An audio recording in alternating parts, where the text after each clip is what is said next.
All right, let's see what's on. But that's not all. The Switch 2 attaches controllers with electromagnetic technology. Cool. 4K raw power. Do you struggle with unexpected movements? Shut up! You may be.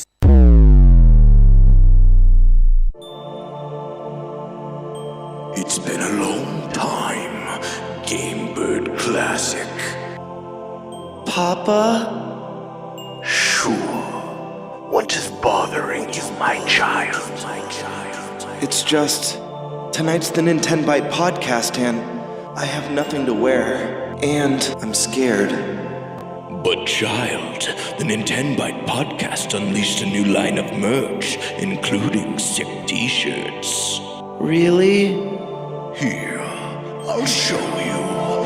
Gaze into the power!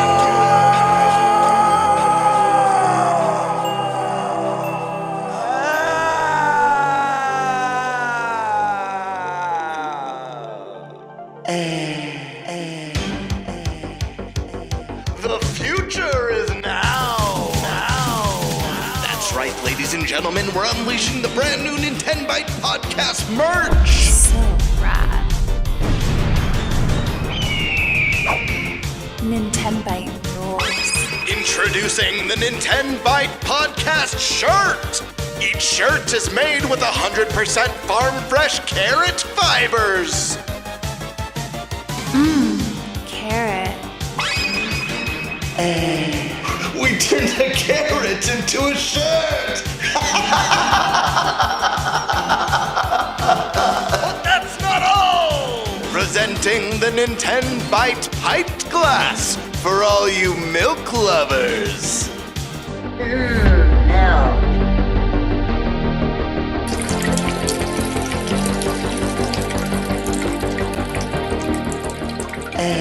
Nintenbyte offers a variety of merch. And never miss the mark. I'm Nintendo Prime. I'm Thunderstash. I'm Game Bird Classic.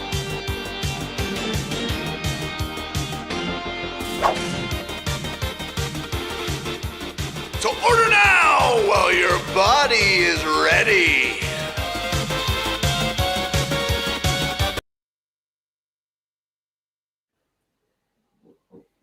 Hey, everyone.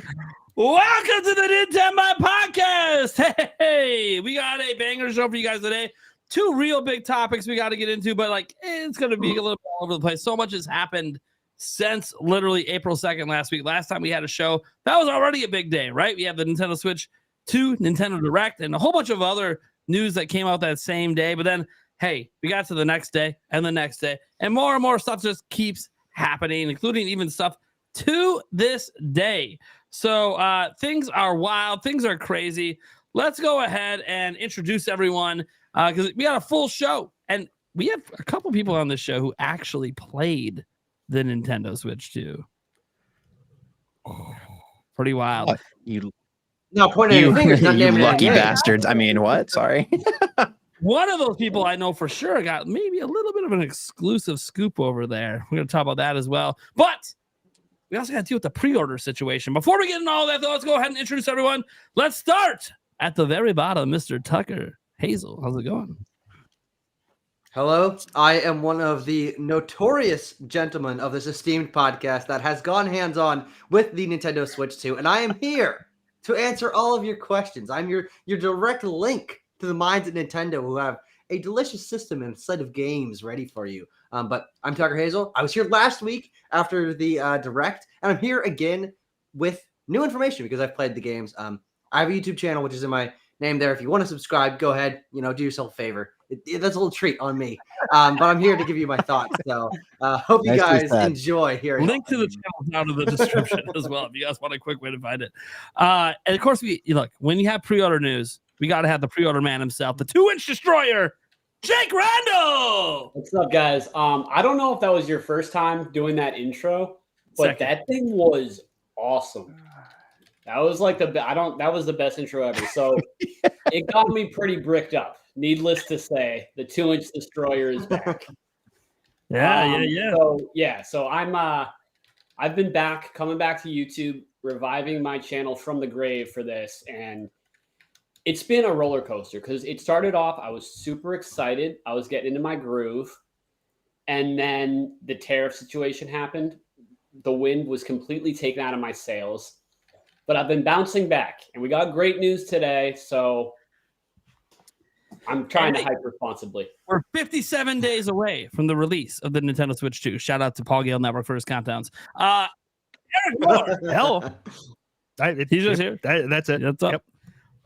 Oh, Vlam is here, looking so good. Fly, you got here for that game quick. Yeah, I did. Hello, everybody. My name's Vlam, variety streamer, but also YouTuber now. We're on the YouTube grind. I got several posts up and everything. So we're YouTube channel down in the description. I'm advertising that. Let's get that YouTube going. Yeah, no, seriously. I just did a video about the tariffs. It's a little out of date now because Mr. Doug Bowser gave us new info that kind of contradicted some stuff. But I'm making another one about him, and I'm making another one about a little fun thing that nobody's been talking about. I've seen. Where did the slap go on the Switch 2?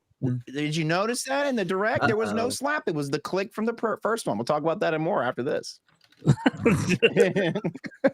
Back from the brink of death, N64 Josh. What is going on? So glad to be here, you guys. And yes, my energy level is still not quite where I want it to be. I got the flu right before the Switch 2 dropped, and then it turned into pneumonia. So, love that for me. But here we are. Hey, glad that you still made it. I wasn't 100%. I mean, maybe he dips out because he's been sick. But you know what? He's here. He'll be here for as long as he can handle it. Oh, yeah. Of course, Gamebird's here, and I can always handle a little. Yeah. What is up, guys? Gamebird Classic here, the 4th greatest host on the Nintenbyte Podcast. Excited. Whoa. I know, right? We got some great guests tonight. Stoked to talk Switch 2 and, get the scoop on what it feels like, what it smells like, and more importantly, what it plays like. And what I got to say, guys, if you really like that new intro, then you're going to love Gamebird Classics channel. You go subscribe to that bad boy. Yeah. Be sure to get yourself some stick fix. Stick fix. That's right. I'm almost at 1,500 subscribers. It's a small number, but hey, we got to start somewhere. It's getting close. Dude. Yeah. Getting close. Wait, hold on. That's the amount of subscribers I'm almost at. Yeah, man. I'm at like 1489 right now. The race is on. It's a battle, a death match Uh-oh. between yourself. I will see you in hell, my friend. All right. But seriously. And then we got the Stash Man. But before you start, Stash Man, do you have a little package that we sent you? Yeah, you have that handy somewhere? Yeah, the 2-inch. Yeah, actually, I got that in the other room. Yeah, you might want to go grab that. I'll talk for a little bit. You grab 2 that. inches is more than enough. Okay. he has, by the way, Stash has no idea what the hell's going on. Wait, come say that? He's had this package for like 2 weeks or something. He has no clue what the hell's going on. So you actually did mail him something. Well, this is like a real thing. It's a surprise. Right. Surprise. It's a life-size 2-inch That being destroyer. said, I'm Nintendo Prime. You guys know what's up. I am the YouTuber, the clickbaiter, as they say. Apparently, the truth seeker, the disinformation debunker lately. Hopefully, I don't make any more videos like that because I really don't like doing that. And plus, it draws all the negative attention from certain YouTubers over it. It's a whole thing. Mm-hmm. That's all right, though. We're here. We're doing the work. I'm honestly just filling airtime. So while I fill airtime till the Stash Man gets that massive package into the room. What the hell? Let's go around the room quick. What? Just super quick. What was your guys' favorite game revealed for Switch 2 so far? Let's start with the man who played the games, Tucker. Favorite one. Just one. Favorite game revealed, period? Not In necessarily general, from Nintendo? for Switch 2. I think it's probably Duskbloods. I am a FromSoft fan, and it looks different. I love the interview that Miyazaki gave about the game. A little hint to the lore, a little hint behind his ideas behind it. And I really am excited to see FromSoft, I think one of the best developers in the business, taking on actual solid multiplayer. They've had multiplayer elements in their previous games, but designing a game around it, I think is really exciting. And it also is, I think, the biggest signal of this being a next generation step for Nintendo, of them being willing to do something that they would not have done in previous generations, which is lock down an exclusive From Software game. And the game just looks great. I mean, you tell me that's PS5 footage of a game like Elden Ring, I believe you. So Duskblood's that trailer, everything about it, absolutely exciting. Awesome. You took up all the airtime, so now, Stash. Hey, we need you to get that package ready. Oh, don't worry, he's going big screen. We got to feature the man. All right, buddy. Why don't you go ahead and open the surprise package that he has literally no idea what it is. Oh boy. so when did this come in? Like 2 weeks ago, maybe? Yeah, about 2 weeks ago. Yeah. Yeah, all I know is you said, "Hey, there's something coming in the mail for you, and don't open it." I'm like, "Okay," and then it was really crazy the last 2 weeks. I didn't even think about it. I was gonna be like, I knew when I said him, he's gonna be surprised I'm even bringing it up.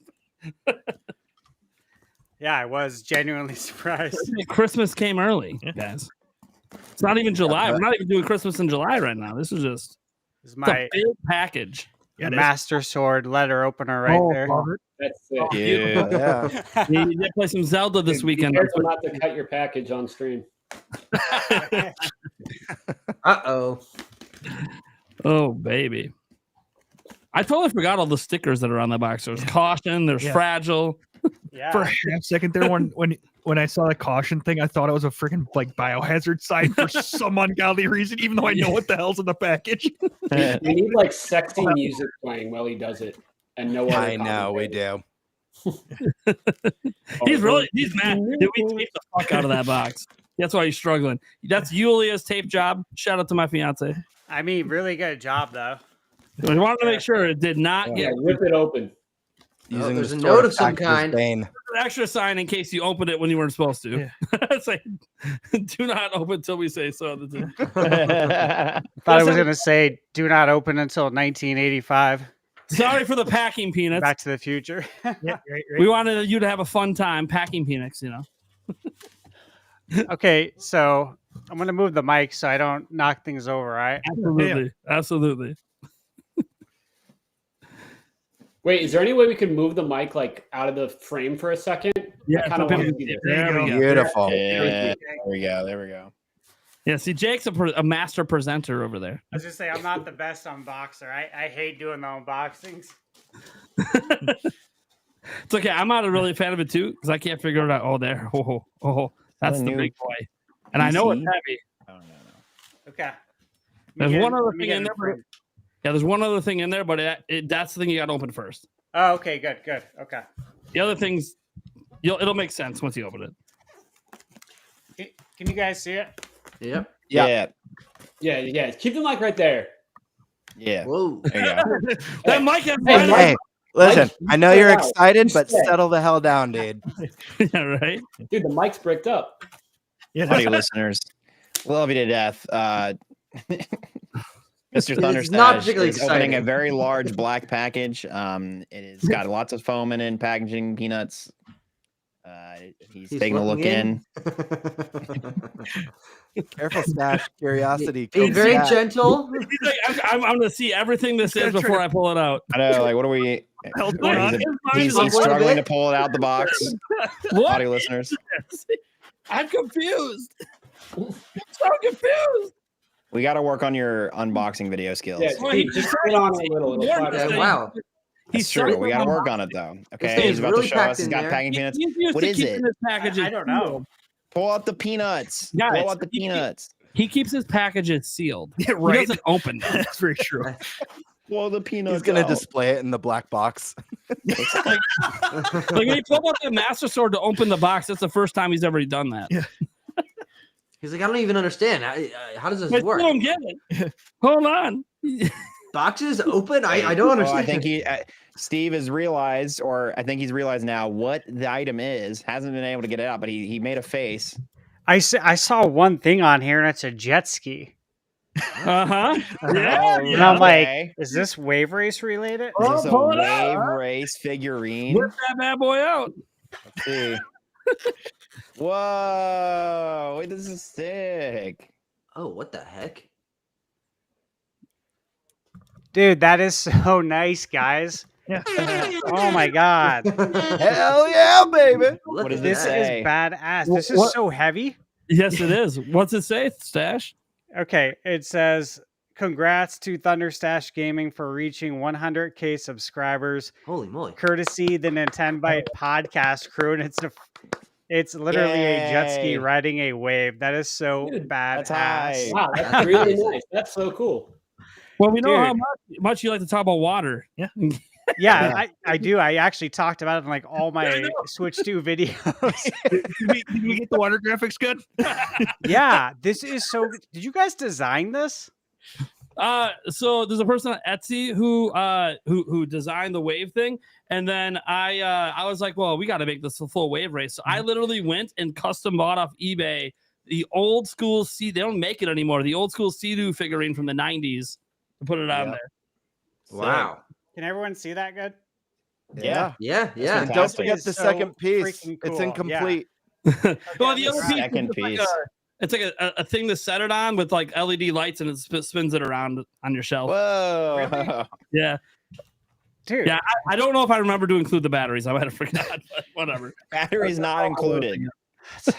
This is crazy. Thank you guys so much. I was not expecting anything. I didn't even know what was in that box, obviously, but certainly wasn't expecting anything like that.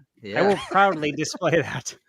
Oh yeah! Congratulations, friend. Thank I you. think what that means is anyone in chat who's not subscribed to you should probably subscribe to you now. Yeah, go Yeah, subscribe. You want to see a little Hey, something? celebrate Look the at this. Stash Man. Watch this happen. Boom. 100,001.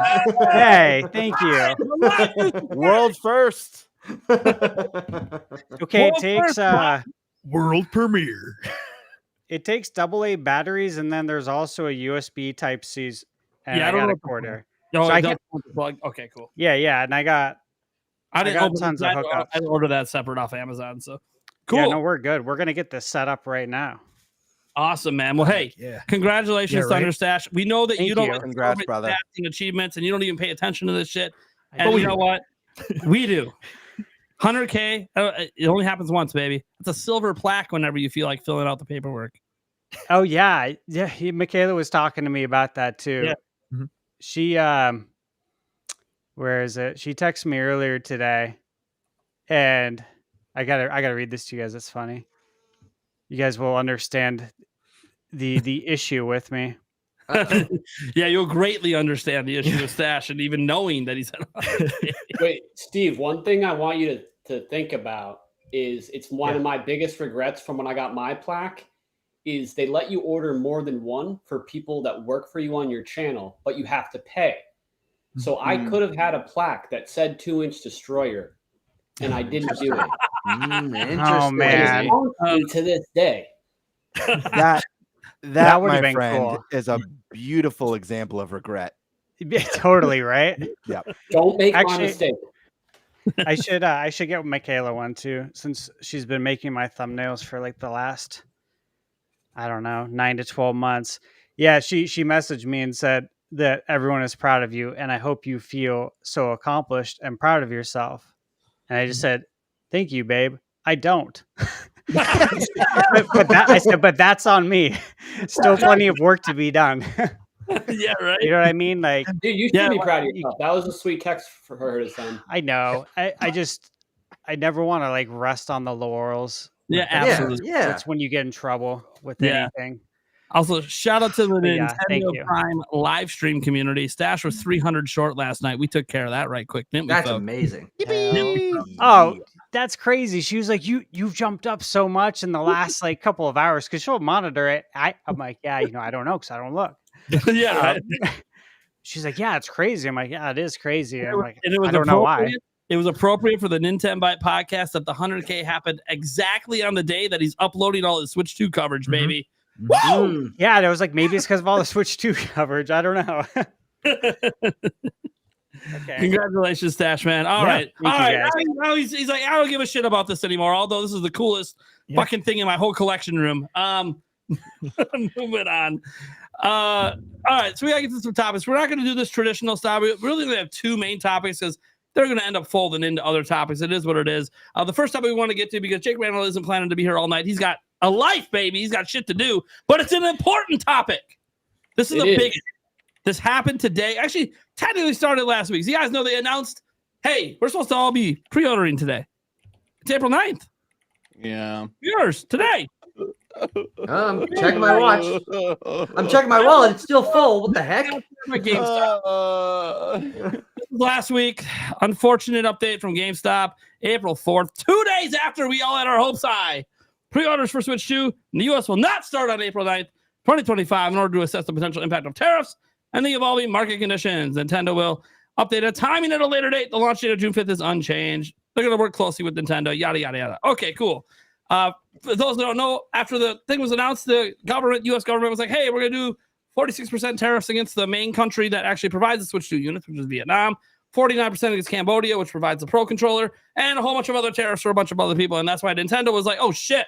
And Doug Bowser actually fully admitted in an interview tariffs were never taken into consideration when they made the price. So this really caught Nintendo off guard, and they weren't ready. And here's the thing. You would think it would stop there. You would be like, okay, yeah, well, we're getting all ready to maybe cross the border to Canada, right? We were just talking about it on my stream 2 days ago. I'm 3 hours away from the border. Hop in my car, baby. We're going to Canada. Midnight pre-ordering. And then GameStop Canada. Keep it consistent. Keep it to the GameStop. Yep. They come out and they're like, yeah, pre-orders for Switch 2 in Canada will not start on April 9th. Guys, this was less than 4 hours. Yeah, that's crazy. That's crazy. 24 hours before pre-orders supposed to start. They will not start, so we can align with the timing of the pre-orders to be determined in the U.S. And we're like, okay, what's going to happen? Lots of speculation, lots of anger out there, lots of whatever. Who really knows? We're not here to get political, but we do have to show one political thing because it is a political topic, because there was a huge update today. We'll just go right to the source. Don't get mad at me, people, because this is just where it all comes from. The president of the United States, over on his social media, said, based on the lack of respect for China, we'll skip over that part because the bottom line is the accessories come from China. We're worried about the system, right? That's what we're really worried about, is the system. You can get third-party accessories if you need to get them. But yeah, he does say down here, as we said, conversely, and based on the fact that more than 75 countries have called representatives of the United States, including Departments of Commerce, Treasury, and the USTR, to negotiate a solution to the subjects being discussed relative to trade barriers, tariffs, currency manipulation, non-monetary tariffs, and all the countries have not, at my strong suggest, whatever, retaliated in any way, shape, or form against the United States. I've authorized a 90-day pause and substantially lowered reciprocal tariffs during this period to 10%, effective immediately. Thank you for your attention to this matter. Now, obviously, that's breaking news because 3 months, 90 days, that is after the Nintendo Switch 2 launches. So we know no matter what, 10% is it for the next 90 days. And obviously, there's negotiations happening. The guy from Vietnam was actually in the Capitol Hill today. Don't know if there's any progress made there. This stuff's going to get announced slowly over the next 90 days. Probably be individual. Can I add one thing? I'm throwing it to you anyways, buddy. It's all on you. Okay. Well, I'll let you finish that. No. We're there, baby. You're the pre-order man. Okay. Go for it. I could have just waited one more second then. Yeah, right. Got chat. The letter T doesn't work on my keyboard, so when it looked like I said a bunch of jitterish, I was trying to type it's just the letter T, but obviously there's a lot of T's in that sentence, so it came out as is just he letter and then nothing. There's no T. So interesting. And that's why I said Hanks also, because I can't. Somebody get this man a new keyboard before pre-orders drop. All right. Well, I'm obviously not in my usual. Yeah. But, then he'll be ordering Nintendo Switch too. You have Jake, is it Nintendo? Nintendo Switch. Yeah. Nintendo Switch.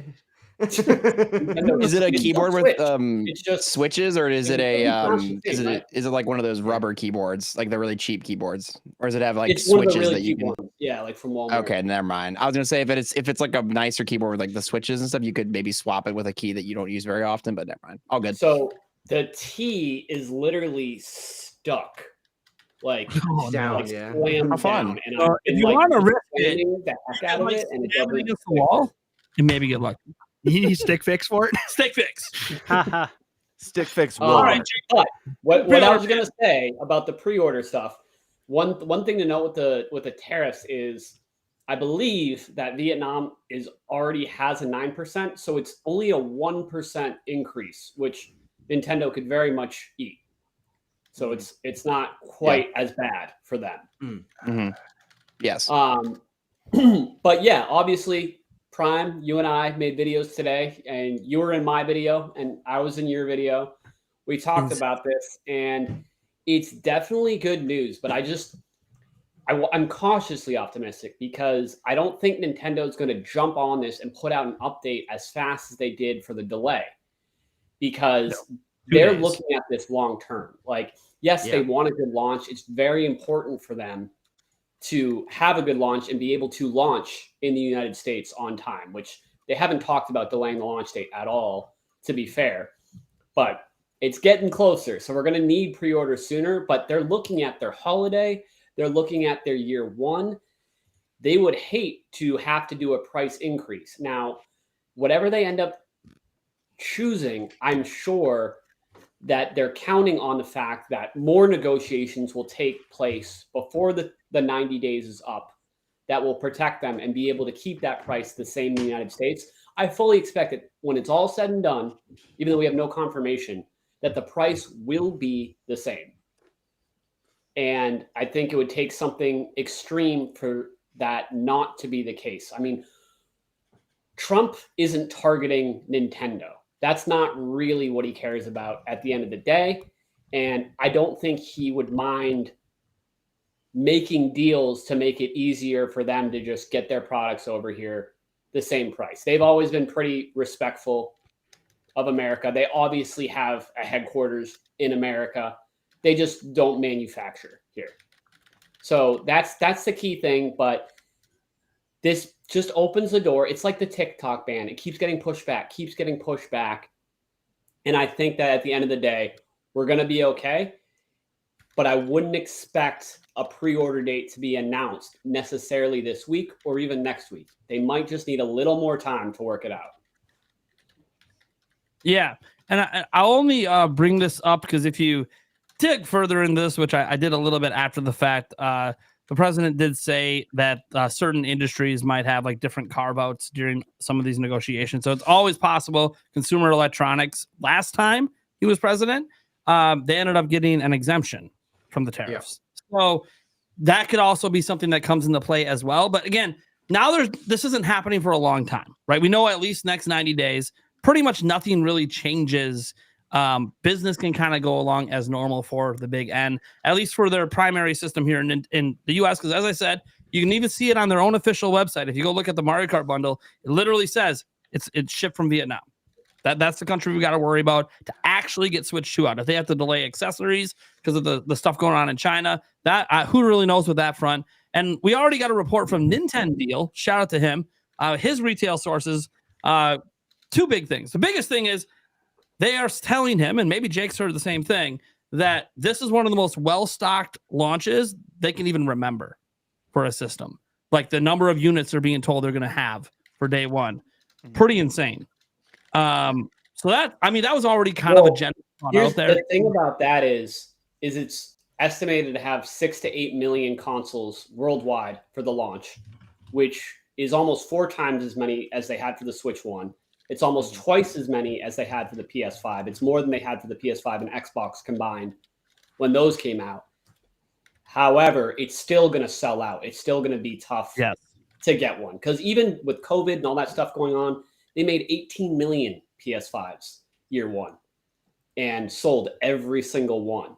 And you got to remember that Nintendo's built up the 6 to 8 million stock over several months, possibly up to a year. We don't know exactly how long they've been manufacturing, but it's not like they can crank out 6 to 8 million every month. Even when it came to Switch 1, once they were rolling, they never sold, I think the top was, we'll say 30 million is the ceiling. So with 150 million Switch 1 adapters, which the PS4 did not have, it's still, and there's no Xbox that's also launching a console at the same time where people, if they can't get this, might go for that. So there's so many different factors. It's a totally different situation, but I would say expect easier than the PS5 and Xbox launch for sure, but still quick, difficult. Yeah. But the pre-order is going to be the best time because, like you said, they have the most stock now. So it's better to try to pre-order one than wait, because during the holiday season, those things will actually be impossible. It'll be harder to get then than it will be now. Yeah, and we already have there's already data out there from other countries that have launched. It is sold out pretty much in every country that has already read in pre-orders.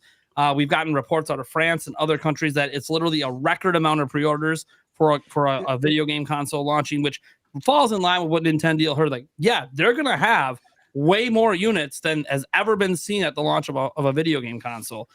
Despite that, sellouts within minutes. But the key thing is minutes. Some people said like 5, 10, 15 minutes. Wow. There were things, Jake knows firsthand with the PS5. Sometimes it was like 60 seconds, it's gone.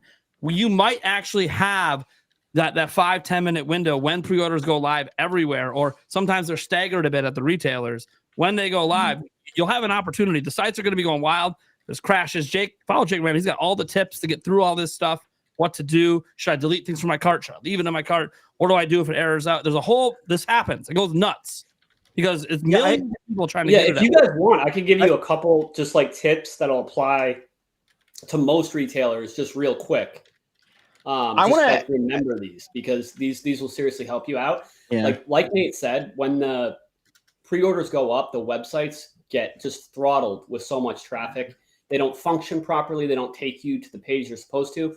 One thing you can do to really help you, if you're lucky to get far enough to put in your payment info, if you use Apple Pay or PayPal, it processes your payment on Apple Pay or PayPal servers as opposed to a credit card, which gets processed on that retailer's website server. So you could use a credit card and check out, but you are increasing your chances exponentially if you use PayPal or Apple Pay. So that's like one thing you just keep in mind. And another tip is several of the retailers use a queue system, and that would be Best Buy, GameStop, and Walmart.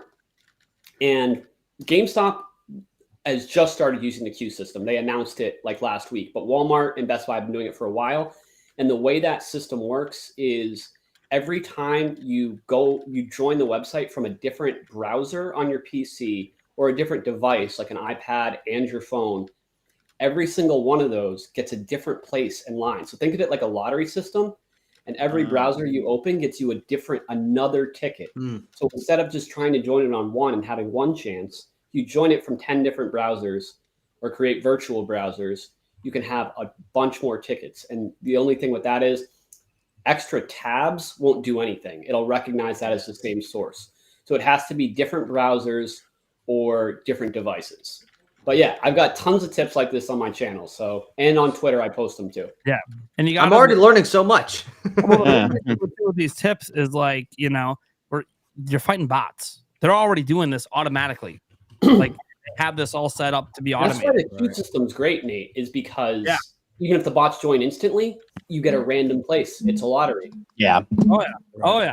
I know. I got go ahead, Flam. Yeah, I want to ask Nate, Jake, I want to know, one, how does the email through Nintendo specific, like the one that they are planning to send out for people who played 100 hours and all that kind of stuff, how does that work? And then also, is there a way to like pre-order it so you can pick it up at the Nintendo store in New York and be a part of that midnight release experience, but still have a guaranteed system in your hand at the end of the night?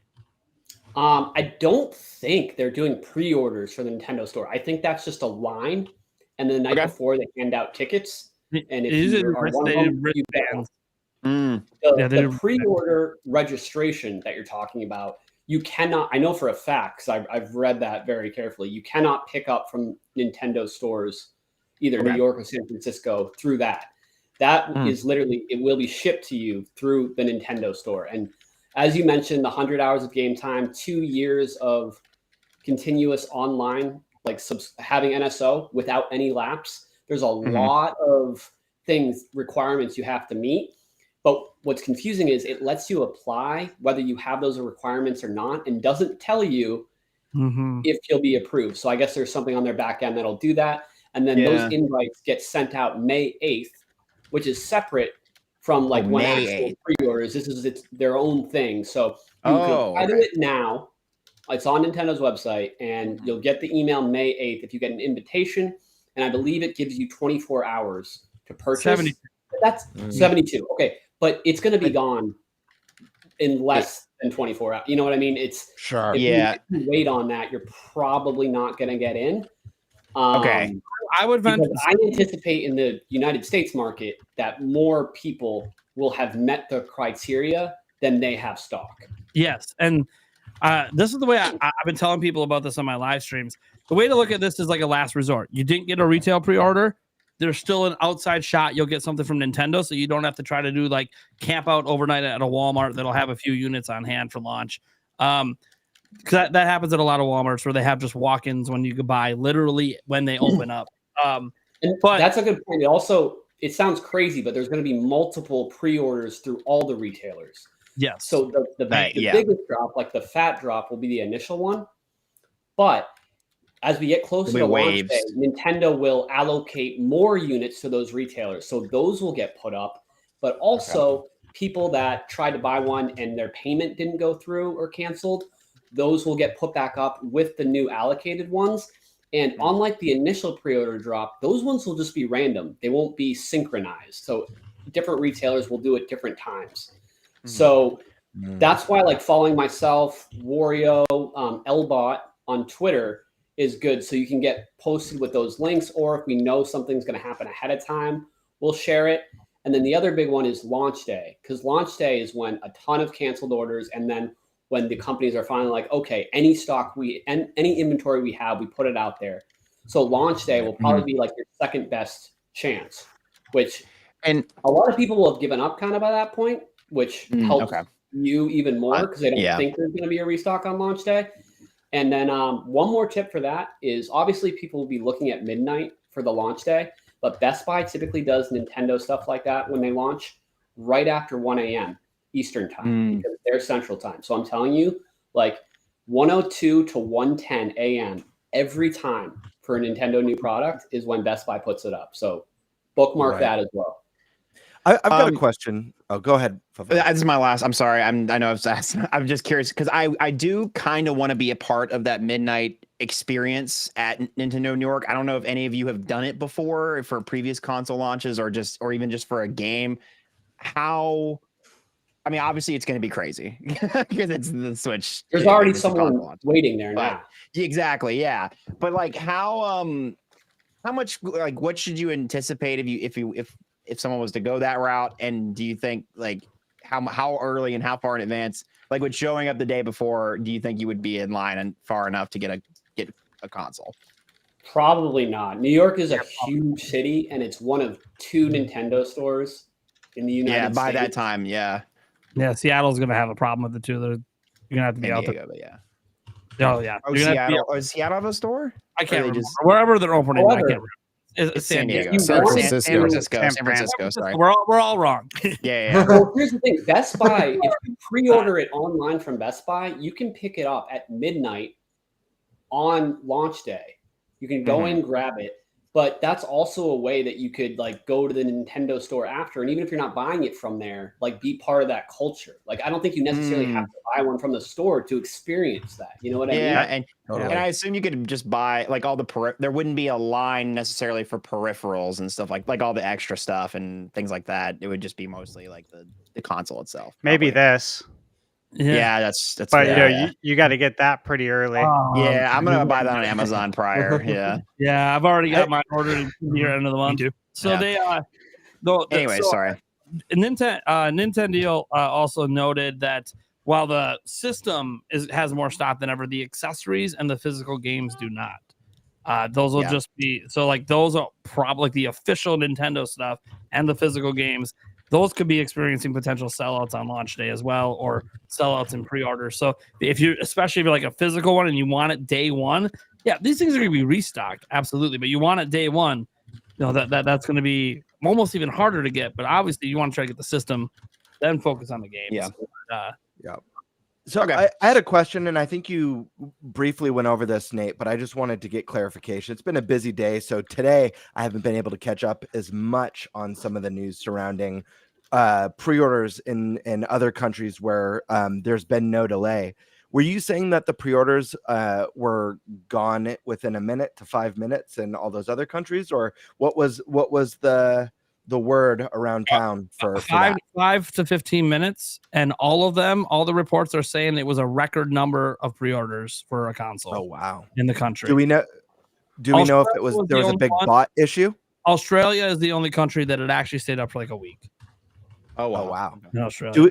Do we know if there was a huge bot issue with pre-orders, or I assume I assume it was part of the problem. I was curious.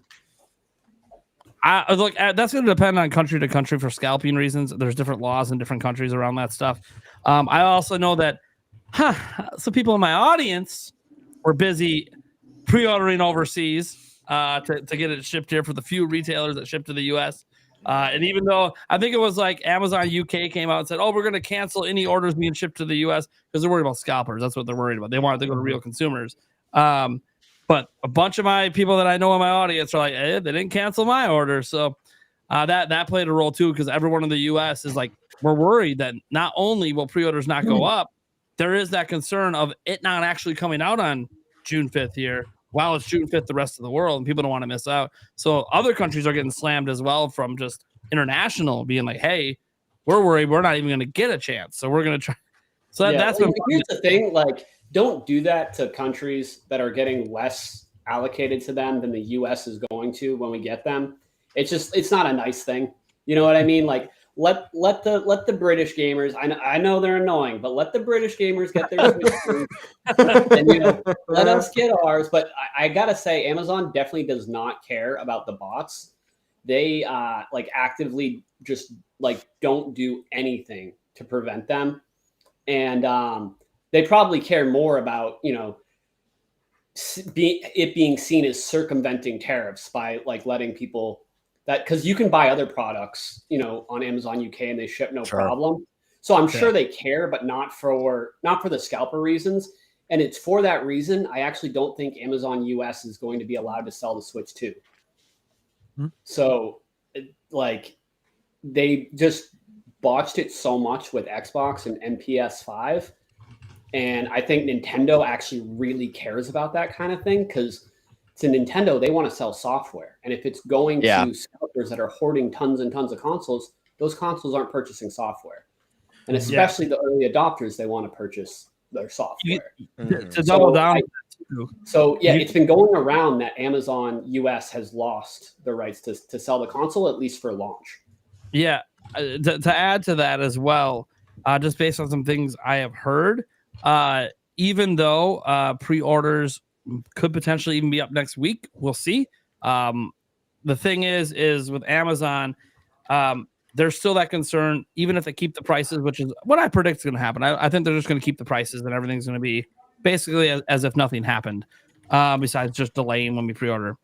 I think a key thing to consider in this is that Nintendo does still concern themselves with the fact that, but 4 or 5 months from now, there could be higher tariffs, and we need people to be able to buy software. That's huge, because software, like digital, isn't subject to the tariffs. So it's a big thing for Nintendo to get these in people's hands, because when or if tariffs hit that make that 450 no longer profitable for them, and it's a loss on every console sale, hey, it doesn't matter, because we now have a big enough install base where the software sales are more than making up for that. So it's really important, especially at launch. Nintendo really, really wants this in as many actual consumers' hands than scalpers. So going with the retailers they can trust to at least, you can't stop it, but can limit or at least make it so their chances are as good as a real person. That's the way to kind of look at that. I also know, I believe GameStop, you gotta have a pro membership. I'm pretty sure. You don't actually. You don't this time? Oh, really? Really? They'll probably start doing it when it actually launches for restock. After launch day. But for whatever reason, all the places that normally do something, Walmart normally makes you do like Walmart Plus, Best Buy has stuff. They all announced that none of that stuff was going to apply, which I was like, okay, good. That's how it should be. Yeah. Then that could have been Nintendo telling them, hey, you want units, you can't No paid memberships for launch. No paid Yeah, memberships. and you know what, Nate? This is a really important point you just reminded me of. Is that for other console launches like PS5 or whatever, retailers would drop early. Like Sony gave a pre-order date, and Walmart dropped a week early, like right after the state of play back in 2020. They just don't care. However, Nintendo gave that date of April 9th, and Walmart didn't drop right after the Direct. Nobody did. They held. So people don't need to freak out about the pre-orders happening unexpectedly, because now that we have this information from what just happened, we're going to get advance notice of pre-orders for sure. So people shouldn't panic. Just, keep yourself posted with what's going on, and you should be notified. I think that's a big fear for people, that they just drop pre-orders now. But getting notice is huge. Go ahead, Prime. Sorry. One question for Jake, because this is something I don't know. I know Costco eventually gets units, but they don't do the pre-order thing for launch. Do you think they're going to have units day one for members, or is it going to be something that's like a week or two later? Costco, honestly, I'm not too sure about. Kohl's had PS5s at launch. It was super random. So I believe member only place to shop. Is game. Sam's Club was really clutch for the PS5 restocks over the years. They're obviously owned by Walmart, which is weird because there were certain drops where Walmart couldn't fulfill all the orders, but then Sam's Club would drop and fulfill all of them. So it was a little confusing. But yeah, all those niche ones like Costco, Micro Center, they're going to get some stock too, for sure. Think about it. If those places got PS5s during COVID, when there was only 4.5 million units at launch, you think they're not going to get any Switch 2s when they're almost twice as much? Oh, yeah. So look out for all of those, for sure. What about Kmart? I was thinking Radio Shack. Dude, Toys R Us. Streams, the biggest thing to spam in the chat is Kmart just dropped. Or just McDonald's just dropped. Yes. Wild. Cabbages. If you're in my chat, don't do that. It's not funny. Pennies, guys. Go to Jake Pennies. Guys, did you hear Blockbuster is selling Switch 2s? Don't do that. What about KB Toys? Yep. Oh, there we go. Dude, KB Toys is my spot. Oh, that was so awesome. Yeah. Also, this is also just something you guys always have to check locally. There are times that mom and pop shops will get a handful at launch, so that's just something to pay attention to as well. Their stock sometimes comes after launch based on my local I've store. actually been doing recon on mom and pop shops, and I've got good relationships, so they would tell me. Yeah. And none of mine have any lead on that. And they've gotten some rare stuff before. They were able to order Final Fantasy 16 controllers, which were a Japan exclusive. Yep. The DualSense. Yeah.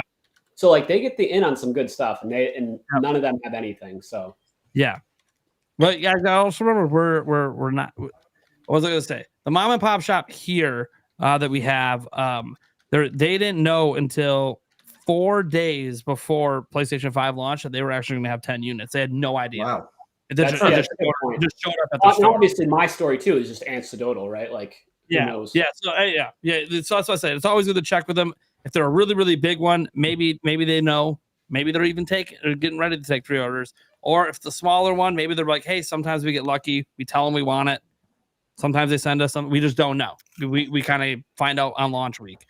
So that's just another last minute place to check out when your pre-orders are basically done. It's launch week. Okay, do I have a shot here? Should I maybe call Costco and see if they're going to have any on day one for members? Should I, go camp out at Walmart? All that stuff. I know everyone has FOMO. I get it, but it's also just to know, guys, it's okay to not have it day one. I think this is going to be a frequently restock system. I think you're gonna see stock weekly. I think for a little bit. Nintendo's got a plan, but we'll see. Yeah, and you know what? The great way to look at it is yes, if you don't get it on launch day, you're not playing Mario Kart World yet. But really, there's not a ton of games to come out, and we'll get Donkey Kong in July. So I wouldn't stress too much. And if you get it down the road, that just means you have more to play. So if you get it in August or September, all of a sudden, instead of only having Mario Kart to play, you have all these great games to start playing. That's what I did with the Switch 1 because I didn't have the money to buy it at launch. So when I got my Switch, I was able to play Breath of the Wild, Mario Odyssey. Like I got it right when Smash came out, and it was more magical because of that. So don't just try every time, and then if you don't get it, you won't beat yourself up. But if one of those times that you go for it, you get it, you're good. Cool. Does anyone else have any more questions for Jake before we go to our next topic? I'd like to just add to that. Yeah.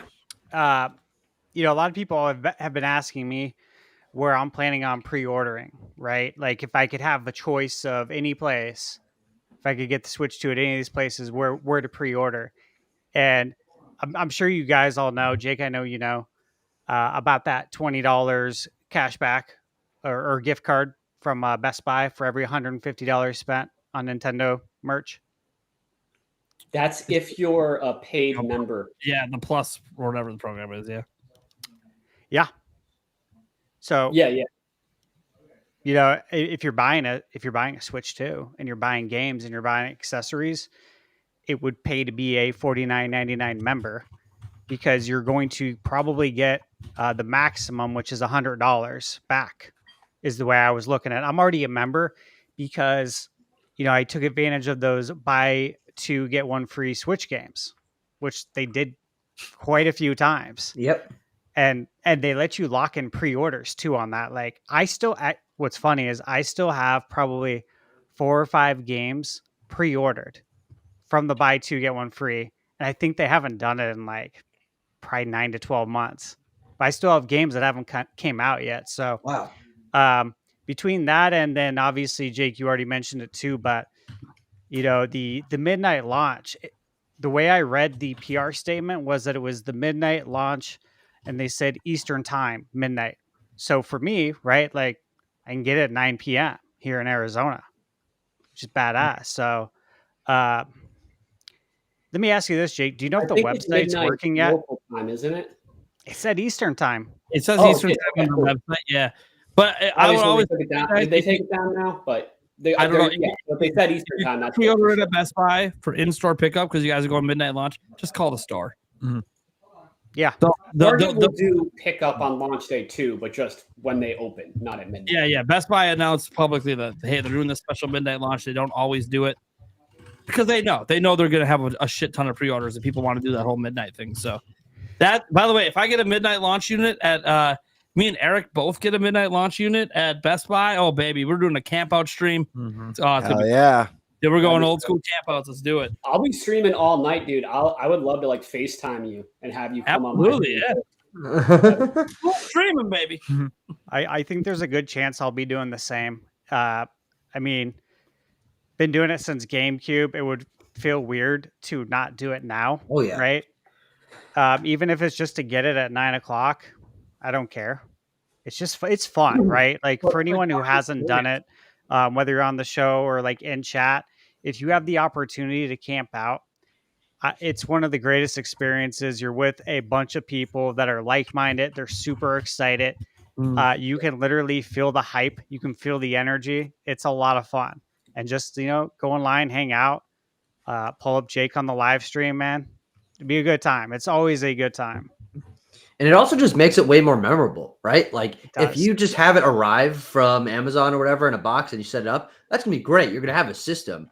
But the event and the memory is something that you're going to think about forever. And the Switch was my first midnight launch. And I remember lining up there, having my 3DS, being at the last, I was like, this is the last time I'm going to use this. Of course, that wasn't true. But that's something that I still think about, and how I got they were handing out things. It was I got the last colored Joy-Con one, and everyone else after me got gray Joy-Con. And my friend was right behind me. He was so jealous, but it was just it was a memory. So I can't wait to do that again. Of course, I'm going to jump at any opportunity to be there on opening night. Yeah, it's so much fun. I'll just tell this quick story so we can move on, because I know everyone probably wants to talk about games. But last week, I went out to get some cigars with my friend Matt, who I'm one of his groomsmen for the wedding. So it was to give us the groomsmen gifts and talk to us about the tuxes and all that. And Matt was with me when we camped out for the GameCube when I was a junior in high school. I mean, I'm turning 40 in less than a month. This was a long time ago. And I brought it up to him. I also was telling him how I was going to the Switch 2 thing, and he's like, "Oh my god, like you're so lucky." And it was just funny because we're reminiscing about camping out for GameCube. I'm like, it's crazy, dude, that like here we are, about to turn 40. Some things never change. And it's just so much fun. It's like one of those core memories you'll always have, right? Whoever you camp out with, that's something that you'll have that memory for the rest of your life. So I highly recommend doing it. Yeah, absolutely. Before we completely move on, my last thing to say is don't just focus on one place to pre-order that you want to pre-order. Try everywhere. And honestly, even if you secure a pre-order, keep trying in other places and cancel all of them except the first one that actually ships and give you tracking, or unless you're doing in-store pickup. But honestly, I've seen people get it and then have it canceled on them. It happens often, especially with pre-orders, but it'll even happen with restocks. So try to get it anywhere that you can actually get in and get your pre-order. And then, like I said, just cancel your extras as soon as one is actually confirmed. That's a good tip. Mm-hmm. There you go. Of course, this assumes, guys, that you can afford it because a lot of the places want your money up front. But actually, no. The only one that will charge you up front it's Best Buy. They will do a pending authorization where they check to see if you have the money in your account, and then they will return it to you later that day. But if you don't have the money in your account, they'll cancel it. Well, cool. Because Target, and then a lot of people get confused and think they get charged that day, and then when they takes their money out when it ships, they don't have it. So that's how that works. But the other ones won't unless you pre-order in person at GameStop, which is also a really good option. It's the only in person. Very good option. Yeah. Pre-orders. You get the in person, and you can do the trade in. Yeah, they have a trade in too. Yeah. All right. Of course, you might want to do a full system transfer though. I don't know if you want to trade it in right away. Anyways. Well, if you're like me and you get like 4 switches, well, no, all of us just are a pile of switches sitting next to them, or a pile of Switch 2s. Anyways. Whoa. Whoa now. Hey, hold on. Doug Bowser's coming for you. I wonder if John Ebo's gonna pull out all those switches that he put in the trash and trade them in. What do you think? Well, this is why I'm not invited to the events, because I was gonna grab this and try to hot swap it. Dude, hot swap. See what happens. I have to go, so at least I will no longer be monopolizing. I just get excited when we talk about pre-order stuff. I have a lot of fun with it. Literally the topics for you, buddy. Mm-hmm. Yeah. Well, you're the only one who knows anything about this. It was great. All of you guys, it was also great to see the chat. I know, I know everyone here, and it was really fun. And hopefully, when pre-orders get announced, I'll be back on, maybe next week, maybe the week after. But I will stay the whole time next time I'm on for sure. Yeah, we'll see. Watch. Pre-orders our podcast night. We're like, we don't know about that. He's got a job to do. they won't launch at night. It'll be during business hours. It could be at midnight, but it won't launch after 5 p.m. 1:02 a.m. That's for launch day. Launch day. All right, Jake. Well, thank you so much for being here. Tease in chat for Jake. Oh yeah. Tease in chat. Everyone knows, type the tease. Make sure you capitalize the middle finger. Capitalize. You know how the middle finger was invented because French archers they were cutting off the middle fingers so they couldn't fire their bows, and so to taunt them they would show them their middle finger that it wasn't cut off, and that's what you guys are doing with these tees. All right, Jake. Well, thank you so much for being here, man. We'll catch you on the next stream when the pre-orders are happening. That's what matters. All right, thank you. You're always cheers, man. Big end to me, Nate. All right. Nah. All right. Bye, guys. Thanks, keep it 2 inches. Always. All right.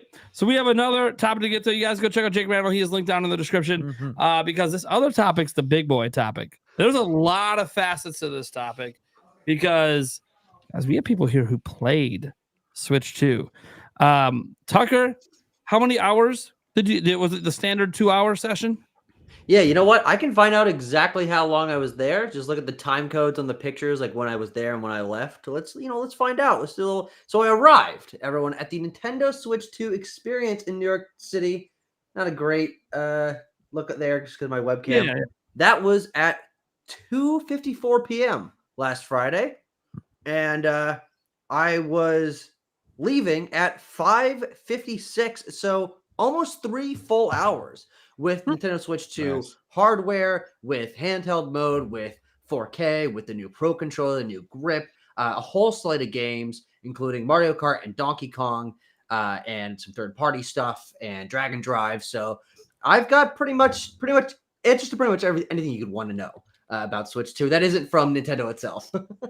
Absolutely. And then our very own co-host, Mr. 100K man himself, Thunderstash Gaming. This motherfucker. I know. He sweet talked his way into 5 hours at this event. I don't know who he was. I don't know if there was some under the table pants action going on. There was. There's a photo of him with Jose Otero. Maybe he sweet talked Jose coming over from the old MVC days because he, fanboying out. But here's the thing. He got 5 hours with this thing. And, the people have been waiting. There's this tidbit, and I don't want to wait. So I just want to get to this tidbit, man. You were talking about it in our chat, right? And I said, dude, we got to tease this for the show. I don't know how to tease it because no one's talked. I've been, I'm on top of the news. Yeah. Right? No one's talked about this. So no one seems to have gotten this information out of Nintendo because Tucker said, hey, I got everything you need to know unless it comes from Nintendo. Well, here's the thing. Uh-oh. Stash got his grubby ears in on something that comes from Nintendo. So what is it, Stash? The people need to know. Yeah, so we talked to everybody. They're all very nice. All the Nintendo reps, they're very helpful. Tucker, you know that. Oh yeah, they're there to aggressively help. nice, maybe. Yeah, they are. And they're trained very well too, because from the moment we got in there, we were trying to get information. Like from the moment we stepped into the doors, like into the waiting area, Tucker, we were trying to get info where you could actually like hold the Switch and pull the Joy-Cons apart. In that area, the first Nintendo rep we were talking to, we were trying to figure out things about like the pre-order and stuff like that, like making casual jokes about it. Like, so do you know, by the way? Yeah, but so the big thing to me, and this is something that I've wanted, right, is achievements. I've talked about it on the podcast. It was on my wish list of things to have for Nintendo Switch 2. And obviously we know that there's achievements or medals, which is Nintendo's achievement system. It appears on the Zelda games. And so I was talking to the rep who was in charge of the Switch 2 tour game. So the actual $10 software title, right? Is it $10? Is that what we've heard now? Okay. Yes, that's I have not been on social media, but to post my videos because it was an interview. It's a weird way to announce the price, but whatever. Okay, cool. Yeah, so we were talking, and there's 100% medals in the Switch 2 tour game. There's 80 medals, or over 80 medals to be exact. And I asked him if the medals are just in-game, or like, are these going to be part of the UI where you can actually like view your medals, on the homepage or the UI for all the games? And he said at first no, and then he said, actually, I'm not sure about that. I think that's not right. It's not no. Like, I think that is actually going to possibly happen from what I've gathered. Like, it's supposed to be in more games, he said. I said, okay. So I'm thinking, like, if it's already in both Zelda games and it's in the Switch 2 tour game, well, what else is it going to be in, right? That's Like, 3 of the 4 Nintendo published Yeah. launch titles. exactly, Yeah. and that's why I was like, this is looking really good, and I was like intently. Dude, you're gonna make actively Nate. You're gonna make listening. Nate crap himself. Look at him. Yeah, well, he could tell that, like, when you read people's body language, right, and you just can kind of connect with people. We were both looking at each other like he can't say anything else, right? But Mhm. he knew that I knew what he wanted to say but couldn't say. It was one of Mhm. those scenarios, right? We're just reading each other, no problem. I'm like, okay, I totally get it. You've said as much as you can. You've said enough for me because I can put 2 and 2 together. So this is hype. I'm like Right. super excited, right? I'm Mhm. like, it's gonna be Or awesome. or he knew that you would know what he didn't want you to know, and that you know that he knew that Yeah, and yeah, swindled crazy. you. pretty much. No. Pretty To make sure this rep doesn't lose their job. Right. He's got to They're present both skills. Yes. He's got to they're cover both both out things. knowing each other. Technically, he didn't confirm. Yeah. But he was given a vibe. He was throwing down Yeah, and I pick This up is a on that vibe stuff scoop. very good. kind of a vibe. So, well, a little bit of, okay, yeah, there's medals, achievements in the tour game. Cool. That's not shocking if you watch enough footage of it. There's not a lot of media hasn't, I gotta admit, the media has kind of done a really crappy job covering the individual games at the event. I don't really know why. It's weird. It is really weird, and Hey, I'm that's happy what they you are have to though. us for. Exactly, Well, I'm happy. What I've got a questions do you question for you have? guys. Yeah, Right? I got a question for you guys. How did Nintendo? I don't recall. I remember seeing the news going around that Nintendo said they won't have achievements. How did Nintendo word that specifically? Because if the system is a medal system, technically medals aren't achievements; they're medals. So I don't know. Like, I'm just saying, like how was it worded? Technically, trophies aren't achievements; they're trophies. Absolutely. They're like, no, we don't have achievements, but we do have medals. Interesting. No, that's a good You know. point. I agree with you on that. Actually, I looked closely Yeah. at that wording, and that's exactly, to be perfectly honest with you, that's exactly what I thought. Yeah, That they were just being choice with the way they replied because you did not use the right words. Yeah, we don't have a trophy system. Why Yeah. would we? PlayStation has one. We're not going to copy them. I You know, see. we I have see. our own thing, obviously. Okay. So obviously, just to kind of recap, guys, kind of throwing down the vibes. Achievements are a thing. We already knew that officially. The Zelda stuff officially announced that publicly. If you went to the event, you now knew that was also in the tour game. Didn't look from anything we saw that Bonanza has anything, but also if it's an app related thing, that wasn't at the event, so you wouldn't be able to test that out for that game anyways. If it is, and that game doesn't come until July anyways, so it's not a launch game. One thing wildly important to consider about Donkey Kong Bonanza, though, is if this is a game made by the Super Mario Odyssey team, which is, I think, an assumption that a lot of us are making. If you recall, in Peach's Castle, at the end of Super Mario Odyssey, Toadette handed out a bunch of achievements. There was like 200 of them you could get. I don't know.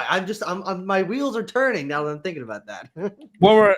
Basically what the big news is Nintendo is having achievements, and it's going to be in a ton of their games, if not all of their games potentially. And whether or not this achievement system, this medal system, can be expanded to third parties, that is something obviously don't know.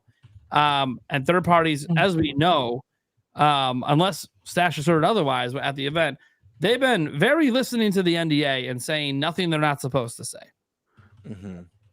But Stash went, I don't know. Stash is smirking. No, the third parties were good.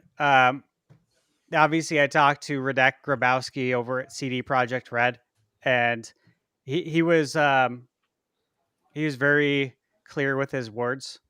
He didn't say too much, but obviously he confirmed the 7-week build, the 64 gigabyte cart.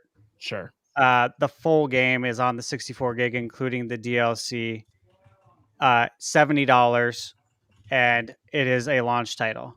He confirmed all of that, but yeah, and that's all stuff that they've been willing to communicate publicly anyway. So yeah, he was very company line. This is what we're willing to say, what we're allowed to say. We can't say anything else.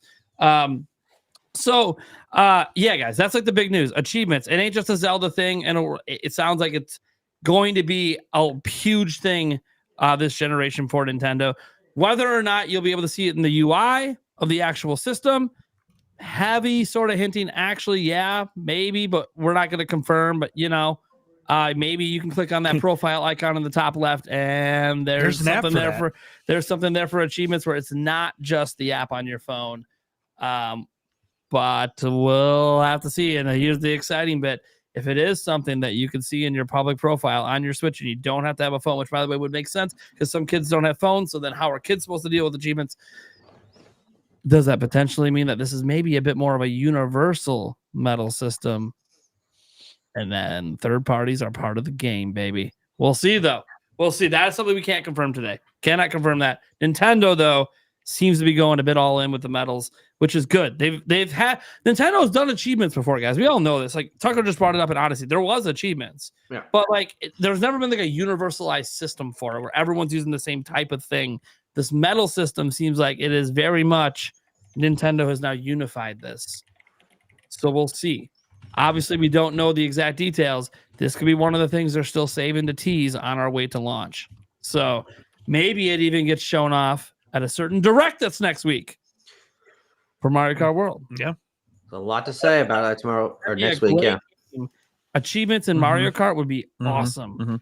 That would be insane. That'd be really cool. It increased the value too. Mario Kart 8 Deluxe kind of has achievements right now too. Kind of, yeah. So it's like it would make sense that okay, the next step is, and that's one of the announcements they're saving is we do have a medal system in this.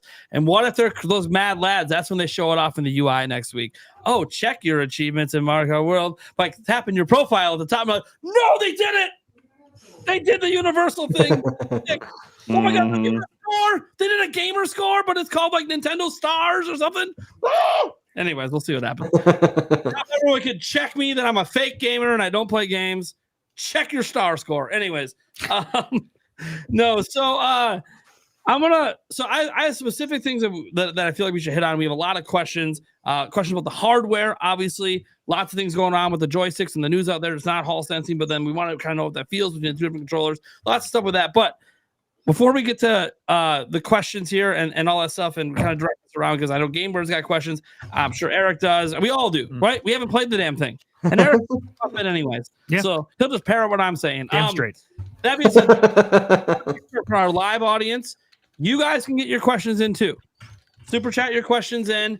If you have questions specifically for hands-on experience stuff, this is the time to get it in. I will star them and I will try to get to them before the Q&A section so we can get it in during this topic.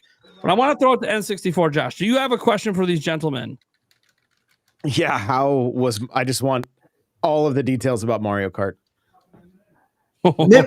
Maybe we should start a little more specific because there are actually a lot of avenues to explore Mario Kart World through. And so let's start with one and branch to the others. How did it feel? Like, how did it feel like 8 Deluxe? Did it feel fast? Did it feel like a game that you could play for the next 10 years? Here's one issue, and Stash can back me up on this. That is not an answer we can fully explore at the moment because we were not only on 100cc, which usually I would not play on ACC that low, but we had auto steering on. You got the little antenna on the back of your car, and it keeps you from going off the road and stuff, and it like controls your cart a little bit. It made it feel very, very weird. I have never really used auto steering when I played 8 Deluxe, and so definitely changed the flow and pacing of the game, having those controls on, and we were not able to change those. And so I can talk about the pace of the maps and the throwing of the items and all of that, but controls is something I'm not 100% on because we were put through this like filter of you got to have on a certain CC and you got to have auto steering on, which was a little bit of a give and take there. Makes sense. Okay. So the demo definitely held us back a little bit. Do you know if there's options for like what basically like does 200cc make a return? Do you know? No news on that. No information on that. I'm sure that's something we'll cover next week, but I can't imagine they would remove it. You never know, man. Yeah, I got you. I know. I know that this is just something that's already official. Bill Training was teasing the direct next week and confirmed the 3-lap thing is back in a mode. So that's cool. Obviously, he didn't give us a lot of details on that. So he's just trying to get us excited for the direct. So around the Mario Kart, let's stick with Mario Kart till we're satisfied. So this knockout stuff, man, how good is it? I mean, Stash, didn't you win a tournament? Yeah, I won. Of course he did. Look at this guy. Look at this guy go. I thought the knockout mode is absolutely badass. I was thinking about you, actually, Josh, after it. I'm like, fuck, Josh is gonna love this shit. Like, it's so for real. I'm like, everybody's gonna love this mode. I literally said it to the guy right after the Nintendo rep. I'm like, this mode's the game changer. Like, this is so much fun. I love it. And the idea of playing that online, because this was all in person, like with the other 23 participants, there's 24 in our group, right? And it's a 24 kart knockout mode. And so just to kind of explain how it works, right, is it's one continuous race. And you have to finish in the top percentage of each race. So for the first stretch, you got to finish in the top 20. So if you finish 21 to 24, you're knocked out. Okay. Then it goes to the next. It's top 16, 12, 8, and then the final 4. And it's like, to me, it was exhilarating, right? I am very competitive. To a crazy degree that wouldn't be healthy to talk about on the show. But at the same time, I am a very good sport too. So don't take it that way. It's just I'm very competitive. And so for me, I'm just like, oh, this is awesome, dude. Like, I love this. You know what I mean? Like, this is fun. This is thrilling. This gets me excited to compete in Mario Kart, right? It gave me almost like the vibes I get when I play in NBA Jam tournaments, like real, like the Retro World Series tournament. He gave me those vibes, right? I'm like, this is really cool. Tucker, what do you got to say about the knockout mode? I want to hear your thoughts first. Yeah. Before I talk anymore. That is going to be, I think it's going to be the reason people love this game. And this is going to be the element that makes it the next gen Mario Kart game that truly feels like a step up. I think for me, the open world, the free roam, the interconnected maps, and the exploration that we don't know a ton about yet. And we didn't really get to try too much. We'll talk about that in a bit. Those are going to be things that make it appeal more strongly to me personally. But because I'm not as hardcore or as competitive a person in general. But knockout mode, immediately, you're immediately locked in. It feels so different from other Mario Karts in terms of energy and pacing, especially because the best and most important part of any Mario Kart race is that last half of the last lap when the pressure is on and you're like, oh God, I'm in 8th place. I need to work my way up. Items become more important. You're more aware of your surroundings. You're more tense on the turns. And everything's heightened. This does that 3 times a race, 3 times on every course. And so each time you are hitting and heading towards another checkpoint, your butthole puckers. You're like, oh God, I need to be in that top. Or I need to be continuing to climb faster and faster. Honestly. Oh man. No, but it was really, really fun. I think I made it to the second to last.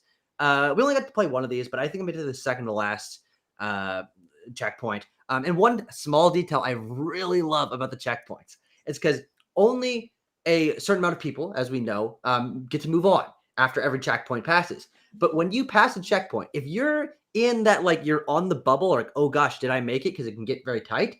They let you drive for just a little bit extra past the checkpoint before telling you did not make it. And it is evil and it is hilarious and it creates a little bit of extra tension. And so I was sitting there and I was, let's just say it was the top 8. And I was in the like 8 to 10, 11 area. And you barely make it past. I'm like, oh God, was I wanted? Because I'm still going. And then, oh no, you're knocked out. Oh man. It's just such a small design decision that I think really, really gives it that extra level of tension.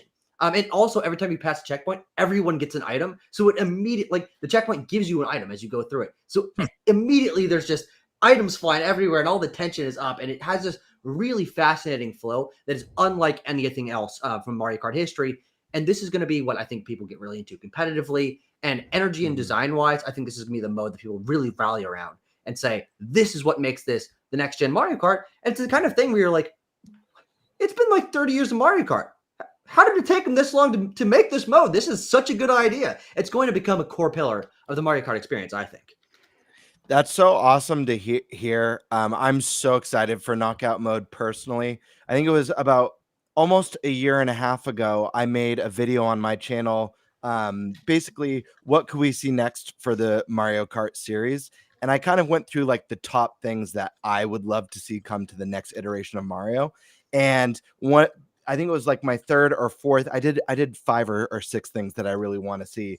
My third or fourth was for them to implement a new battle royale mode with 25 kart racers, where every lap it eliminates the last 5 racers. And lo and behold, we basically got that, although slightly different. So this was this honestly, a year and a half ago, was one of the top things I wanted to see in this game, and we're getting it. So hearing that this mode feels great, is tense, and keeps you on the edge of your seat, that is exciting stuff to hear, and I can't wait to try out this mode. And I believe both of you guys, I think this probably will, based off of the feedback that you guys are given so far, this is probably going to be a quick fan favorite. Yeah. Like Tucker said too, and I said it in my Mario Kart video as well, is that I fully expect this mode to be in the Mario Kart games going forward for as long as we're probably all still around, right? Like this is going to be, like you said, a core pillar for the Mario Kart IP, and it is kind of boggling, right? Like how did we not have this yet? It took me just one time playing it, and look, yeah, it was a good outcome, right? But I could have lost, and I still would have walked away saying like, this mode's badass. I want to play again right now. You know, like it is so much fun. I think everyone's gonna love it. Yeah, absolutely. Oh, yeah. And you know, to talk more about Mario Kart, like all I could think in the back of my mind, guys, is what we've been talking about.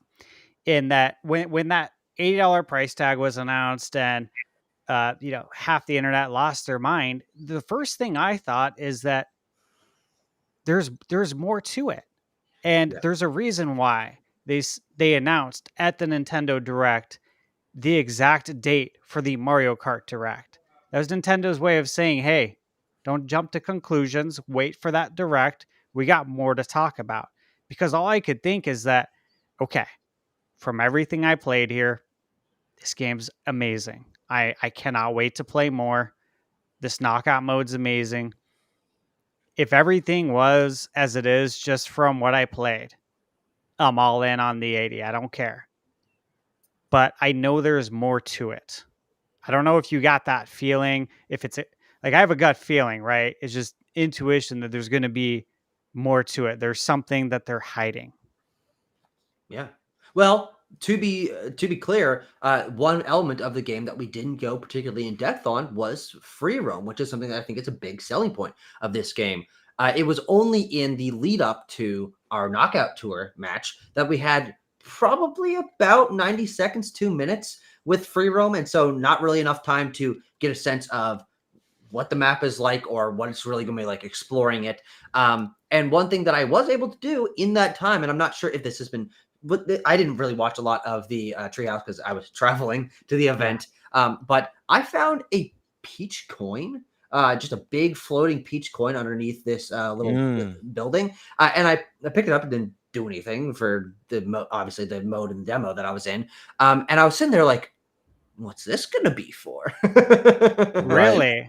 Yeah. And so, That's cool. And I'm relatively sure there's going to be more in terms of collectibles and reason to explore the environments. That question of what will that peach coin be for? I think we're going to know the answer in, 6 days when we watch that Direct. But it did give me just that little tease of there's something else out there. And if I was able to find one in just a couple minutes on a demo, I can't imagine what else they're hiding, because I don't think it was full open access. We definitely didn't have all the characters. We definitely didn't have all the costumes, which also we can talk about if you guys are curious. But yeah, there definitely is going to be extra stuff that they're hiding, especially because they were hiding quite a bit from that first little teaser. And then they revealed so much more in the full trailer. And now we have a direct coming. So I think they're just going to, over the course before launch, really open this game up to us. And hopefully there's still some surprises for actually at launch that people are able to discover and sort of have a community moment around. Well, I got a question now that I got to bring up to you guys. And I'll be real quick. The coin that you mentioned, it looks like a collectible coin or something in the game. Like, probably it feels more like when you play a 2D Mario game, you have the 3 star coins per level. It's more like that. It's not like a little spendable coin, though. I mean, it might be a currency that you're purchasing something for. I'm just curious because isn't that one of the bonuses for picking up a Switch? For picking up Switch 2, one of the bonuses one of the pre-order bonuses is a coin. Yes. Yeah. I wonder what does it look like? I wonder if it's the same thing. We haven't seen it yet. They haven't shown it yet. Oh, interesting. Yeah. So Tucker, when they do finally show it, you're gonna have to let us know. Yeah. I'm curious because if it's the same thing, then I bet you maybe it would be in other games too. It could be a universal coin. I have a question for it's a two questions. One's for both of you, the other for both of you as well, but I'm definitely curious for the second question from Stash. The first question is, what did you guys see? Because I haven't seen enough footage. Got to watch a little bit of Treehouse. I'm watching this excellent footage from Stash being at the event. What did you guys see as far as power-ups, like new power-ups, abilities that you find on the track? Was there much new there? Was it pretty much what we've seen in the past? Any special returning items that we haven't maybe seen in the last couple Mario Karts?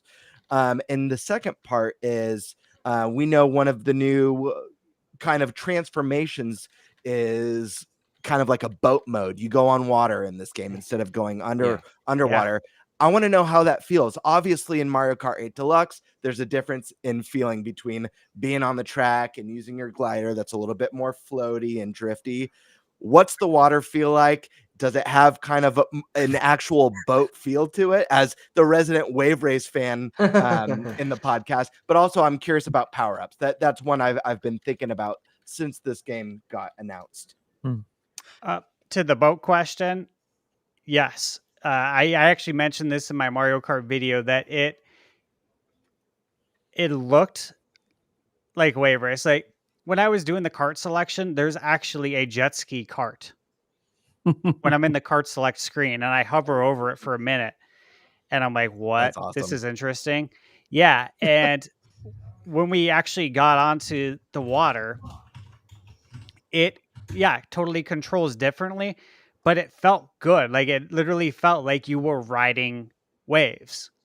That's cool. Yeah, because with Deluxe, when you go underwater, obviously it feels different. And I think it feels probably how it should driving underwater. Sure. This feels how it should driving on top of the water. Like it definitely feels like a boat or a jet ski. And obviously I can't wait to get that jet ski cart. Like this is so cool, dude.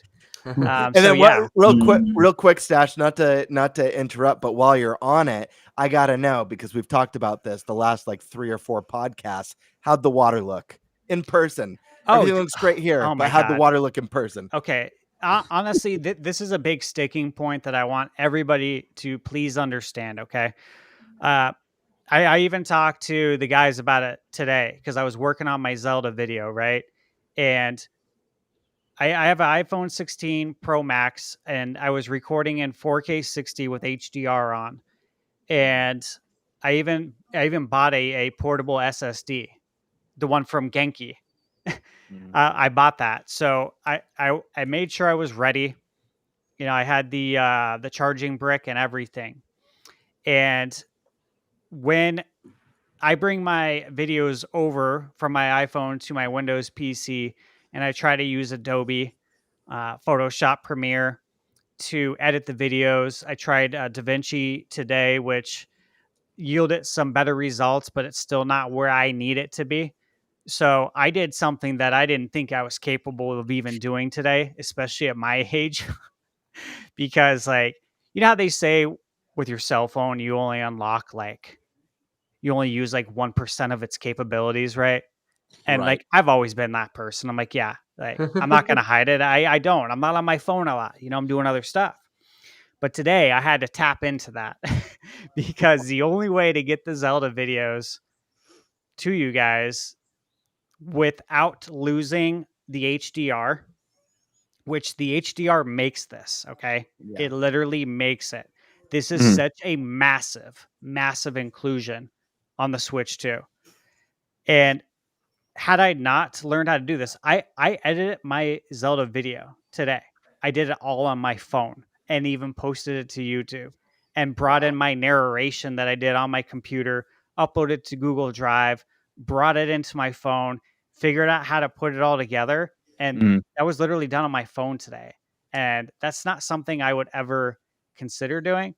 But it was in order to get you guys the HDR footage, because as soon as I bring the .move file, Apple video file, as soon as I bring it over to Windows doesn't want to read it, and then you have to convert it to MP4, and then you lose the HDR effect. It looks completely washed out. Okay, and so the reason I bring this up is because when you see the water in person, it is glorious. And I'm talking about in Donkey Kong. I'm talking about in Mario Kart. Talking about in Zelda. The water is absolutely beautiful.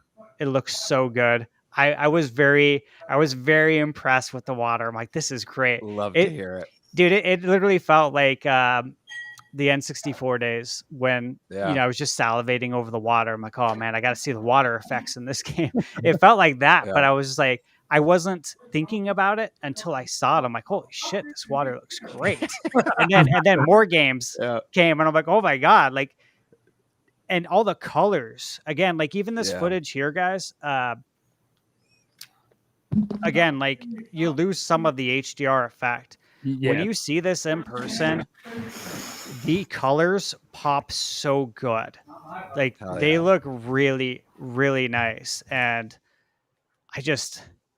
I can't say enough good things about how visually pleasing everything is. Like right here, you see the nice sunset and all that, but there's more to it. Okay.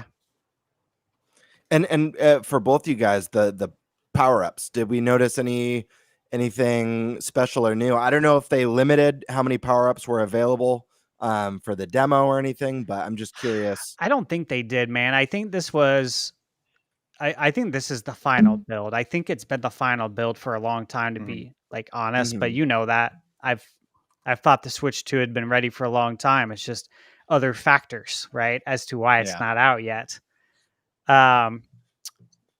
So as far as items, trying to think, there was obviously the bagged lunch or whatever you'd want to call it. It looks like a sack lunch, right? And that's where you change uniforms. And that was very interesting because I was using Mario and I was actually Cowboy Mario, and I went from Cowboy Mario to Famicom Mario, where he's wearing the Famicom hat. And I think it's from the game that the precursor to Super Mario Kart, the rally game. Josh, you know what I'm talking about, probably. The rally game that only came out in Japan. Yes, I know exactly what you're talking about. I know the artwork too. You could wear that same costume in Odyssey. Yeah, that's what he was wearing. So like when I got the lunch, that's the costume he changed into. I'm like, oh, that's so cool. It's so interesting as well.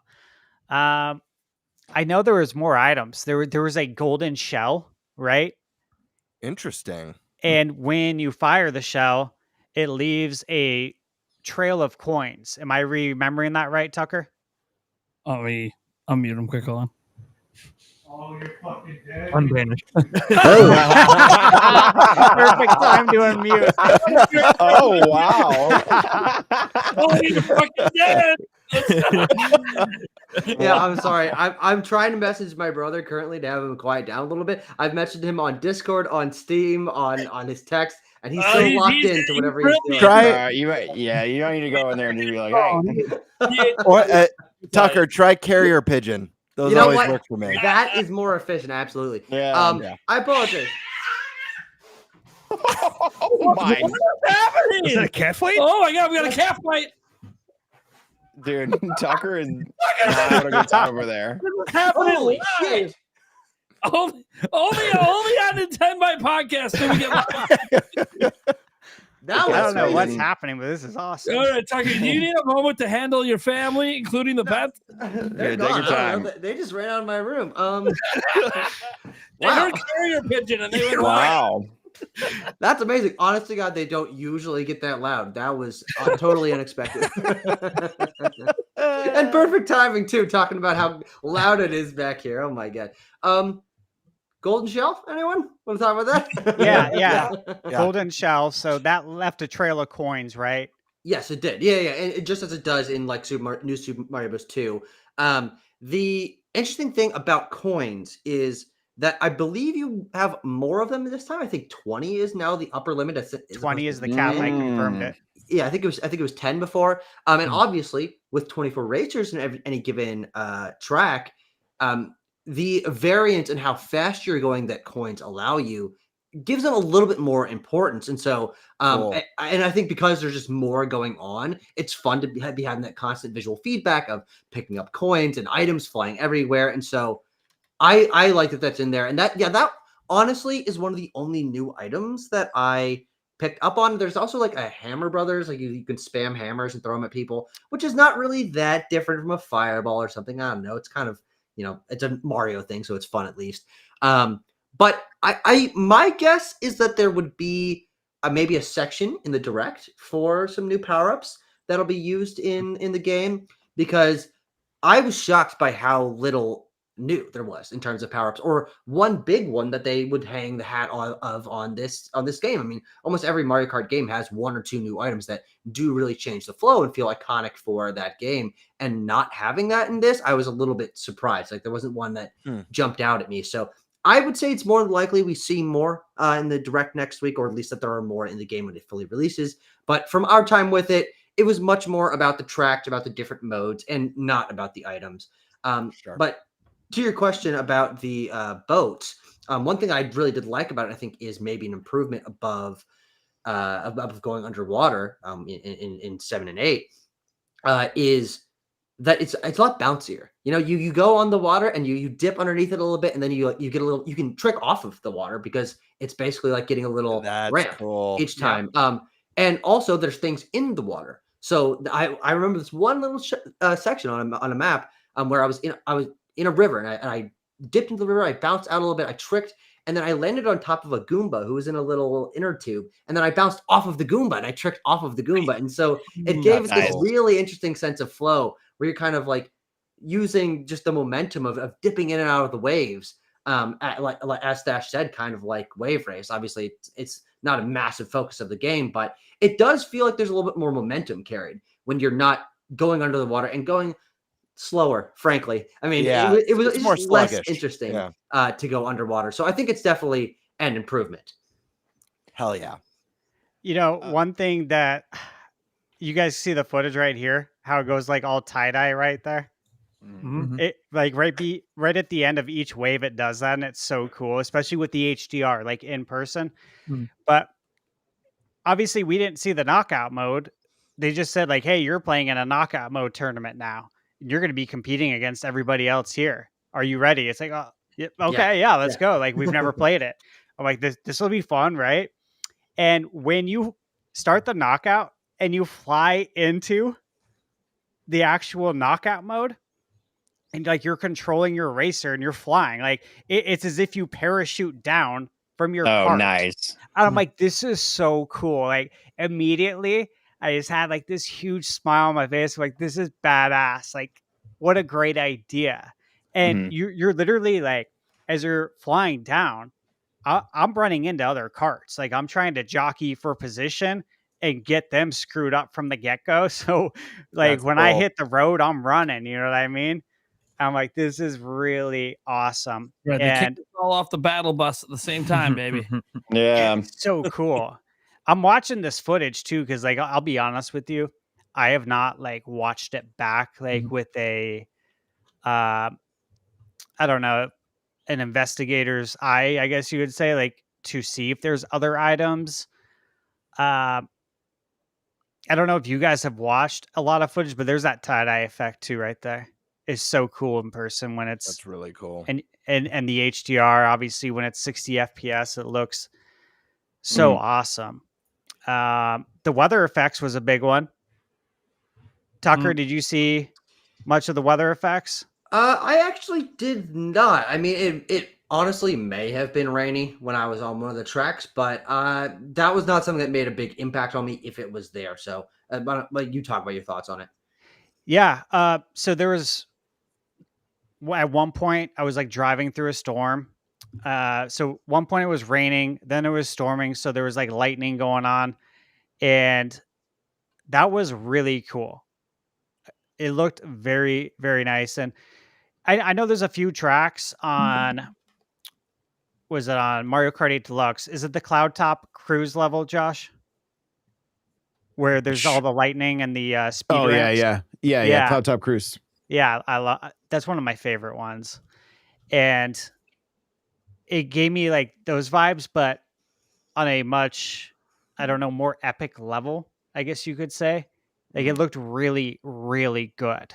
Like it felt like you were driving through a storm, like you would see in maybe like an open world game or something where it's storming. Like for instance, I'm obviously still chipping away at Assassin's Creed Shadows, and when it storms in that game on the PS5, it looks so amazing, and it reminded me of that. Like it's believable, the sound effects, everything.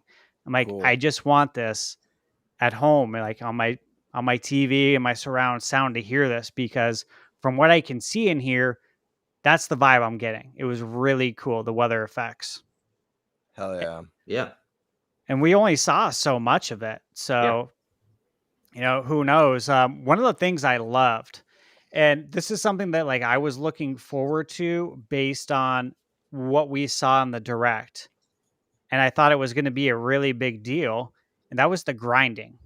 Like I was trying to, you guys will see in this footage, but I was trying to grind stuff as much as possible without basically trying to do something that I know I can't do, because there's like right there, you see that, how I'm trying to jump on it. I'm like, okay, I want to do it, but I want to win this race. So I don't want to be too creative in trying out new things. And you guys, that's like one of the reasons why I'm excited about the free roam mode, is because I can actually go find all of like the secrets and all of the shortcuts, because as someone like, again, who's just like super competitive, I would love to be able to do that, but if I'm in a race, I'm going to try and win. You know what I'm saying? So like when they said there's a free roam mode, I'm like, oh, I know exactly what I'm going to do on that mode. Like that's where I'm going to go strategize. I got another question, but I also want to give, you know, our guests a chance to ask their questions. And so if you guys have something, please dive in. I want to know, not necessarily about Mario Kart. I want to know, how good is the handheld screen versus the OLED in your personal opinion? Do you notice? The thing. Is it good? Yeah. Here's the thing. People are going to say, "Oh man, it's not OLED." Yeah, but it's a 1080p screen versus a 720 screen, and that is a sacrifice I will take any day of the week. I mean, I'm not a particularly a snob in terms of color or resolution, but resolution is something I notice a lot closer than color. And so just being able to play a game on a handheld screen in 1080p, which is pretty rare, all things considered, especially for gaming systems, that is, I think, a market improvement and much more important to me than having OLED, which I think we can all assume is something we'll be given access to later down the line in some sort of revision. But I think it looks better than the OLED because it's simply a higher resolution screen. And also, I mean, the games that one thing to stipulate, the only game I got to play in any form of handheld was Mario Kart World. All of the other systems were locked in to either Pro Controller or grip on a screen, on a TV. And so a handheld is something that we have much less experience with. I can give you some thoughts on the general system and magnets, all of that. But in terms of handheld play, immediately I was like, oh, this looks phenomenal. This looks fantastic. I mean, probably the best handheld screen or best looking handheld games I've played, just because I'm used to, on basically every handheld system I have, maxing out at that 720p and 60 FPS 1080 on a handheld screen is like, holy shit, I can't believe what I'm looking at here. Yeah, that's true. And how would you say like the upscaling and like on the, I know those, I don't know what kind of TVs those were in the showroom, but like for somebody who also has who does have an OLED monitor / TV at home, is it gonna look crispy as hell on those TVs? Because it looks like it upscales really nicely. Yeah, I mean, from what I was able to tell, it all looked great. The only game that I had any like noticing of jaggies on at all was Street Fighter 6, which was a game I only played one match of, but that was really the only third-party game I spent a large amount of time with. I played a little bit of Yakuza. I can talk about that as well if you're interested. But I jumped into Street Fighter 6, which is a game I have a decent amount of experience with. And, you got that Street Fighter 6 animation where they're coming into the ring and like doing their animations. Then you get the part where they like flex their face and make them make goofy faces. And I was immediately like, that does not look as good as I know it. And so that's probably a little bit more on them bumping down the polygon count or the resolution to make sure that the frame rate and gameplay maintain smoothness. But every other game looked fantastic. I'm not as much of a I'm not particularly super experienced with being able to point out resolution and stuff, but every other game looked excellent. I'm sure you're gonna have no issue with it. But Street Fighter 6, I was a little bit mixed on because it doesn't look as good as PS5. Yeah, fair enough. I mean, that's understood. So, obviously, like I got the hands-on time with the portable screen on Mario Kart, and I also got to play Breath of the Wild and Tears of the Kingdom in portable mode. Gotcha. And I posted my video for that. I don't know, a few hours ago. And as far as the screen, right? I have the OLED Switch, and obviously I love it. We all love it, right? Yeah, it looks amazing. When I picked up the Switch in handheld mode, I forgot about it. Awesome. Completely. That's perfect. That's great. Yeah, that's fantastic. Yeah, great perfectly to hear. honest with you. In fact, I thought about it after, and I'm like, will we get an OLED Switch 2 this generation? Does it need it? I don't know. I don't know because it looks amazing, right? Like, I don't know if we're gonna get a mid-gen refresh because it's an 8-inch screen, 7.9-inch screen. Are you gonna make it bigger? You can't put it in your pocket if you do. Well, I mean, I don't think they care about pocketability at this point. Yeah. I would say that will there be one? Obviously, we don't know. I would say if there is one this time around, it can't just be that. It would have to be a Pro. There would have to be another selling point.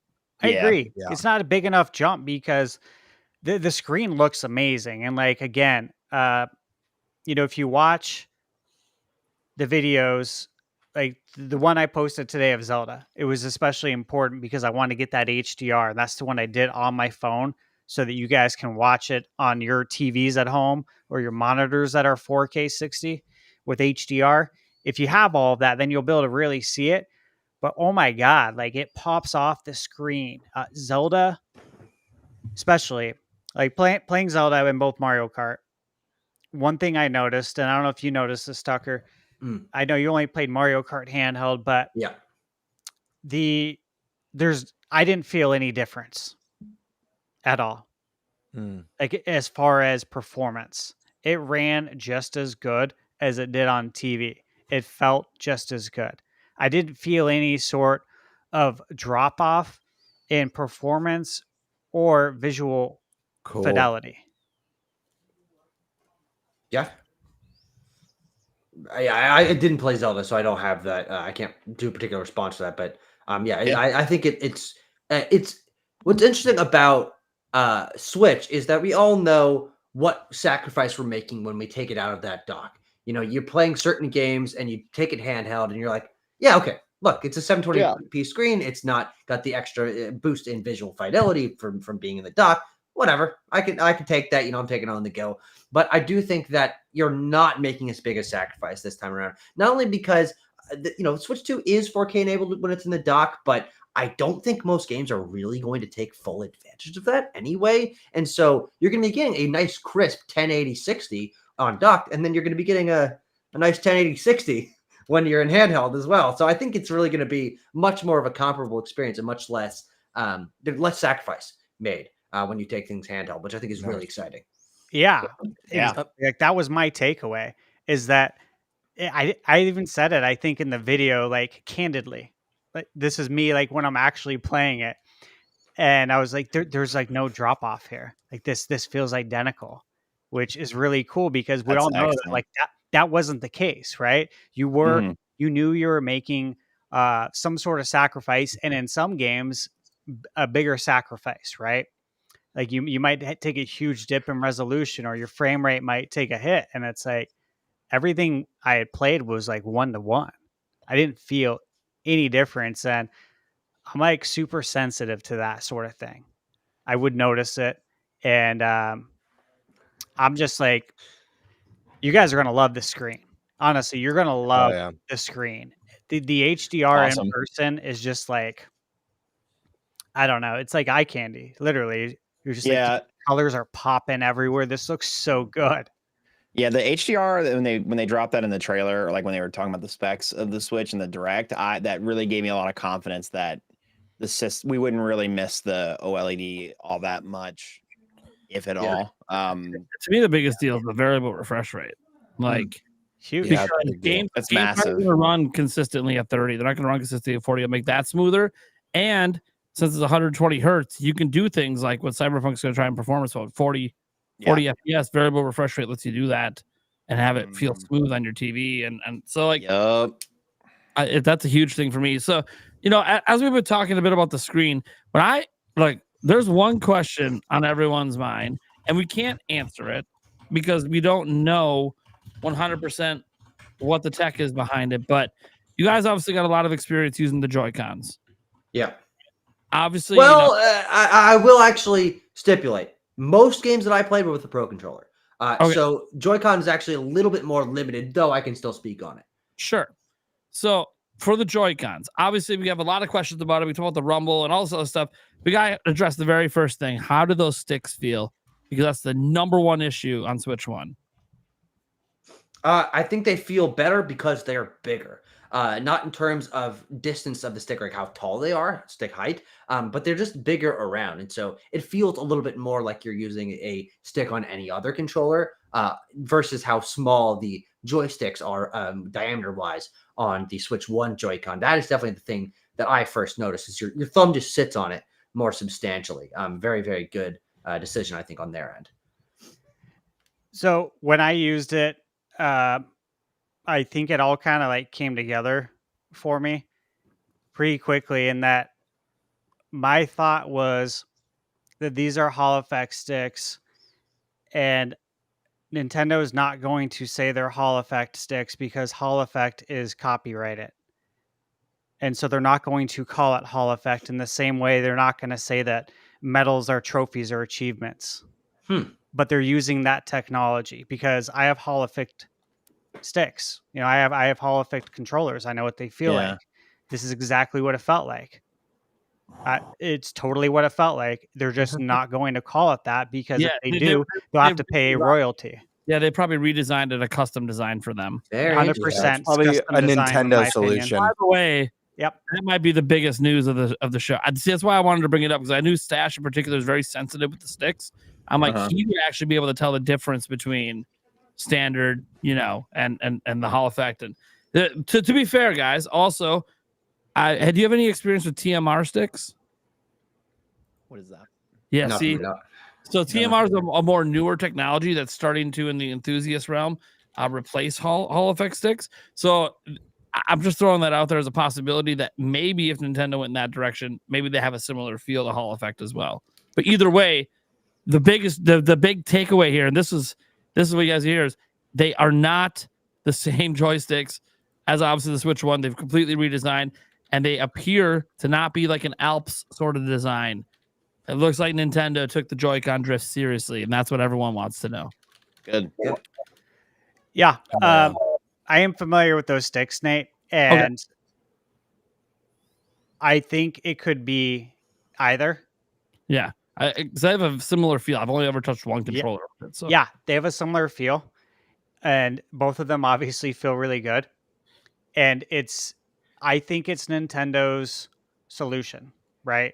It's whatever they came up with in house to probably not only emulate or replicate, but to make it better, right? And put some Nintendo touches on it. But I would 100% believe that it's new stick technology because it feels great. And you'll probably feel that too. Like as soon as you pick it up and play it, you'll be like, oh yeah. And as Tucker said too, they're bigger. They feel better. Your thumb rests on them, just like he said. And I was like, yeah, this is great because, I have a Nitro deck right now and it feels a lot better. But the one thing that you miss out on is the rumble. The rumble in the Nitro deck is like, it feels like, I don't know, a step up from the rumble pack on 64. You know what I'm saying? Like it feels like very old rumble technology. And it kind of sucks because you miss out on the HD rumble. And obviously at the Switch 2 experience, I was reminded of how great the HD rumble is, specifically the HD rumble 2. I was like, oh shit. Like whatever they're doing, obviously they're branding it HD rumble 2 and they can't be like, yeah, it's basically, a dual sense. They can't say that, right? Like all these things we're talking about is proprietary and it's copyrighted. But when I was playing certain games, I'm just like, dude, this feels crazy. This is really cool. Like this rivals the dual sense. I mean, one game specifically I played, I was like, oh, I even told Michaela, but she was recording. I'm like, oh my God, babe, like you've got to feel this. This is wild. Like this is legit. That's cool. Yeah, I'm very impressed by the HD Rumble. Tucker, did you get much time with the HD Rumble? Well, I mean, most games were featuring in some capacity, especially the Nintendo ones.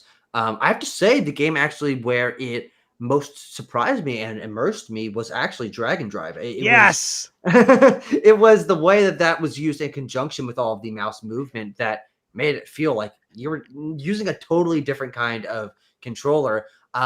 It's interesting that there wasn't anything to specifically show that off to you in a more substantial way outside of Dragon Drive, which is a game that I think was probably one of the least played of the entire event. Even the Nintendo Switch 2 Welcome Tour, which I did spend some time with, is hit or miss in terms of which micro game little test things actually even utilize any rumble. And so it felt great in Mario Kart, but it really was Dragon Drive where I was like, oh, they really did up their game with this because you can feel it sort of moving around and emphasizing different elements of your actions as you're moving the controller. So, and again, in combination with mouse mode, it felt like a totally different kind of controller experience. Yeah. I got a question for you guys about the Joy-Cons. When they first showed that console reveal teaser that showed the Switch 1 kind of transforming into Switch 2 and a lot of like the promotional stuff that we've seen since. When I look at that video, and I mentioned this in my reaction to it, there was a look to the Joy-Cons that almost looked like they were more textured or had like some sort of a grit or texture to them. I'm curious if that's the case. I know the Joy-Cons for the Switch 1, it's a very smooth plastic, but I'm curious, is there a little bit of a texture or a different feel to them? I know you guys didn't get to have them outside of the, the little dongle that keeps them attached, but did they feel more premium? Did the plastic feel better? Was there more heft? Just curious about just the build and the feel of holding them. So a few things. Number one, I think the plastic's probably about the same. Really did not notice much. So that's probably just, if there is any visual texture thing on that transformation or any promotional material, it's probably just a design thing in terms of visuals. In terms of the feel of them, there are two things that I want to highlight in terms of my experience with Joy-Con. Number one, or Joy-Con 2, is they're taller and they feel taller in your hand. And so, especially when they are put into the grip, This is something I think not a lot of people are talking about, but I think it's very important. When these two Joy-Con 2s are inserted into the magnet grip, this is a nice-sized, substantial controller. I think a lot of people are going to opt for just Joy-Con 2 in the grip in terms of its size and comfortability versus investing in a $90 Pro controller because it actually does feel a lot more substantial and usable than the Switch One grip did. I think it's a substantial improvement. And then just to bounce off of that, the grip that they had at this event, did it have the back paddle? It buttons? did, yes. And if It so, was how did those feel on the grip? Because obviously they're going to be smaller than the ones on the Pro controller. Yeah, they felt fine. It was basically just a fiddling thing for the situation we were in because nothing we were playing used them. So it's not like I had to think about them. But I did find myself, I'm playing Mario Kart. I'm just kind of like, click, click, click. I'm just kind of messing with it. I'm like, okay, that feels fine. But yeah, I'm glad that they gave us a chance to try that. And of course, the what are they called? The paddles, I guess, the back paddles were also on the Pro controller, which we did use a lot more of. And basically every game was set up with that. But yeah, it's cool that they have that. But that is also, again, that's the charging grip. Yep. I don't know. I don't really know if I know anyone that owns a Nintendo Switch charging grip for their Joy-Con. But again, maybe it's something that someone would want to invest in as a cheaper but still reasonably usable alternative to getting a Pro controller because it's a less than half of the price. Yeah, so I'll add on to that too and just give you my experience. The Pro controller, by the way, feels great. Yeah, we're gonna get to that next. Okay. I got a lot of Pro controllers. Yeah, I got a lot of questions on the Pro controller. I'll go back to the Joy-Cons then just to answer. I did feel like they felt more premium. They felt more hefty. They felt bigger. It just felt more substantial, right? Hell, like yes. When I hold my Joy-Cons, they feel small, right? They feel small in my hands. When I held the Joy-Cons at the experience, they felt much better. When I was handed the Joy-Con grip controller to play Mario Kart when I first walked in, I don't play like that. You know what I mean? Like, I'm sure you don't either. Like you said, Tucker, you don't. Do you play with the grip ever? I mean, on occasion, I guess, but I've had a Pro controller for 7 years. So, of course, that's what I opt for. Exactly. I literally have extra Pro controllers. So if I have people over and we're all playing a multiplayer game, no one gets stuck with Joy-Cons. No one gets Joy-Cons get used in my house is if we're playing like WarioWare or something like that. Just Okay. So, all right. So then we're pretty much, it seems like we're all on the same page there. And that's why I want to bring up this point is that when they handed me that controller, I was kind of like, I don't play like this, but I mean, obviously I'm playing the game, but I would just like to see how it feels is what I'm thinking with a Pro controller. And that thought went away within 30 seconds because it actually feels good. Yeah. Exactly. Right? That's the point I was making. I was like, this is nice. Yeah. Yeah.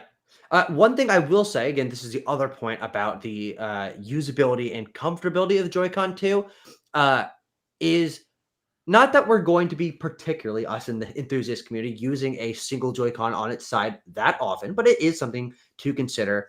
I actually think that specifically the right Joy-Con on the side didn't feel as good, and I'll tell you why. Because the Joy-Con 2 is longer, the distance from one side of the Joy-Con to where the stick is very imbalanced in terms of how far you have to reach your thumb. And so I found myself holding a single Joy-Con R on the side and really feeling like I was like holding it weird. Like I had to stretch out my fingers to really get a grip on it. And of course they've extended the buttons, but with that the strap on, it doesn't make the buttons stick out, unlike the Joy-Con strap on the original Joy-Con. And so that actually felt less substantial to press because there's just less, you're not pushing down as much. I actually like the Joy-Con strap a decent amount in terms of the way it makes pressing the shoulder buttons feel. I thought the shoulder buttons were less satisfying to press because they didn't have that sort of extension to them. And the Joy-Con right on its side felt imbalanced in my hands. Now, I will stipulate it was also, I had to use the I had to use the wrist strap. They were very big sticklers about even when you're playing drag and drive and your hands are on the table. They're like, make sure you put on the wrist strap. Make sure you put on the strap. I'm like, okay, all right, guys. Yeah, and so that was kind of getting in the way. Yes, and that was kind of getting in the way. And also there were like cords and things that were locking them down so you couldn't steal them. And that was kind of getting in the way. So it may not be as bad as that first hands-on experience with all the extra things going on. But those are some thoughts on the design of the Joy-Con as a single unit.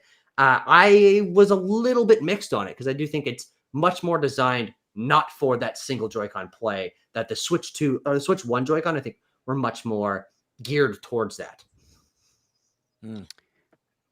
As far as what was it? Dragon Drive, right? And like I'm doing a video on that. That'll probably go out tomorrow. Talk of the show. Yeah, you know what? So obviously I love basketball. Years ago, I think it was like 2009, I shredded my Achilles tendon. So it wasn't a tear or a rupture, it shredded. They said it was like a bolt of lightning hitting a tree. Oh. And the roots going everywhere. That's what happened to my tendon. So, you know, like my foot became like detached from my leg, right? And, you know, I love hoops, right? So, of course, you know, I ended up getting surgery, but I was in a wheelchair for, I think, about at least 6 weeks. And I was dying to play basketball, right? Mm-hmm. So we played horse in the front yard.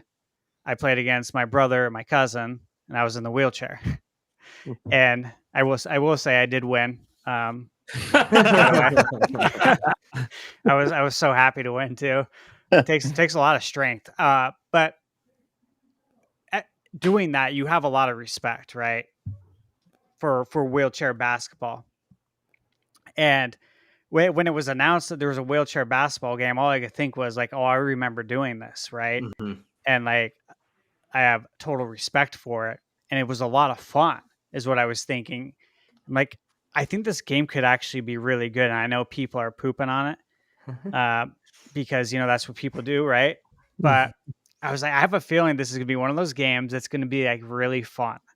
And when I sat down to like do it, like you said, they make you strap in and everything. And like, I didn't wear Wii straps or anything. I didn't do any of that. You know, you could trust me around your TV. I wasn't going to throw a Wiimote through the TV like all these people were doing for views, probably. But yeah, when they're like, you know, you got to strap in, I'm like, oh, okay, yeah, sure. You know, I get it. We're at a show. And I got to say, like, when I started moving the Joy-Con and doing like the motion, because again, like, you don't forget when you've been in a wheelchair what that motion's like doing all the time. I swear to you, it felt 1-to-1, and the HD rumble felt exactly like what it feels like to push a wheelchair. I'm like not even kidding. It was like all coming back to me. I'm like, oh my God, like this feels exactly the same. This is crazy. Like what kind of technology is in here? I just couldn't believe it because it's in these, you know, these small Joy-Cons, like at least with the Dual Sense. You know, it's a bigger controller. You got more room for whatever motors they have in there. These are smaller. And I'm like, I don't know how they did this, but this has me excited, right? For other implementations of this technology and the fact that these Joy-Cons actually feel good. And so I'm going to be able to use them and not something like a Nitro deck. And I will note too, guys, like you'll see it in the video, but I tested it on my jeans because, you know, apparently you should be able to do that with these mouse Joy-Cons. And so like I scoot it back, you know, and literally played it like on my jeans when I was playing in a 3-on-3 match, right, against other people. It worked fine. Like it worked perfect. Nice. I was like, this is really cool, man. Like you don't have to be at a desk to do this. And I know we talked about that on this podcast, and you guys mentioned too, I think you mentioned, Nate, that like you wouldn't have to be at a desk. Like you would be able to do it. And so I was like, yeah, like I want to test this out to see how good it feels. And I got to say it felt great. I don't feel like I was at a disadvantage playing on my jeans, which of course is important because, you know, if you're competitive, you don't want to be at a disadvantage. So I was like, I feel fine. Actually, I could totally do this. Yeah, I always kind of figured that would be okay because like I've done like a PC at a computer setup and didn't always have a lap board, and like I'd put the mouse on my leg and it would always work great. So I wasn't too worried about it. Obviously, if you have like super skinny legs, maybe you don't have that much surface area. But also you got to think, guys, like also if you're sitting on a couch, if you got your like arm of the couch, you could technically use it on there too. So like. I'm not saying that this is the ideal way. Obviously, the way Nintendo had that all set up, they had mouse pads and like desk and like the ideal way is at a desk, and there are tons of people that do console game at desks. So it's pretty exciting. And the only thing I worry about with the HD Rumble 2 is I'm sure it's better. They said it's better. It's bigger controllers. Let them do better HD Rumble than the first time. And the first HD Rumble also though kind of got a little rant and rave when people were playing 1-2 switch, like, oh yeah, you can feel the clicks of the lock picking. You can kind of sort of, it does kind of feel like ice cubes when you shake it in the one game. Don't forget the squirting milk. Yeah, the milking cow. It does never will. It doesn't feel exactly like milking a cow because obviously you don't have the feel of the actual udders. But you can kind of feel the liquid going from top to bottom. And people were impressed then. And then Nintendo went on to basically never use it in any of their games. Yeah. So do we think that that's what's going to happen again with HD Rumble 2, where it's like, yeah, this is really cool, and there'll be some indie games that maybe do some cool things with it, but outside of like Dragon Drive and maybe the tour game, Nintendo, like if it didn't really feel like were they using it? They use Pro Controllers for pretty much all the rest of the games. But like I don't expect them to add it to the Zelda games that Stash was playing. We saw all that handheld play. But HD Rumble's also in the Pro Controllers. So like we can't ignore that. HD Rumble 2 is in them. Did the other Nintendo games actually feel like they really used it, or was it just being used like standard Rumble? Because I'm kind of afraid that this is just one of those things that's really cool that never gets used.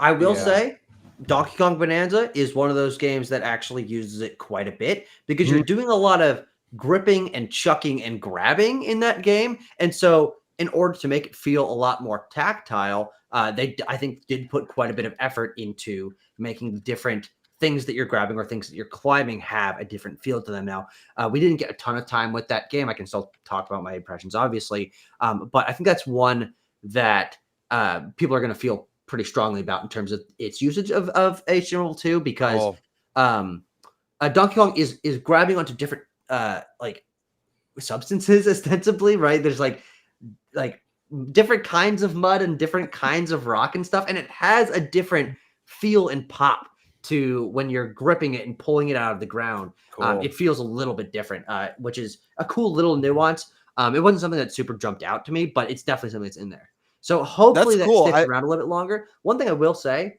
is, and what gives me a little bit more hope that this will be used a little more substantially, is I think PS5 games have done a pretty good job utilizing their version of HD Rumble, whatever, I don't remember what to call it, but I use my DualSense quite a bit. I'm like, this feels pretty good, the way that they're using it in all sorts of different kinds of games. And I think having third-party developers thinking more about the Rumble experience as something that's holistic because they were trained on PS5 might mean that they are more willing to translate that to the HD Rumble 2 on the Joy-Con and Pro Controller, because it's not just Nintendo doing it now. And so I think it's something like a rising tide lifts all boats, that because both Nintendo and PlayStation are using it, I mean, I think it should be used a little bit more across the board than it was on Switch.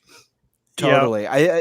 For me, the game that I think of that I just think has a perfect blend of the use of Rumble is Astrobot.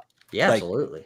Sony nailed it with Astrobot, from feeling that when you're in a level that's raining and feeling the little taps in the Rumble as the rain's hitting the floor or treading through mud. So I'm glad to hear that this one feels a lot better. It feels more like the DualSense. And I do hope that, like Nate said, that they put more use into it. They add to the immersion, especially with games when you think of like 3D Mario. The big one for me is Zelda. Like imagining the proper use of HD Rumble in a future Zelda title is really exciting. So here's hoping. Okay. Yeah. So, before we move on to the Pro controller and some of the stuff. Obviously, HD Rumble kind of crosses both controllers. Mouse mode. So set aside drag and drive. Obviously, very unique experience. But we know mouse mode was there for at least one other game.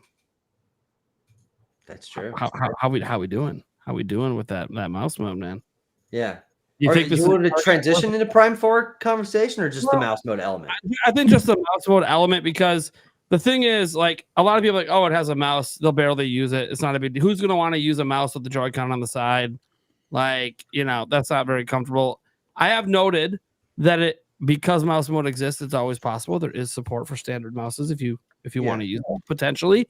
I don't think that's confirmed yet, but I would assume, you can plug keyboard and mouse into your Switch 1 right now and do some things. So setting that aside, obviously the reason for mouse mode is that everyone has it.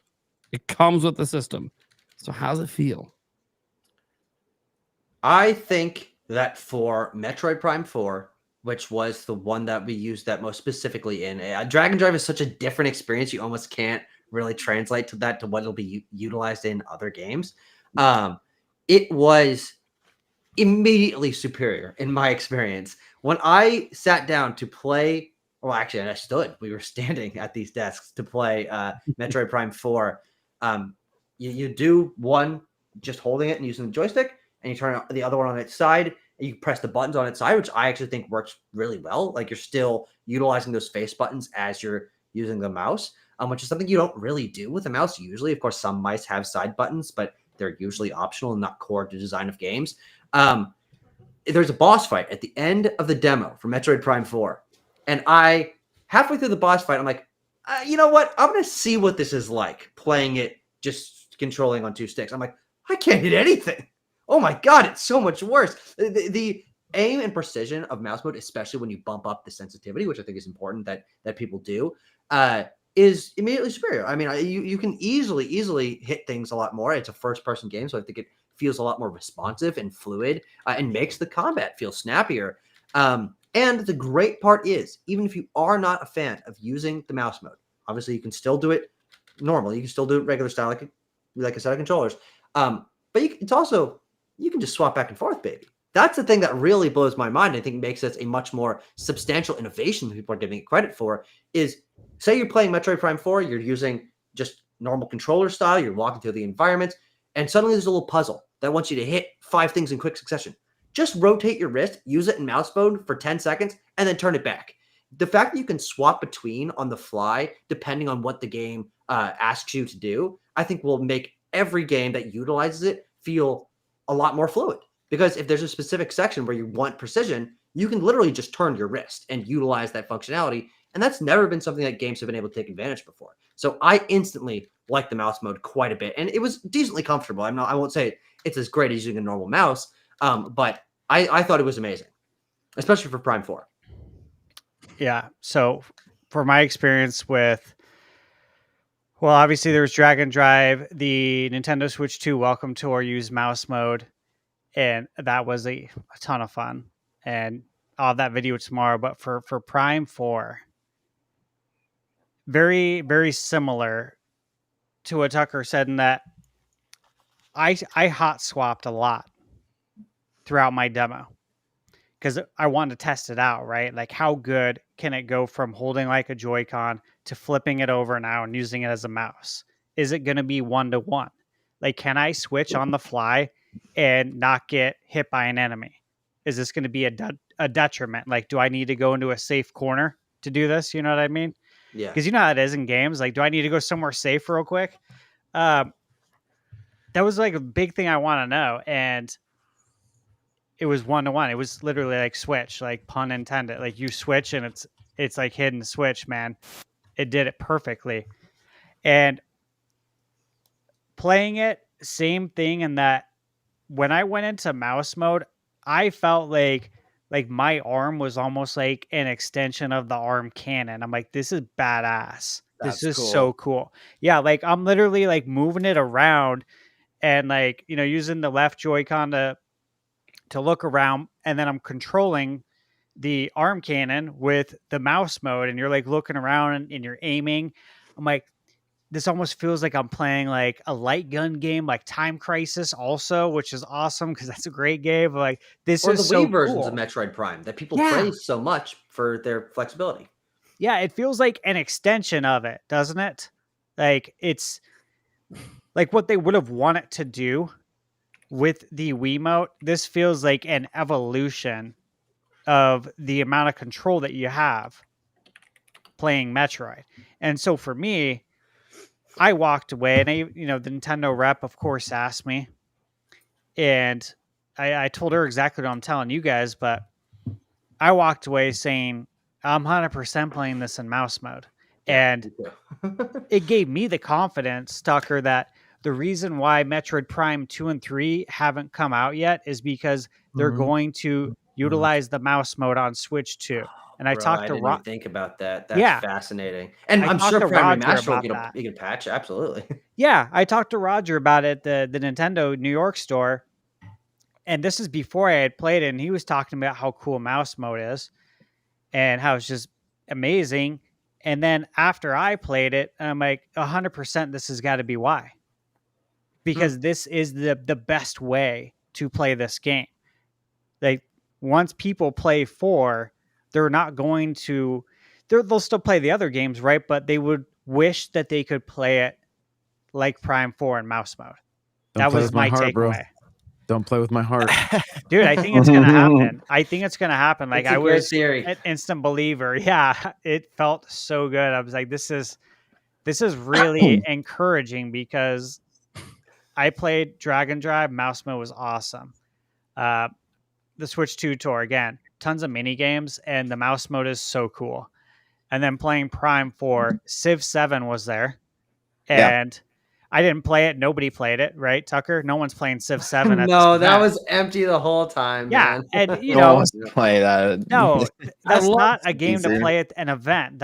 It's like playing yeah. SimCity at an event, right? Wait, Like you're not going to do it. Takes hours. It takes hours, man. Yeah. Yeah, but you looked at it, right? Yeah. I mean, Like yeah, you watched the gameplay live, and I thought it looked great. Yeah. It's I have a smooth. I have a specific question regarding mouse mode. I mean, more specifically regarding Prime with it. Love to hear that it felt seamless. It was 1-to-1, just putting the Joy-Con down and seamlessly switching. Love to hear that it feels like the Prime way to play the game. Yes. With that kind of feeling like you're controlling the arm cannon. My question though is, how does it feel with the buttons, the button inputs, being that it's not a traditional mouse? Is there anything awkward or feel like there's a learning curve as far as button inputs while holding the Joy-Con sideways and on the counter or table? Well, I want you to consider just for a second. What is the position that your hand is in while using a Joy-Con? Your finger is on the bumper and your thumb is resting on the face buttons. Turn your hand sideways. Your finger is on the bumper and your thumb is on the face buttons. It is really no different. Fair enough. I think maybe in terms of multitasking, it might be something your brain might have to adapt to in terms of moving your wrist, and also, your wrist is rotated, so you got to think maybe about your thumb positioning a little bit more specifically. But it's only, I think, because it's something that's never been done before, and you have never done before. And so I think in terms of comfortability and usability, it honest to God is no different. It's really just a 90-degree rotation, but it is something that I think you'll have to think about a little bit more and will eventually become second nature. But I mean, just you use a little logic and you're like, I'm not really doing anything different with my hand. Right. Yeah, for sure. I just figured I'd ask because it is a new thing, that if there's anything confusing or disorienting about it, or if it just feels natural right out the gate. Yeah, I agree. It did feel natural. There was nothing to it. I didn't even think about it. And the Nintendo rep's trying to tell you stuff, right? But like I'm like Luke, taking the visor off and using the Force. I don't want to hear it. Like I hear you, and like I'm not. Will you shut up, man? It's like the reps of these events sometimes. Yeah, I'm not trying to be disrespectful. It's like I hear you and I'm listening and I'm nodding, but like I'm like also in the zone. Like I'm with Prime 4. Like this is prime time, baby. Like you gotta let me enjoy this. You And- now see this mustache. I know what I'm doing. Yeah, I don't need to be like, I understand they have to do this. This is their You're right. job, and they do such a good job. Let me say that. But like when you hand me a controller, like I'm just gonna play. Like I'm gonna feel it out. I'm gonna immediately. I don't know if you guys do this, but you probably press the buttons right when you start a game to see what each one does. Sure. Yeah. I don't like look at the instruction manual, or I don't go into the settings and look at the controls. I'm like, let me just play and I'll figure it out, like, because that's I got a how question. you play. Were any of you crazy enough when you put it in mouse mode to stick your thumb on the thumbstick to see if that still works while you're in mouse mode? No, I wasn't thinking about it, but that's an interesting. Yeah, it's crazy. I don't think because I'm curious because that could also explain why it's seamless. Because if it also still works, it means it's always enabled. Yeah, the whole time. I think that's probably the case. Yeah. I don't think it'll ever be useful. It's shooting both mouses, both control sticks, and you're like, "Whoa, dude! You can play 3 games at once." Whoa! So, Flam, what question did you have? Yeah, sorry, I keep trying to find a pause, but it's my bad. No, so when you're my thing, I'm worried about because I at least I'm using the regular Joy-Con because I don't have a Switch Joy-Con. When you're sliding it from side to side, specifically, like when you're going, you know what I'm saying? Like instead of up down like you do in the wheelchair game, I'm talking more about like that left to right motion when you're aiming in Metroid Prime and all that kind of stuff. Did it feel either unnatural, or did it feel like the Joy-Con was going to fall over, or if you felt like, or did you feel like if you were in an intense situation, maybe like in a really fast-paced game like Splatoon, for example, and you were using that? Because I play a lot of first-person shooters like Valorant and Marvel Rivals and stuff like that, and there's a lot of flicking and dragging your mouth, it being a lot of really really fast with it. Do you think that mouse mode would be, with the current state of those Joy-Cons, would be good question viable for like really fast-paced? Like, do you feel like there's an issue with them falling over? Because I feel like, at least when I'm holding this in my hand, I feel like that side to side movement is just, it feels like the Joy-Cons are like waiting to fall over. Yeah, I don't know.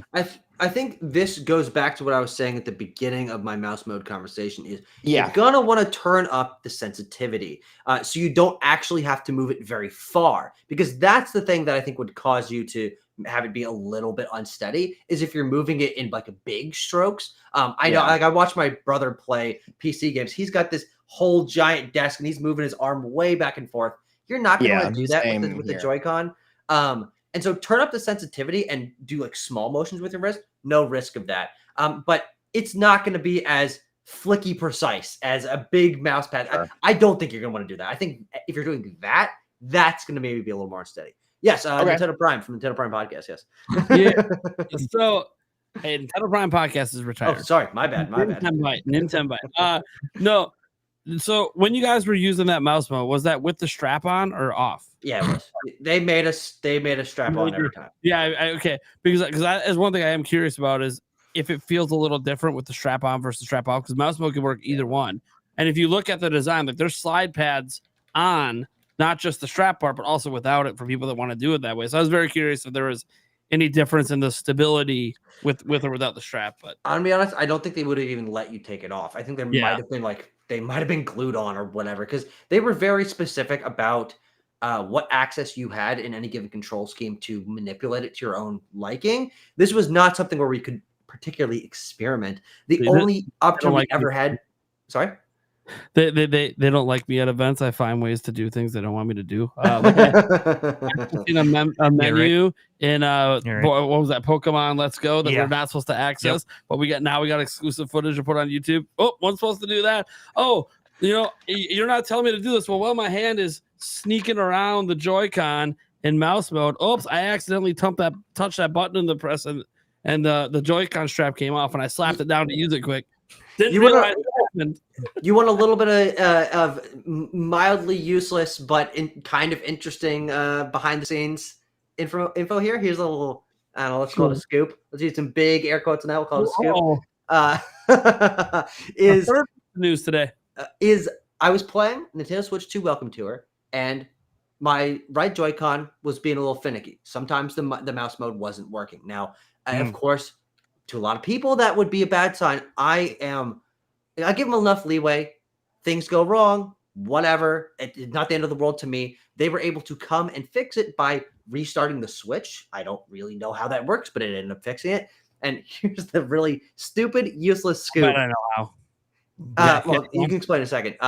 Is I saw them open the case underneath the TV, which is where the actual Switch was stored, and they took it out of the dock, and I saw the code that he typed in to unlock it. Because he pressed show password, which was please open Sesame with dollar signs as the S's and a 3. Hey, and a 3 as the E. LA event. If you get that cabinet open.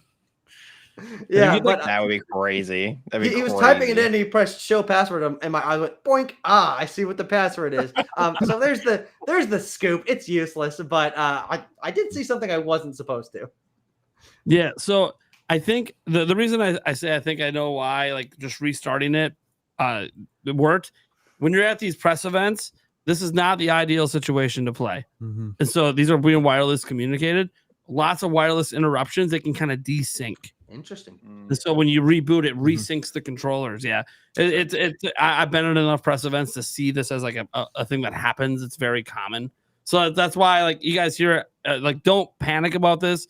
Yeah. You're not going to be in a room with 100+ Switch 2s, all like using mouse modes and doing all this stuff. And like you're in a very unique situation where this is not how you experience the game.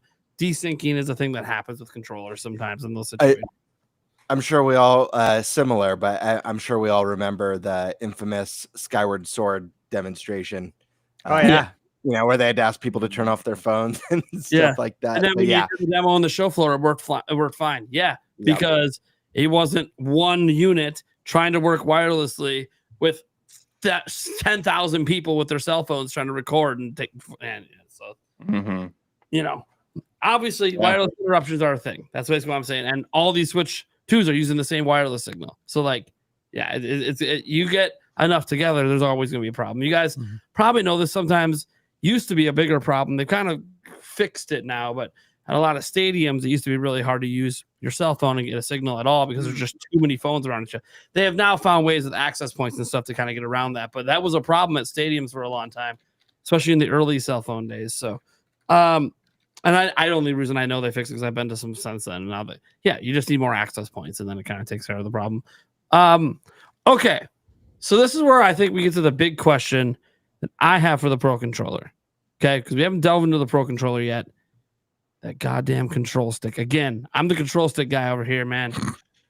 So obviously, we can get into the, hey, is this also sort of that Hall effect or TMR thing? And that's important too, because some people did have drift problems with the Switch 1 controller.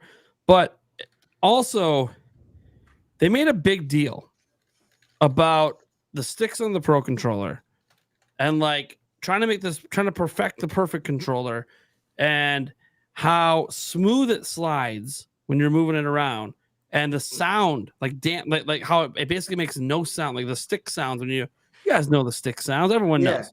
Okay, so before you said that, because I actually didn't know that about them sharing the information about the Pro Controller, you mentioned, okay, let's talk about the Pro Controller. I'm thinking in my mind, what am I going to say about this? Because largely, form factor is very similar. Feel in your hand is very, very similar. But the one thing that I was like, oh, you know what I remember is that sliding the stick around in circles felt so smooth. And I'm not a big enough stick guy like the two of you are to know exactly what the difference was. But I know that I felt that immediately. And then you mentioned the sound thing. I'm like, that's the difference. That clack you get when you slide the Pro Controller stick around, totally gone. And I'm like, you're right. I absolutely, like, I unconsciously, even as a guy that's not super into the sticks, immediately noticed that just sliding it around was such a smooth and, I guess, quiet experience. So yeah, I did notice that just subconsciously. I thought that was funny.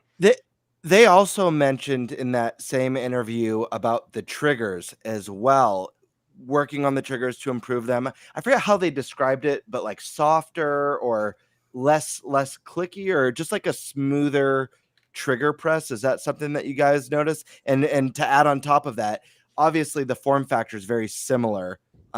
With it's updated, but very, very similar. Did it feel more premium? Did it have a little more heft, even slightly more premium, or did it feel just like the Pro controller, like 1-to-1? The thing that's most premium and I think most immediately different about the Pro Controller 2 is the texture of the part that touches your hands.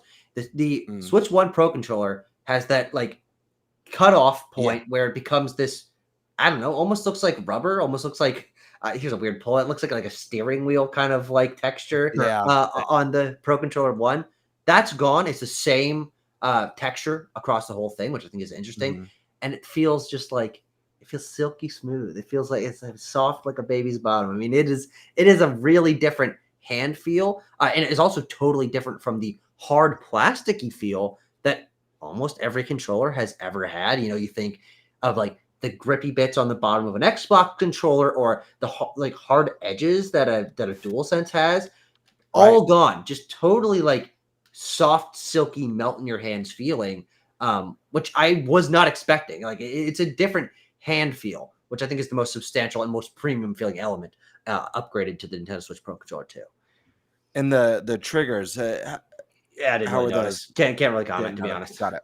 All right. Well, then all those questions to Stash. What are we doing? Yeah. Throw it to them expert over here.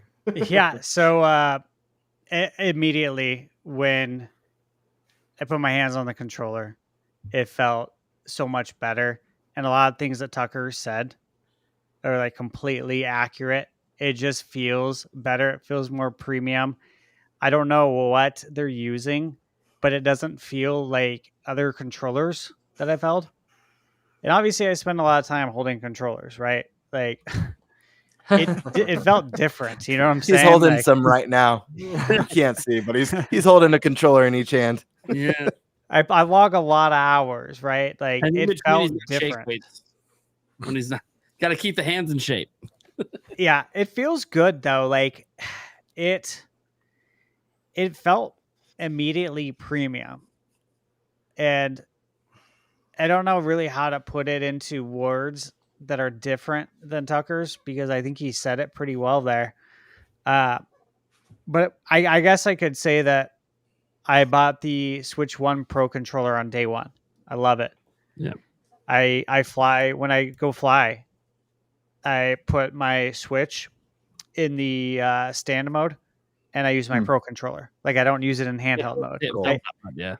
I use the Pro controller anytime I can, right? Anytime and every time. After holding this Pro controller, I feel like I'll never use that Pro controller again. Right? Like I don't know. It's such a nice controller is my point. Like I love the Switch 1 controller. I love it. And for me to be like, there's no reason to use it again. Like that's the controller I'll give to somebody else to use. Because it's, still, it's not a Mad Catz.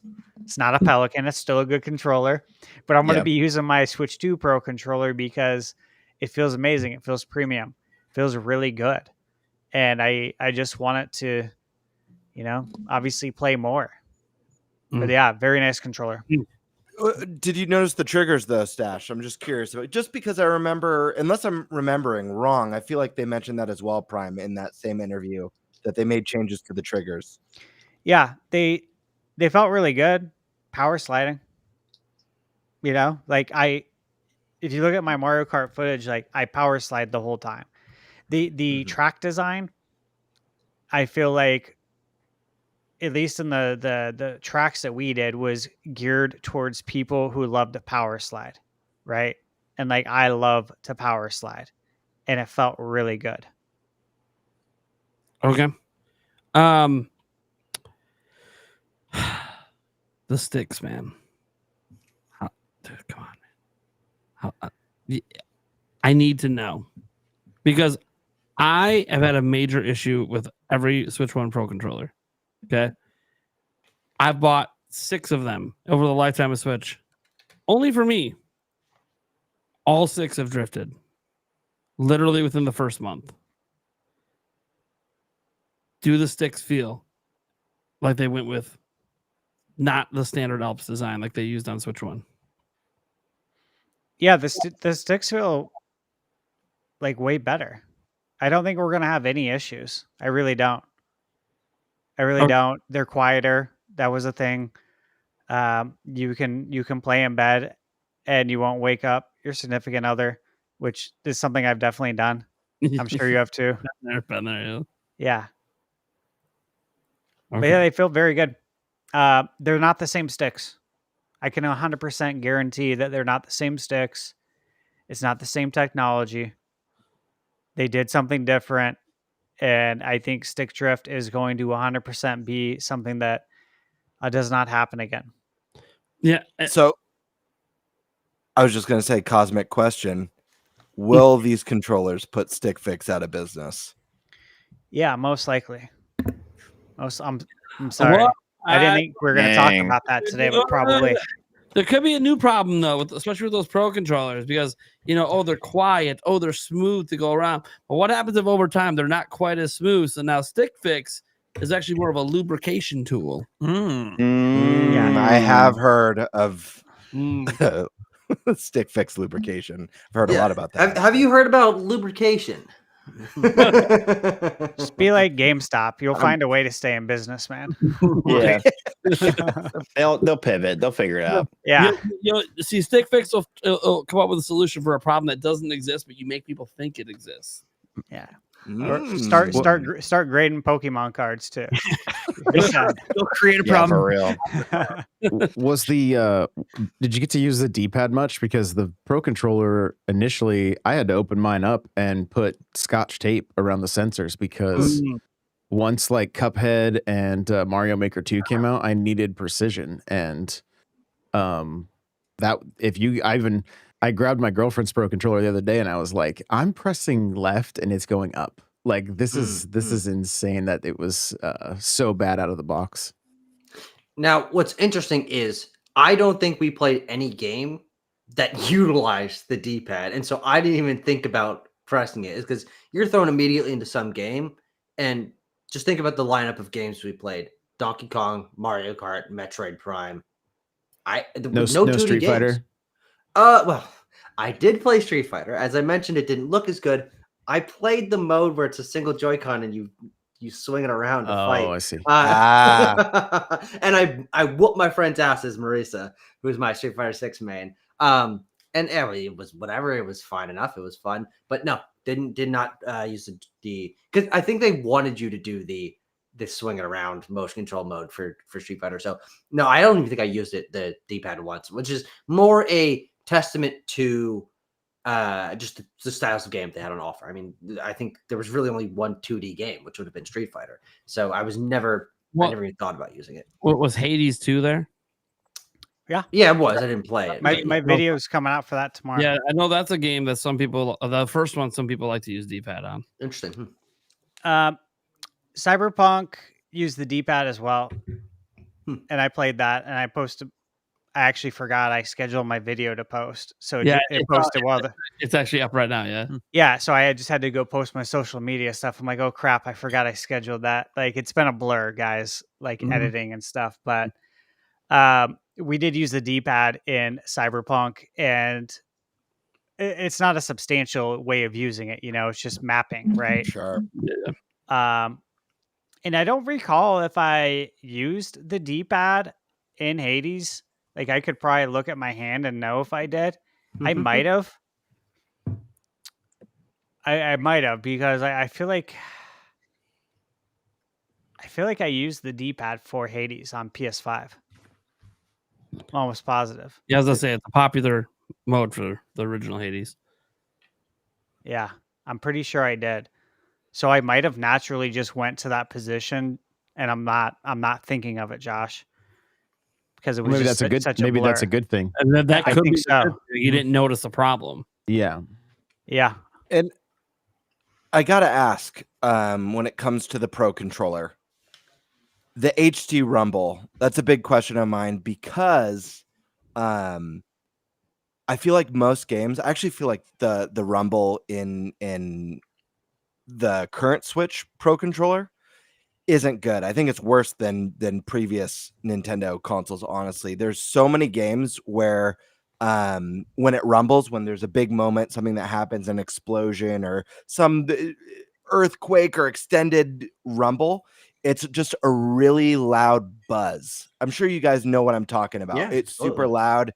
If your controller's on the table, it does that zzz. Yeah, vroom in the night sky. Not that I want to admit that I played it. It's just but like vibrating your bad. hand with Yeah. very tiny vibrations, but really fast, like a buzzsaw.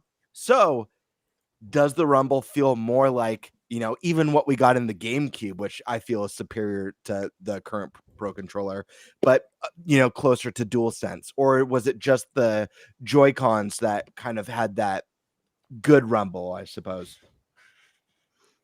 It's definitely nicer. It's definitely nicer. I think because it's also more localized, like as you mentioned in the DualSense, it's more positioned around the controller, which, I mean, I think is probably in the Switch 1 Pro controller, but just not almost ever utilized. Sure. But yeah, no, it felt very good, especially with Mario Kart when we were playing Mario Kart, and that like I'm just pulling this out of my butt. I think I recall, when you're drifting, and it depends on like what, this is what it is when it's when you're on a rail and you're grinding on one wheel, that side of your controller kind of vibrates a little bit more. That's cool. That's and super so yeah, sick. there definitely are some of those touches that I think will make it feel a lot more substantial. And is it a nice rumble, or is that kind of that buzzsaw that we get on the Switch 1 a lot of the time? Stash? Yeah, no, I don't think it was like the Switch 1. It felt much. You guys more know what I'm precise. talking about, right? I do. I'm not just No, okay. I just want to make sure you guys understand. I know what what you're I'm talking getting about. at. It's like a hummingbird's wing, just like yeah, like even playing Cyberpunk, the HD Rumble 2 is definitely being used. Like when you're Mhm. firing the weapon, it feels like you're firing a weapon, which is Cool. like how the DualSense is. That's why, like across the board, I didn't feel like I noticed enough of a difference, if there was a difference, between the Joy-Con HD Rumble and the Pro Controller Rumble. And like Tucker Cool. said, like when you're grinding on a rail, you feel it on that side that you're grinding on. Love that. It's really good. Like I'd be very, I don't know if I could find anything bad to say, right? Like Cool. or anything concerning, I guess you would say. Like I was very impressed. I'm like, yeah, this is awesome. And it feels, like I said, so much better than the Switch 1 controller as far as the HD Rumble. And I know what you're talking about with that controller. The HD Rumble isn't great. I will agree with you on that. But this feels like kind of like a night and day difference. Awesome. I think the one disappointment, if you want to call it that, is the lack of analog triggers. Because if games like Forza Horizon are going to be making their way to Switch 2, playing that without being able to feather your gas pedal essentially is going to be tricky. It's going to be they might have to do like they did with what was that, Trials HD or whatever, where you had to use the stick as your gas essentially, Oh yeah. Mm. That's a good point. Did they utilize the rumble in Prime 4 when you're charging your arm Yes. cannon? Yeah. Definitely. Cool. And I was, love that. Yeah, I was charging my arm cannon like a lot. Pretty much. Yeah, if you see in the footage, yeah, like pretty much the whole time. I kept saying, I'm like, dude, he could take this out so much faster if he stops charging the arm cannon. Just get the quick shots in. But you're just It felt that good. It felt so damn good. I'm charging this bitch every shot. Yeah, it did. Like I was just like charging and dodging as much as I could, and just trying to like also just figure out the controls. But yeah, that was one thing actually I wanted to mention. I'm glad you brought that up. But that the HD Rumble felt very good in Metroid Prime 4 in mouse mode. Like it was really cool charging that up. And that's just another way that it was able to immerse you, because not only did it feel like an extension of the arm cannon with the way that you're pointing it around and aiming, but also that HD Rumble felt like really good. I'm like, this is cool. Cool. Yeah. If we want to sort of shift to Prime 4 talk, Josh, Favlam, Eric, you guys have any questions about Prime 4 you want us to dive into? I just can't even like I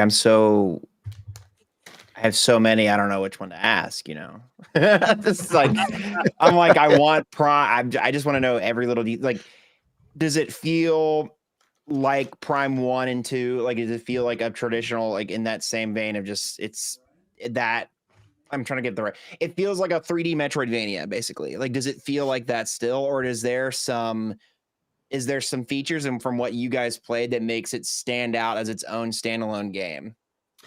This is going to be an interesting conversation to have. And All right. I'm not sure what I'm going to say is going to make people particularly happy, but here are my thoughts on this demo that we got to try. It was about the opening, say 12 minutes of the game. Sure. Cutscenes, opening battle, teach you how to open doors, teach you how to scan, teach you the basics of combat. Yeah. What you're asking about it feeling like a 3D Metroidvania, I mean, probably, but not from what I played, because this was a very linear opening set piece section of the game. Okay. And my thoughts on the Metroid Prime 4 demo is that other than it being higher fidelity, we were playing it in 1080, 120. You could have told me this was from Prime 1, and I wouldn't have been able to really tell a difference. This specific section. Okay. Now, I'm not a fan of Metroid Prime. I've played remastered, and I played the original game on I played the GameCube version. And I'm not a big fan of that game in general. But what I found so frustrating about it is exactly what you're saying. From this opening few minutes, I felt nothing here that made me feel like this is a 15 years in the making, long in development sequel that is a next step up, which I found frustrating and disappointing because the things that we saw in the second trailer for the game about the psychic abilities, those may be influencing the pacing of exploration and puzzles and combat. I'm excited for those, and I'm interested to see the ways in which they'll shape and shake up the design. Didn't see a single lick of that in the demo that we tried. And so the only thing that really impressed me or interested me was mouse mode. I liked that quite a bit. I thought it made the gameplay feel a lot more responsive and fluid and engaging. But nothing about this specific demo I found game design wise particularly impressive. Now, that's only this demo. There's a lot more to the game, a lot more to unlock. Safe demo. It's a safe demo. It's a safe demo, but I was really disappointed by that. So the takeaway is, if you love Metroid Prime, you're probably gonna love this because it's very Metroid At the very Prime. least. At the very least. But nothing that you saw at this event specifically was necessarily reinventing the wheel for the series. Not at all. Okay, interesting. Good to know. I'm watching your. Oh, okay. Hang on. I see it's different. So I was watching your footage, Thunderstash, and I was seeing like when you were aiming when you're aiming with your gun, right? It looked like the crosshair was moving on the screen, and then once you kind of got towards the edge of the screen, the rest of your body followed looking. But I see you're also now like in this room, it's not doing that. Is that like are you in mouse mode right now? Or is like when you're in mouse mode, is it following you like a traditional FPS mouse mode shooter? And does it do that weird thing that we saw at the beginning of this video only when you're in like the stick mode, or how does that work? Yeah. So I was switching, like I said, on the fly the whole time. Yeah.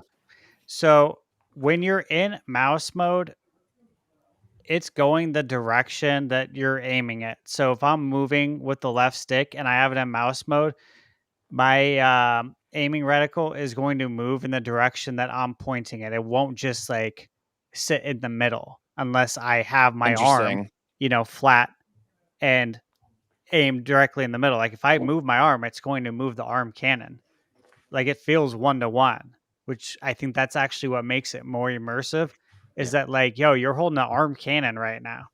Like you gotta watch where you point that thing at all times. Okay. It was really cool. Interesting. Okay.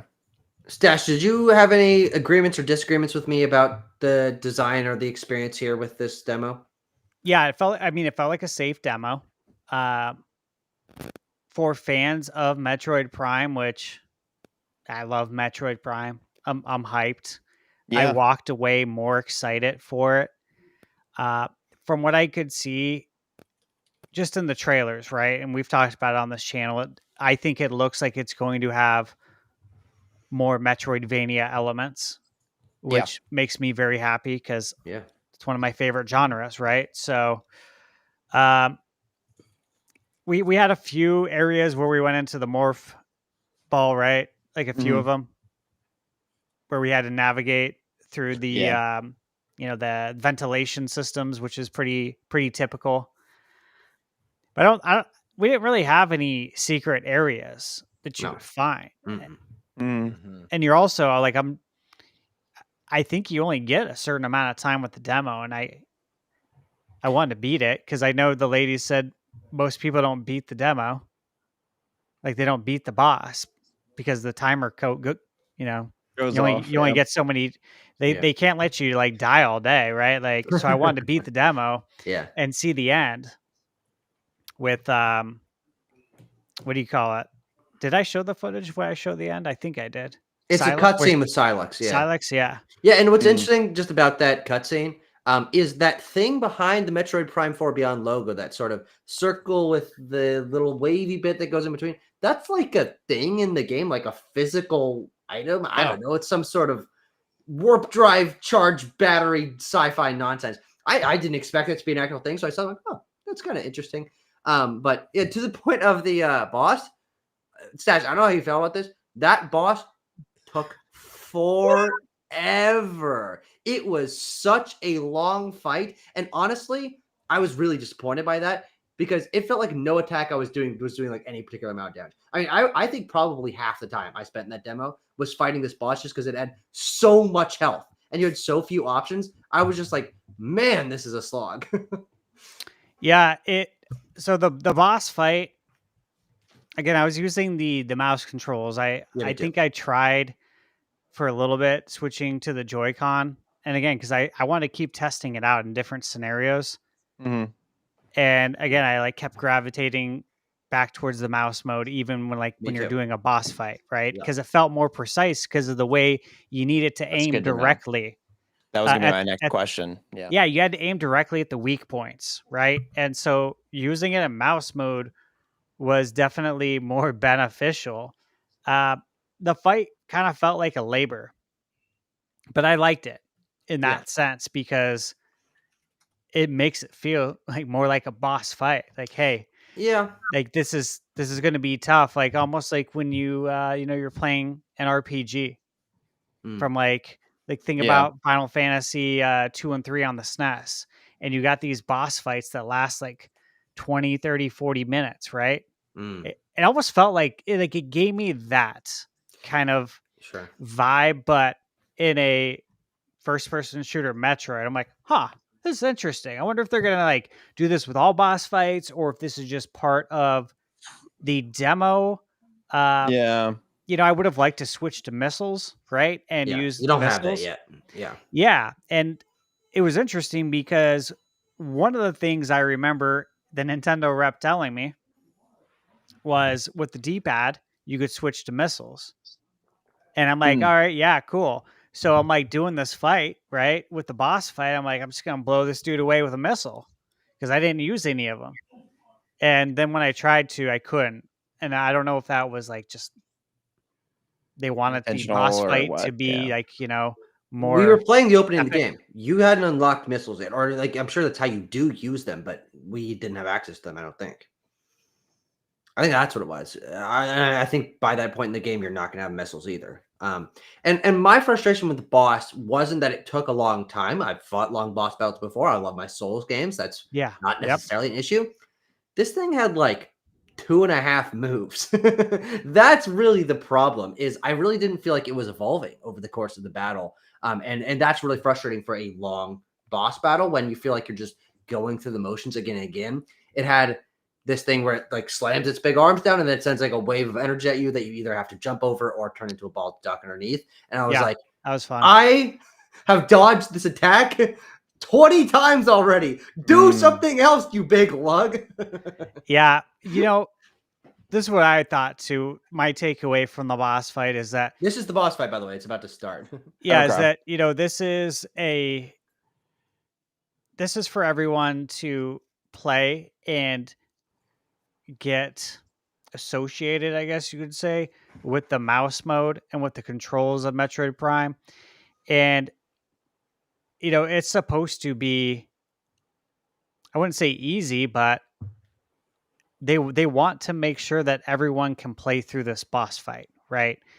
And so I think they limited maybe the amount of moves like on purpose to make it. Maybe. And I'm not saying maybe we have more moves when the game comes out, but like this is obviously they want you to experience a boss fight that is not super difficult as far as the moves. It doesn't have a ton of moves, but it makes it feel like you accomplish something when you beat the boss.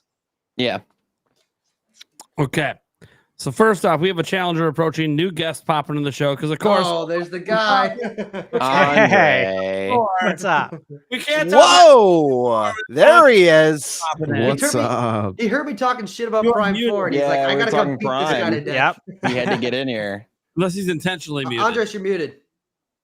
Totally muted, Andres. Totally muted. Classic Andres right there. Classic Andres right there. Still not working. See, I this was an epic introduction for him, and he screwed up. You done. You Let's done. Let's try again. Let's start again. Kick him out and bring him back in. Yep. Challenger approaching. Andres muted. the muted. Hey-o. The muted one. Andres. He's still muted. He's still muted. Oh I'm no! looking forward to this. Check, go to the settings. People who played This Metroid. guy. Oh, do you see that chat? Andres needs to restart. Very good. That's Damn. good. Little does he know Nate has Still him no. muted on purpose. There we you go. There it Okay. is. There we No, go. I was on the wrong microphone. That's why. Yeah, what did I say? Check your input. Yeah. It is. All right, Yeah. let's try this again. Hey, we got a new challenger approaching. Andres restart because he couldn't miss Metroid Prime 4. How dare you speak ill of such a glorious boss fight? Are you kidding me? No, I mean it's your opinion. That's fine. But honestly, I think the boss is probably pretty easy. Like you can lock on, you can wipe those little orbs with the missile real quick. So I actually think you can beat it pretty fast. But that requires having a better I feel like speedrunners will blitz this. You know what I mean? Oh, it's the beginning of the game, and even to think about Metro Prime Remastered, you guys go play the Switch one. The very first boss, Parasite Queen, 6 seconds. Let's go. It's a joke, yeah, it's a joke. But the thing is, though, it's only a joke after you kind of learn it, right? Like at first, it is kind of like a sponge of damage because you're not hitting it as efficiently as you would like to. Sure. And it's not until you're like, oh, I can spam missiles on it really quick and throw out a lot of damage, right? So Well, I still wouldn't say that it's difficult. I never felt like the first you're one. not really meant to. Well, I mean, truth be told, I've seen people die against Parasite Queen when they don't know Prime. I think I even died when I was a little kid once or twice. Okay, as an actually, adult, you know what? I think I even live streamed once where I was messing around and it killed me. So it can happen. Oh, well, This one at least seems to be. I know Tucker, you're saying there wasn't too many mechanics for this, but this at least looks to have more mechanical depth than Parasite Queen. Sure. Yeah. This is. I mean, I'm really excited about this boss because I think this is a lot more elaborate than Parasite Queen. I mean, it is kind of difficult in comparison to Parasite Queen because you have to do more. You have to do the dodges with the morph ball. There are times it can grab you. It does force you to aim around. So I don't know. I actually think for a first boss fight, it's pretty good. Now I didn't play it, right? But I've looked at the footage repeatedly, and I think it looks pretty awesome. So Tucker's like, yeah, well, what do you know? Yeah, It's an oversized delete from Halo. Is all it is. It does look like one. You're right. it gives me Moginar vibes, actually. For any of you who played Prime 3. It's like Moginar is like a giant golem that has these orbs you have to aim at and you blast them. And actually on Wii, I played it in hype. You beat normal and veteran, right? But then there's hyper mode, and so in hyper mode you have to press A a million times, and if you screw up, it starts all over again. That is the ultimate way to obtain carpal tunnel. I'm glad now we can use the trigger. Actually, I have a question. So in Prime Remastered, right? They actually made a little subtle change to the game where when you press the arm cannon shot, it does a little bit of a rapid fire, right? To kind of make it easier for you to shoot repeatedly. Because in initially, every time you press the button, it's just one shot, right? But in Prime Remastered, it's 3. In this one, is it a single? I'm not talking about the charge shot, but when you press it just once, does it do a little bit of a da-da-da? A rapid fire shot. Yeah, I don't remember. Unfortunately, I 'Cause apologize. I'm but- looking at the footage here, and you're just doing charge shots, which He are does good a if you land them. He does a lot of charge shots. Yeah. If you land them, if you're not, it's just like, oh darn. I don't wasted a charge shot. recall if there was. I don't remember. Be honest with you. I haven't actually don't- like been I don't looking feel for like it. Like there it just was. occurred to me now, like as we're talking about it, Yeah, I'm if going there's, back like- in the footage just to see if it happens to happen. No, I just clicked around through Stash's footage and just to see how long that boss fight was, just to see if I was making it up. 7 minutes out of the 17 minutes of his gameplay are that boss fight. So good it to is a massive chunk of that opening section. I mean, I guess in that opening section, yeah, but I feel like that's still not that crazy. I don't know. Maybe I'm perception of. I think it Metroid is Prime because boss of the- fights.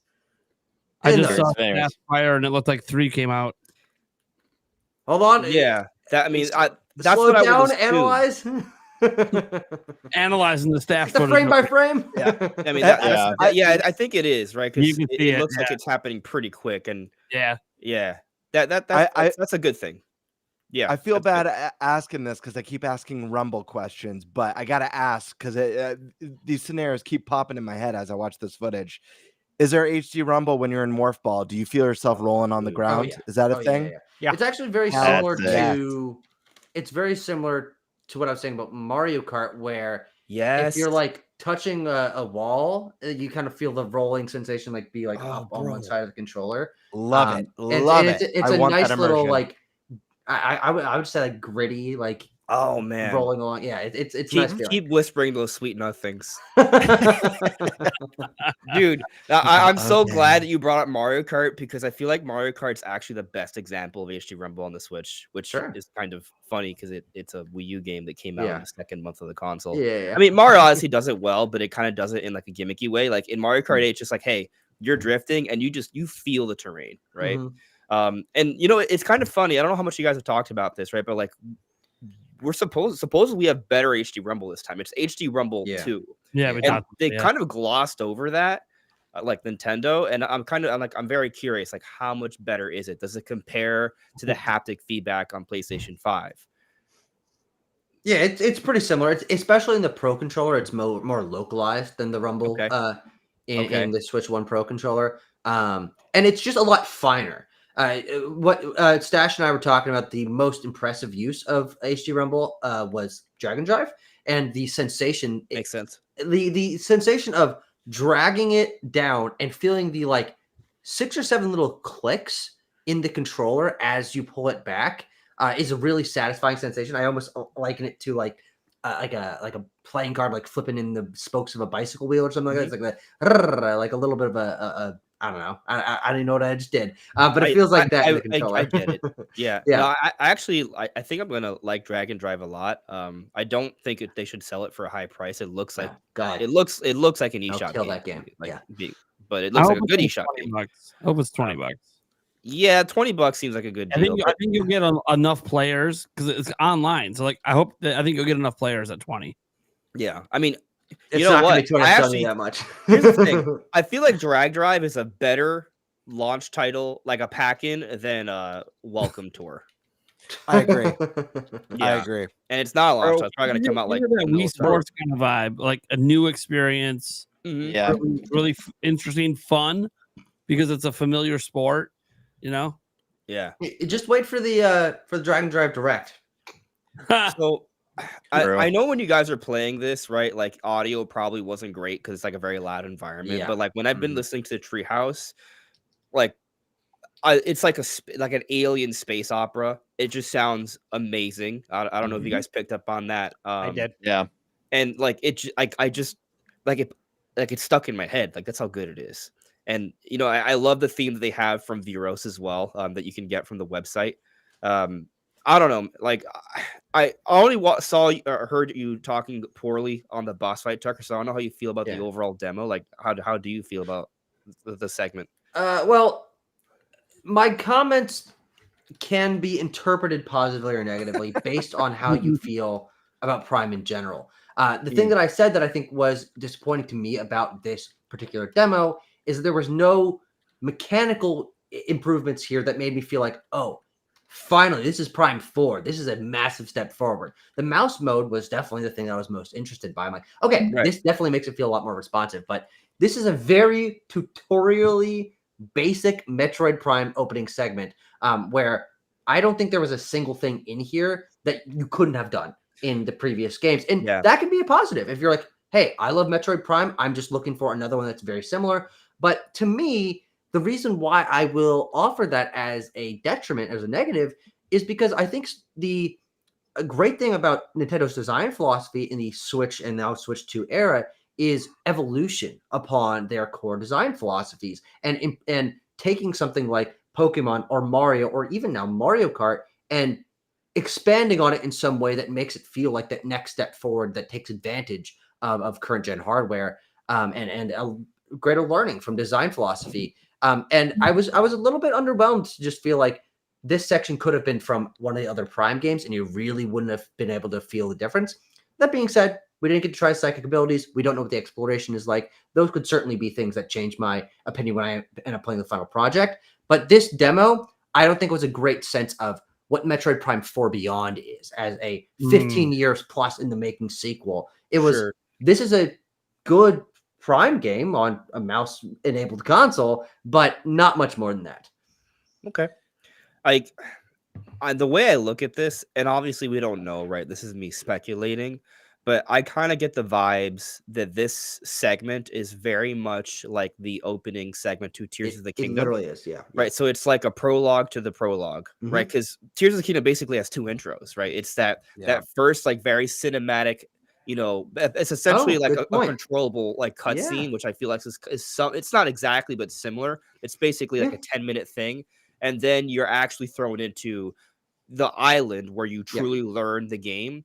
And great point. From what we've actually seen of Vuros, there are a lot of that's where we learn our psychic abilities, right? That's actually where we've seen the proof of the backdash, right? Which I think is kind of speaking more towards what you were hoping for, some different evolutions, right, of the actual like core Prime gameplay. And none of that's here, right? So I kind of get the sense that this is essentially like a cinematic opening 10-minute cutscene to get you 100%. excited. It's the exposition for the game, like why we're at where we're at. This is basically, hey, this is classic Metroid Prime. And then the second area, I think, is where we're going to start to see those evolutions, which I think we have some evidence of, right? To what extent, that's where we're kind of going to have to wait and see. And what, and just kind of, this is, I don't even know what you make of this. I just think it's like worth noting. It's very interesting how I think we can kind of look at Prime 4 similar to Tears of the Kingdom, and Samus has a weird hand with powers, as does Link. They both get whacked at the end of these 10-minute hype introductions, and they get thrown to another realm that they do not recognize, and now their hand has extra special powers where they learn a whole bunch of abilities they did not know about before. Just a very interesting similarity. Sure. I have one final question about Metroid Prime 4. From what you, Tucker, and you, Stash, experienced. Obviously, this is a Switch 2 edition of a Switch 1 game. So I got to ask about the visuals. I know that there's a 120 frames mode. There's the 4K, that's what we played. 60 frames mode. Visually, did this feel kind of like a showstopper for Switch 2? Or was there something else that, you know, on the visual side really felt like, wow, Switch 2 looks beautiful? I gotta say that it's this, and this is actually not really an insult, but it's very similar to Prime Remastered. And Prime Remastered probably the best looking game on the system in terms of fidelity and you know, lighting engine and stuff like that. And so, and this is, I assume, is made in the exact same engine with almost the exact same team. And so I think that's to be expected. I think the cutscenes actually were the thing I was most impressed by. I mean, they have some really stunning vistas. They're really, really crisp. They run great. And obviously, cutscenes weren't something that's a particularly gigantic focus of Prime Remastered.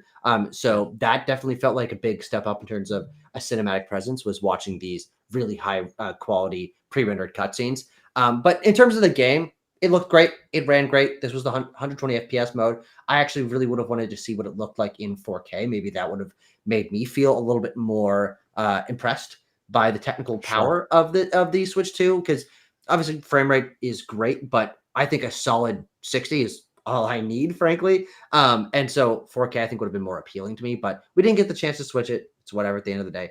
Game looked great, but there was no particular element of this where I'm like, oh my God, Switch 2 can finally show this. You know, Prime Remastered already impressive. So it's very much on the same level. Did you feel the same way, Stash, or? Yeah, so I think that the two takeaways was the sharpness. Yeah. The resolution looked very sharp, and the HDR. The HDR looks phenomenal. And again, like when you play it in person, because it's you can't see the HDR watching the video in this format, right?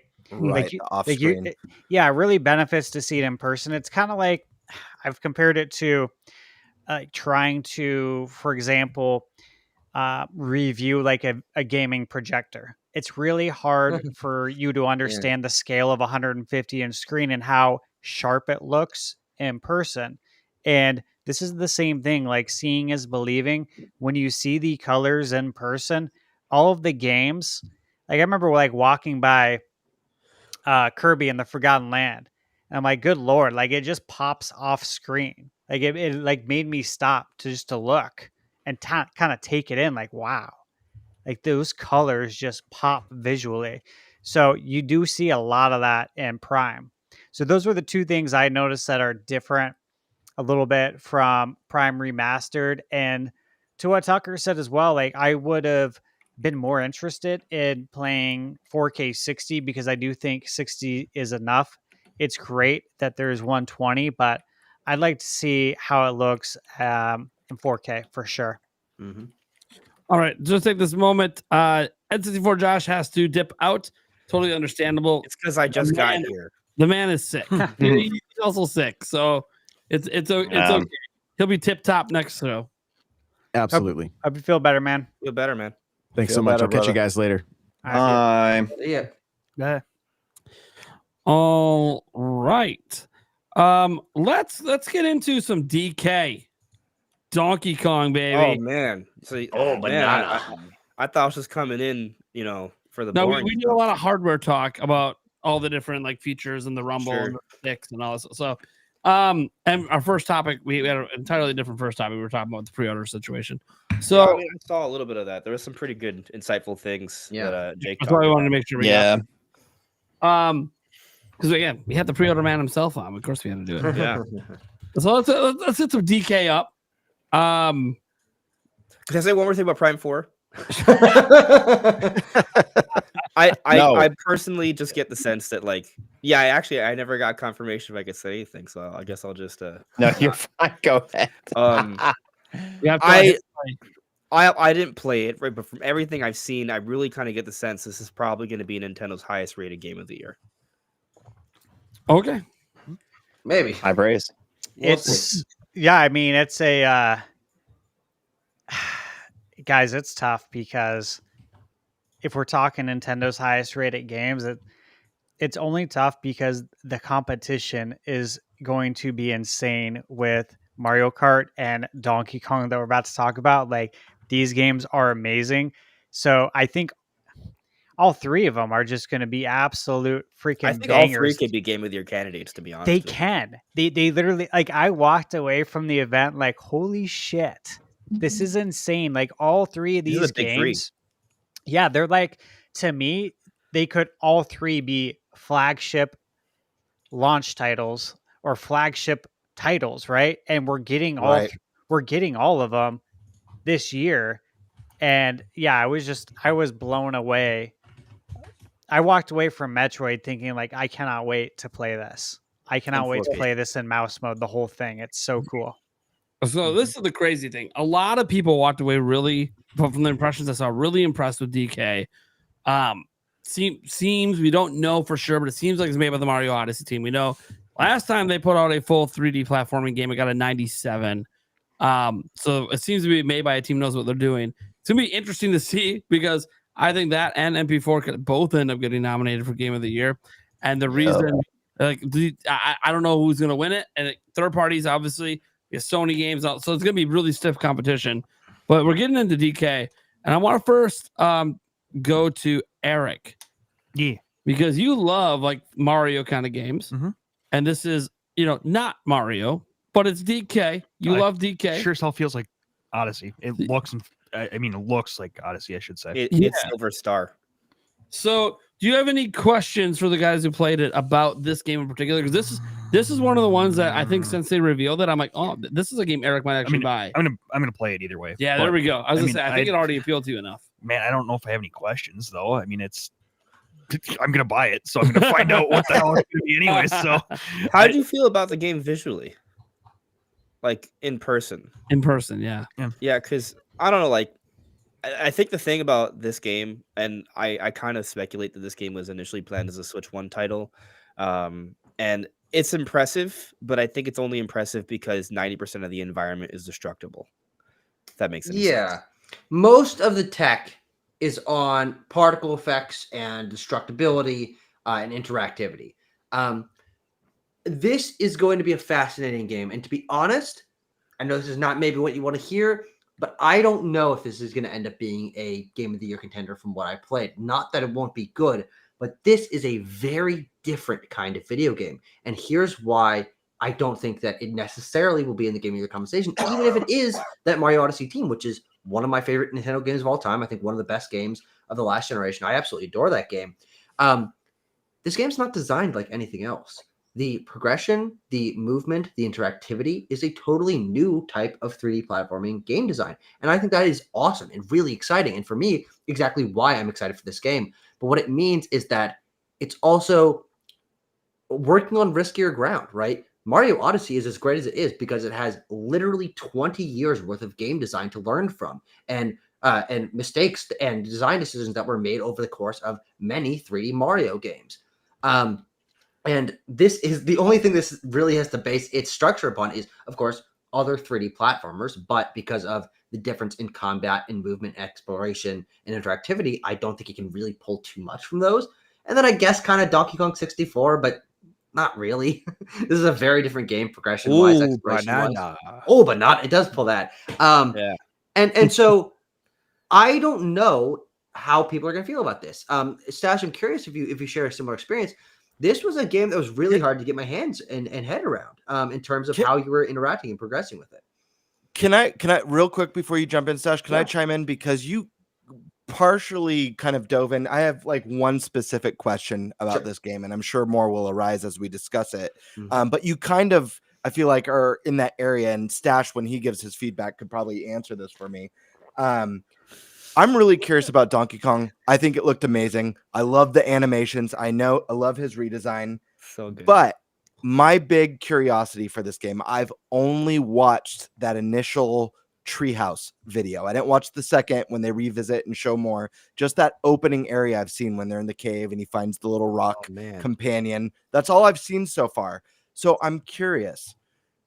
Obviously, this is a game with destructible environments where you can collect different things, but does it seem like there's going to be more depth to it than that? Does it feel like it's going to have like the depth of, while it might not be like a Mario Odyssey, but the depth of that? Is there more under the skin here than just destroy environments and find hidden items?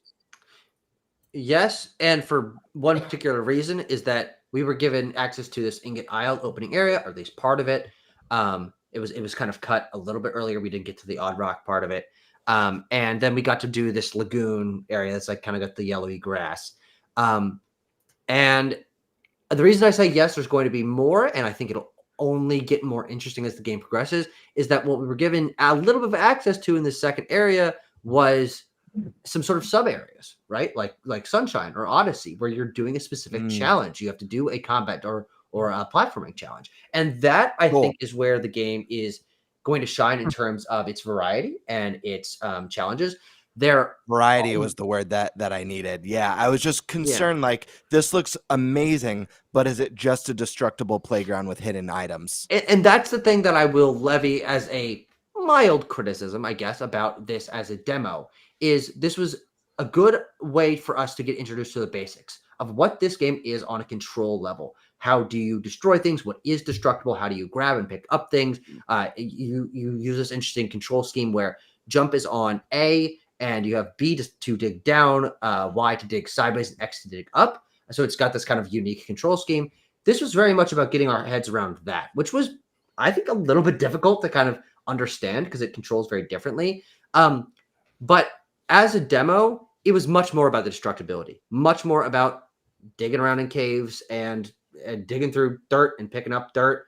And I don't think the whole game is going to do that. I think this is very much a tutorial for you to get your head around how you can interact with the environment before it introduces a little bit more complexity in actual design and scripted sections. But I think this didn't really give us a sense of what the complexity and scope of the game is going to be, right? Where we really just like, what the hell is this? How does it work? Which is what you need a demo for. But I was a little bit underwhelmed by what we were given access to. It did feel a little bit samey, as you were saying you're a little bit worried about, of like, I'm kind of just smashing shit for 15 minutes. Mm-hmm. Well, yeah, I obviously didn't play this, but having played like demos in the past at a lot of demo events, that's a lot of what the demos are. They're very introductory because they're only showing you the beginning of the game, so you're not really going to get a good grasp for all the variety the game has to offer, because again, they're saving that for future marketing and stuff like that. And did you guys see the leak? Yes. Which one? Which like the art thing? Yeah. The the evolution of of Donkey Kong's companion. Yeah, spoiler alert. Spoiler alert for those. For those who don't want to know, spoiler alerts for.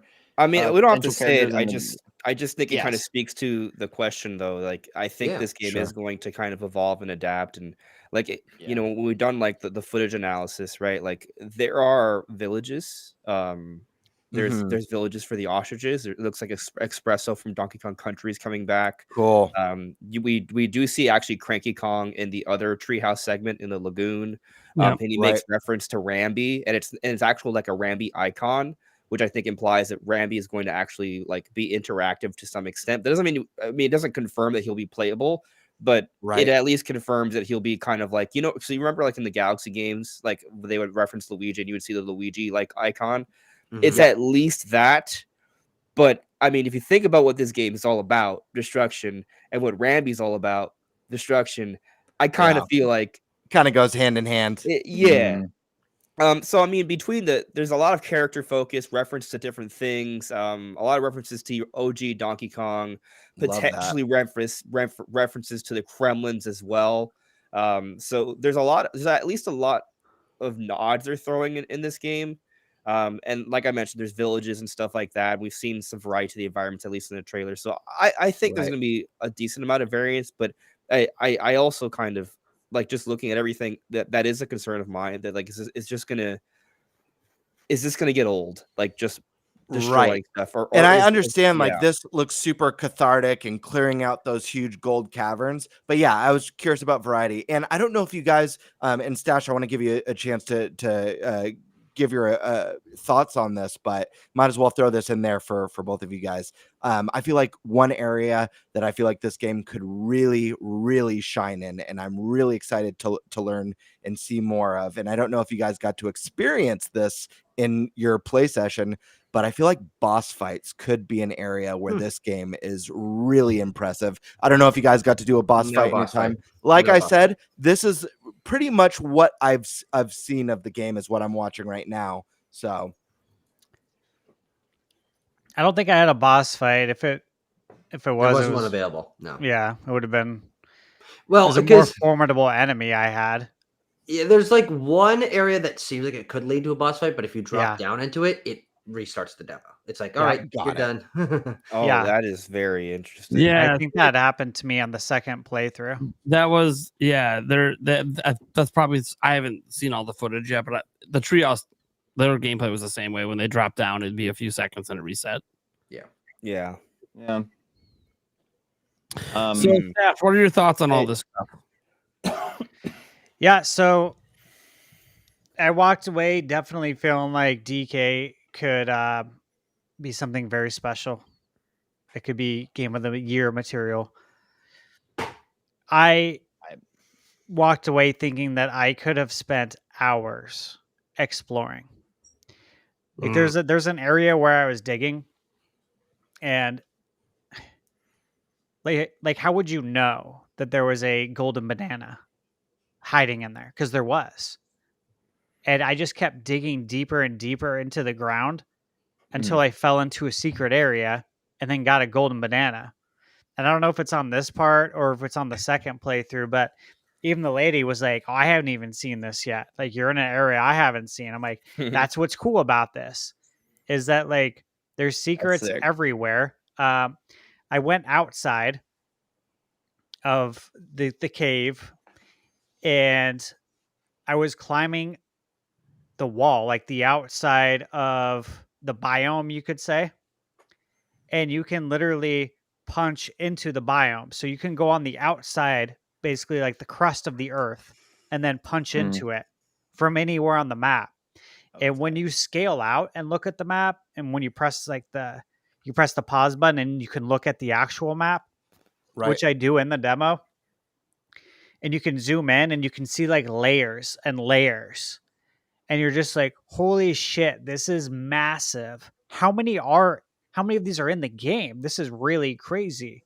And all I could think is like, and I was telling Michaela too, like, babe, like you can spend so many hours just doing this and exploring, because who's to say there's not a golden banana, somewhere else if you punch into the wall? Because I punched all the way into the ground and found one, and I don't even know why I did this. I just did to kind of explore, and I guess to see like what you can do in the sandbox, right? The thing that I immediately got vibes from, and I talked to the guy here too. I even say to him, I was like, you can tell this is done by the Mario Odyssey team. And he agreed with me. I don't know if he knows anything, but probably not. He probably doesn't, but he agreed. And I'm like, yeah, like this is totally a Mario Odyssey team for sure. I haven't Silver seen Star any guys. Yeah, there's I haven't seen any. elements in here that match up with like the way Mario Odyssey was designed. Certain Yes. very specific things. Yeah, you can Nate, see do you remember here when I last do the year- map stuff. Oh, interesting. See, I haven't seen any of this part. I've only seen that first area from when they first did the. I've been so busy when they first did the treehouse and they showed that initial playthrough. But this Yeah. will all be new footage And for me. you can see it better, of course, like when you're in person and you can actually like see the HDR. But do you see how there's like something under the water there? Like, yeah, You can and go it's there. hard to see like on the screen, but I'm like, what's that? And they're like, oh, that's not something you can do right now. We're not sure if there's anything you can do there. I'm like, but you see that, right? Like I was making sure. I'm like, I'm not crazy, right? You see there's something there. It's like the water's darker. Yeah. And as I'm just scrolling through If it's here, even water. as you guys can see, I'm just like moving this map around. I'm just like, dude, there's so many like different areas and crevices that you can find to like put a pin on your map, which you can do. And I did, to find golden bananas. And to me, this is 100%. And I said this in my impressions, that this is 100% a evolution in a sense of collecting the power moons, collecting the golden jiggies from Banjo-Kazooie. This is like all of that kind of put together. And it's in this like huge sandbox. I don't know if you'd call it a world, but like a biome, because it's not open world, but it feels like these biomes are freaking massive, as you saw. And I the think fact that sandbox you would can go apply. anywhere. Yeah, Yeah. like you can go anywhere. You can dig anywhere. Everything is searchable. Like there's going to be, we all know, like from playing Donkey Kong Country, right? That there's just secrets everywhere. If you explore, you're rewarded. Like the players who explore in Donkey Kong Country are the ones who get the most out of the game.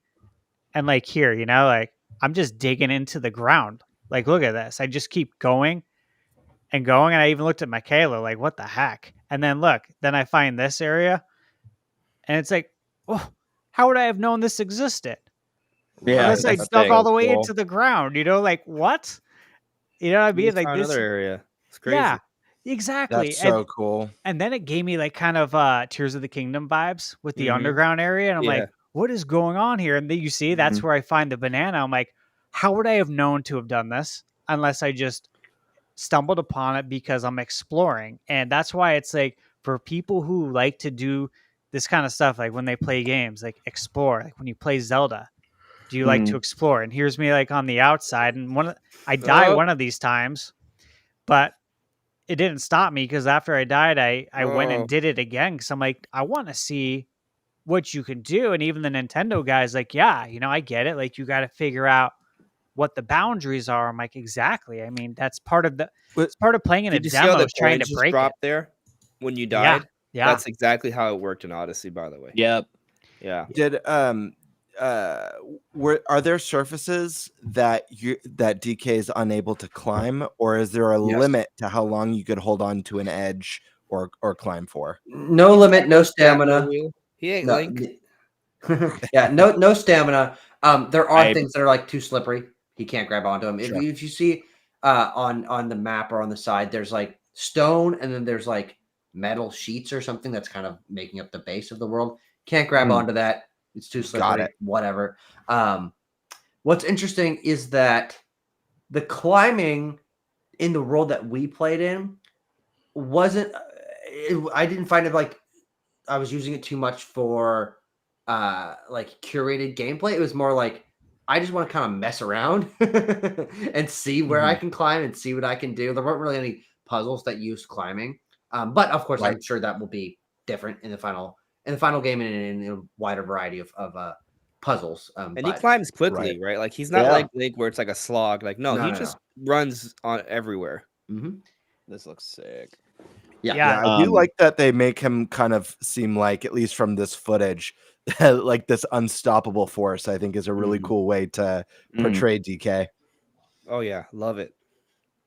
Yeah, he seems like it seems like they kind of give you in this game. It's like the opposite of the Metroid type idea, where I'm sure there will be more power ups, so they give him more abilities and whatnot. But it seems like you feel almost invincible in a way, and you just kind of go at it. You just figure it all out. The world is your oyster at that point. So I got a theory on that actually. I actually suspect that Donkey Kong's powers may pretty much stay about the same. I mean, we pretty much know that his ally is going to adapt in some ways, so that might lead to some gameplay changes. But like the Mario games and also like the Donkey Kong games, where the gameplay varies is the environment, right? And partners. In Mario games, it's transformations, but in Donkey Kong, it's partners. I mentioned Rambi earlier.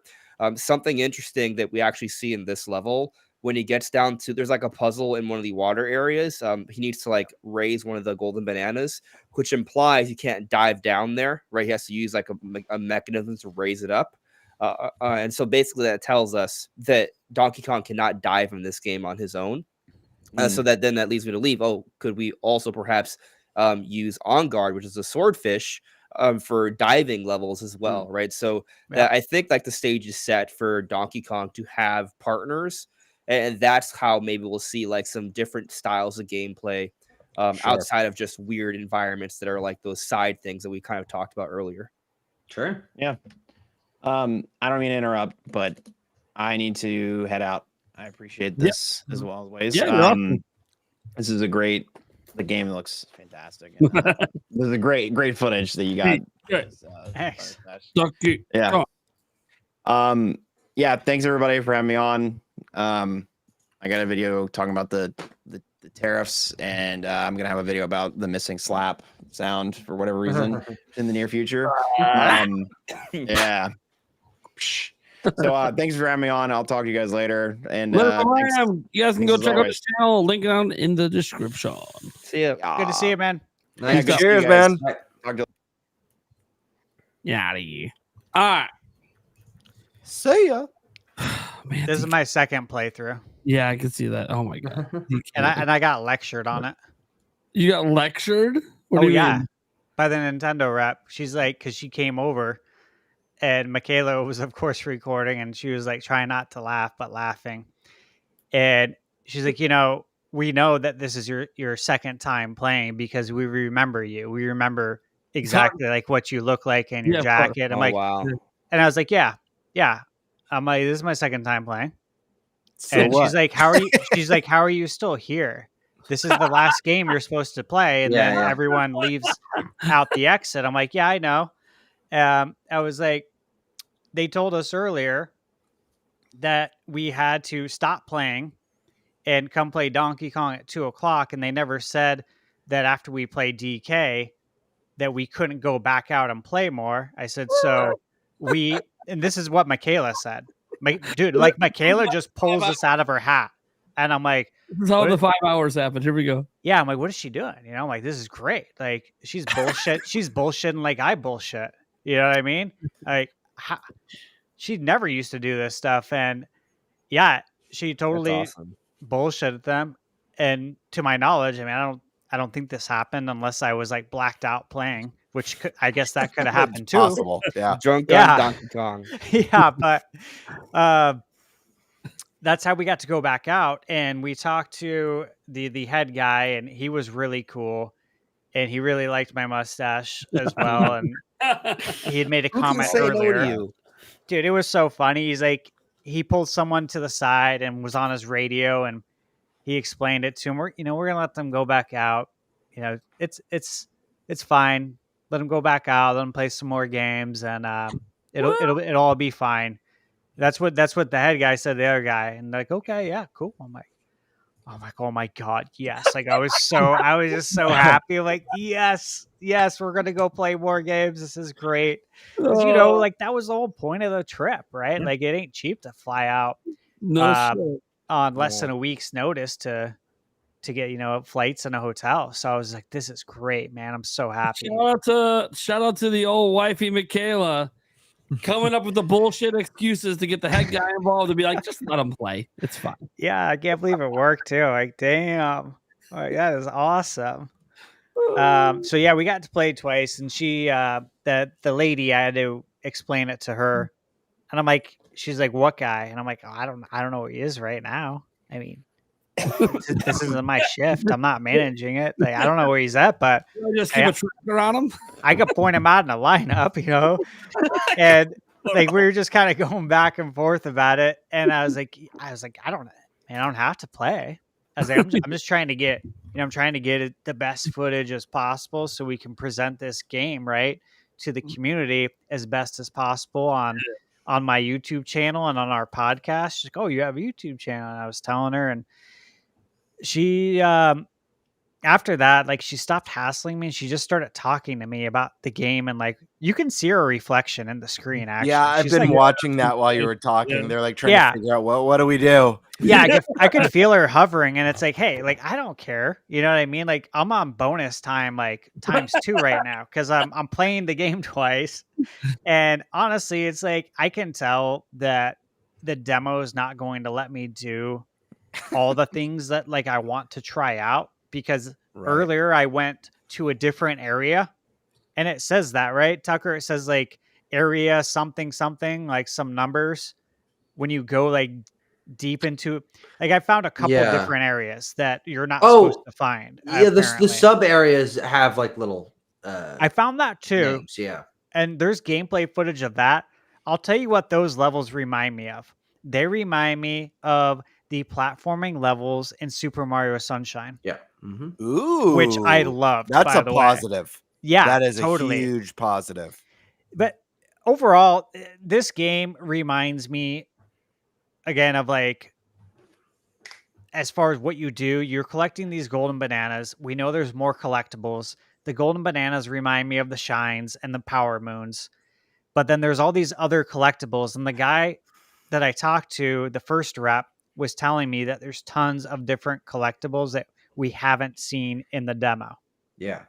That you're going to be able to use to get other things in the game. And like he wouldn't go into like any more detail, and I'm not going to press him, and at the same time I'm like trying to play the game. You're all threatening him.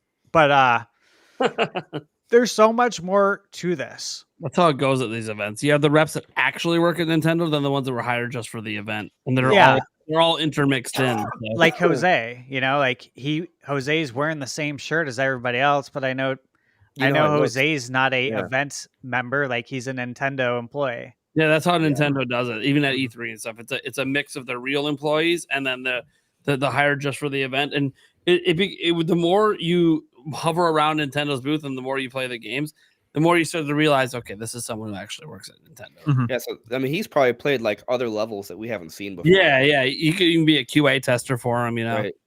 Yeah, it was like when I saw Redek from CD Projekt Red, really I'd cool. immediately told Michaela, I was like, he's got a Nintendo Switch 2 shirt on, but he doesn't work for Nintendo. He works for CDPR. And I know, like, my best friend's Polish. He looks Polish. That's where CDPR is. Like, I know that guy works for them. And he had a Cyberpunk jacket on. So like you can pick people out and know like who they are just by kind of observing. You know, here you can kind of see how the colors are with the HDR a little bit. Yeah, it's pretty. But in person, guys, oh my god. Yeah. Blows you away. Were they, did he have you guys on like OLED TVs and stuff, like the, you know, best of the best, the percent of the best? No, actually it wasn't. It wasn't on. These weren't OLED TVs. Yeah, I don't think so. Yeah, they weren't OLED. I mean, they have to be ones that are HDR, obviously. I was gonna say, I'd hope to God that, you know, they set us up with HDR TVs and HDMI 2.1, and you know, obviously they did, because the colors are just insane when you see it in person. Well, also because Switch 2 requires the next generation HDMI. The Switch 1, You have to for 120 hertz. Yeah, exactly. So yeah, it would need to be using that. Which is why it was such a big deal about this dock. Remember, with my emails with BenQ, because this is HDMI 2.1 confirming 120 hertz. Yeah, which we talked about months ago. Which is hilarious because at the time we're like, oh, they're not going to do 120. No one believed it. Yeah, I believed it. The rumor hits right before the direct, and you're like, oh, no one believed it. It's probably still bullshit. Then the direct comes, and like, dude, we were watching it. Like, as soon as they said supporting up to 120 FPS, I'm like, no, they fucking did it. Right. No. But I think the only game that uses it is Metroid so far. That's the only one that had that a demo for. Yeah, we don't know if there's any of these other games have a mode for it or not. It was funny because I was doing a live stream like a couple days before the direct, and I brought it up, and I was kind of shut down. I was kind of joking, but I was like, maybe. I was like, what if Smash Brothers is like 120 FPS? And pre-direct, it seemed like a kind of like a silly hopium idea. Now, I don't think so. Now it might be like a really good prediction. The lady in the background still looks pissed. Nate, if you rewind it like 20 seconds, I want to show you guys that's where it says I went to a different sublayer, and look what the game does. Okay, this is how I knew that, like, all right, I'm going out of bounds here, right? Like, they're not going to let me see what I just found. So you'll see here, I do something where it drains all the water, and now I can go down there, and I enter a new sublayer, and it says it. Yeah. They said that they showed this in the treehouse too, and they cut out right. It cuts out like right. It cuts out right there. Yeah, it's like the exact same. He's got a very serious face. I know. I could feel the heat radiating. I totally picture. All right, it's time for you to leave, sir. And you're, I think I'll stay. yeah. Like, what do we do? These are not the droids you're looking for. He won't get off. People are supposed to just listen when we tell them. I don't. The stash is too powerful. Right. The thing is, it's like, okay, well, if we can't convince him, we convince the wife. No, the wife's just coming up with excuses. Right. What do we do? Neither one of them will listen. Yeah. I gotta say though, like, there's a lot to these worlds, guys. Like, they are really quite massive. So I can't wait to see.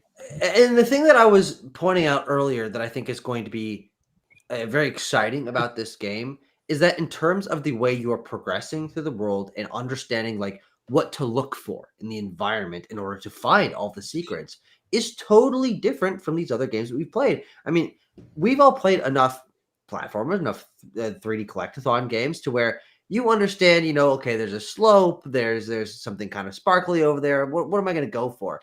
But this game, in that you can destroy anything and can pick up rocks and throw them at things and stuff.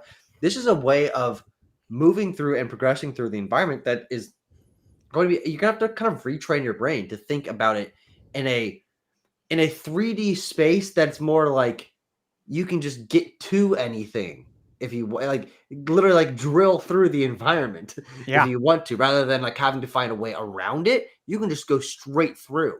And so that's going to be, I think, as I said, I was kind of hard to get my head around the game a little bit at first, because it is designed in a different way. And I think that might be something that doesn't quite click with people and might make it something that people are a little bit more divided on. And I just want to sort of set that tenor as a little bit of a possibility scenario. Like, this is not necessarily the next super polished 3D Mario game. This is something a little bit more experimental, which I think is really exciting, especially from a team, presumably from the 3D Mario team, that has such a great track record. I have full confidence in me in an excellent game.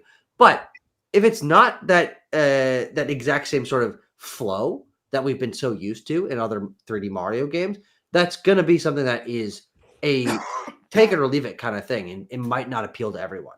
I don't know if that makes a lot of sense, but it's something I've been thinking about. Yeah, I mean, I feel like I can say with like 95% certainty that this has at least some part of the 3D Mario team involved. Yeah, of course. But I wouldn't be surprised if it's not like the entire Mario Odyssey team and maybe just like a piece of them. Maybe they formed like a new team.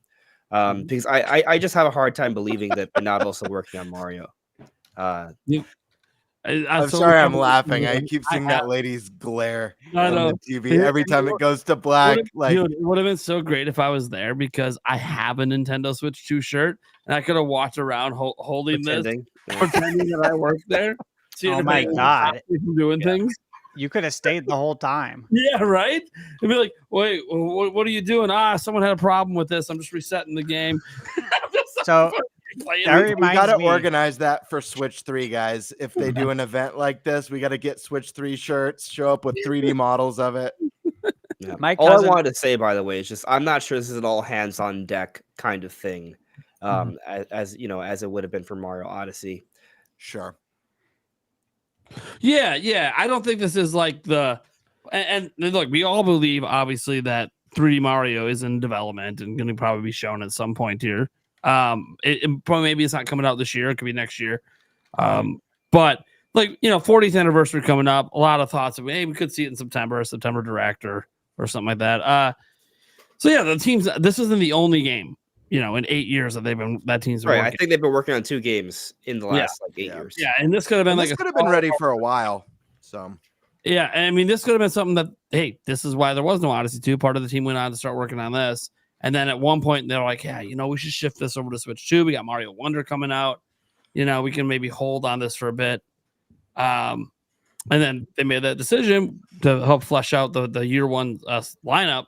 And I think that, probably a good decision, obviously. Could you guys tell if this game, I know it's really hard to tell, especially at these events, but did it look like it was running in 4K, or did it seem more like 1440? Not something I can particularly answer. Yeah, it's really hard to tell at these events. Yeah, I thought it was running in 4K. Yeah. The fact that they didn't advertise it, though, has me suspecting it's not. Yeah, it's interesting because like they talked about 4K, but then not really anything was really shown. And the only thing specifically mentioned was Metroid Prime 4.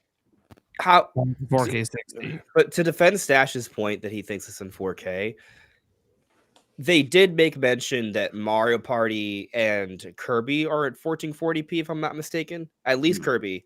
And so it may be the case that the reason why they mentioned like resolution and things like that is that because these are Switch 2 editions and they want to point out how they are different on the new console.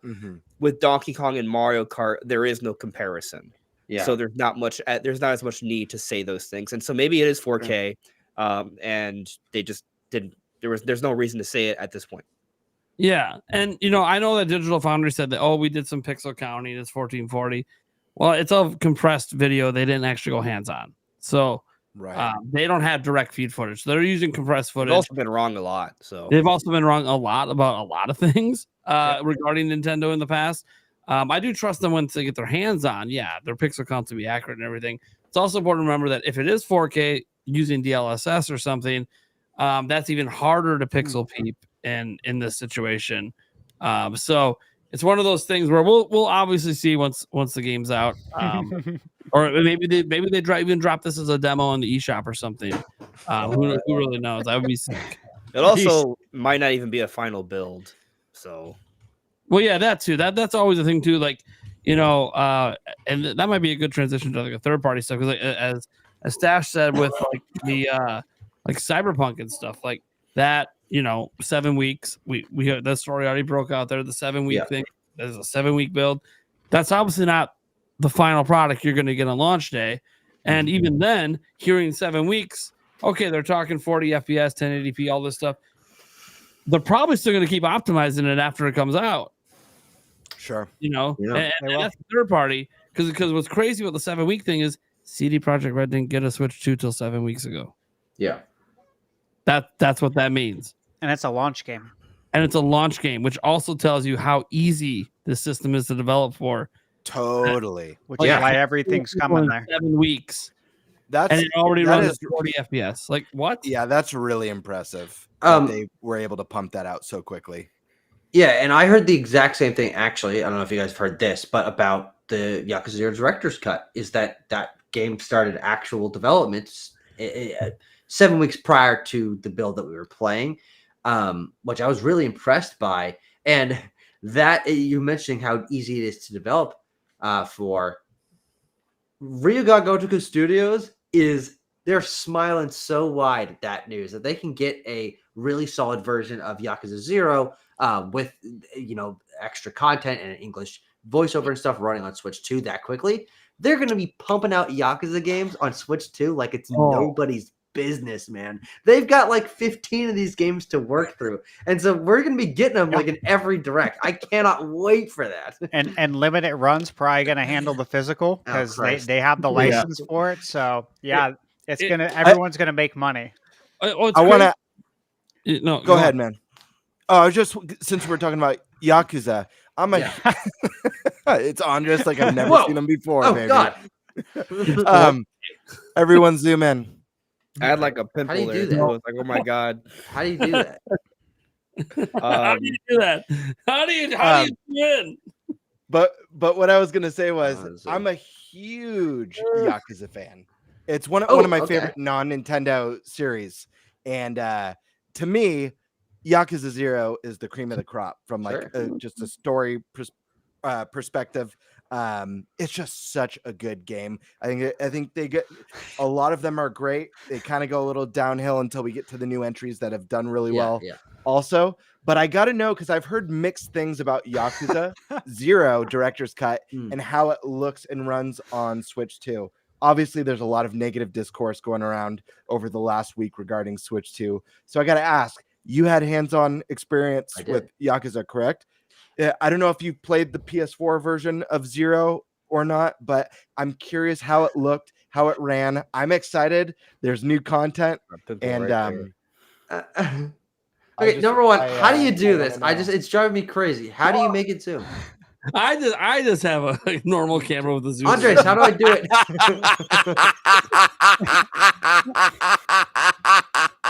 Okay, go ahead. So for me, right, I have a camera that has like its own like app, and so with the app I can do stuff. All right. I don't know how. Can I talk about Yakuza, or are we gonna keep showing people's nose holes? Yeah, no, let's talk about Yakuza. So here's an interesting thing about my experience with Yakuza 0 Director's Cut. I just beat Yakuza 0 2 weeks ago for the first time. My God! And I immediately went from. I'm trying to talk about a game that you like. Quit pitching your nipples. Well, you gotta learn to ignore Game Bird. He's the villain of the show. I'm sorry. I need to take this more seriously. This particular thing, if you want to care about Yakuza, I need to be able to I do. Sorry. But as I was mentioning, I'm a brand new Yakuza fan. I played Like a Dragon 7 last December, immediately jumped into 0, beat 0 just a couple weeks ago, immediately went into Kiwami, beat Kiwami last week, immediately jumped into Kiwami 2. And so I am immersed in Yakuza right now. Hell yeah. And I want to talk to you about that more later on, maybe off the show, just because I need someone else to talk about these goddamn games with. But the crazy thing to me about Yakuza 0 Director's Cut is I don't agree with everyone saying that it looks particularly any different from the PS4 version. But I don't think it looks any better than the PS4 version, which I think is maybe what people are a little bit disappointed by, is that it's not a Kiwami. It's not built as a from the ground up remaster. And so I don't think people should be expecting a lighting overhaul or a texture and they overhaul. didn't even do that with all the remasters. They only did a couple of the Kiwamis, and then they were just doing ports for the rest of them. So exactly.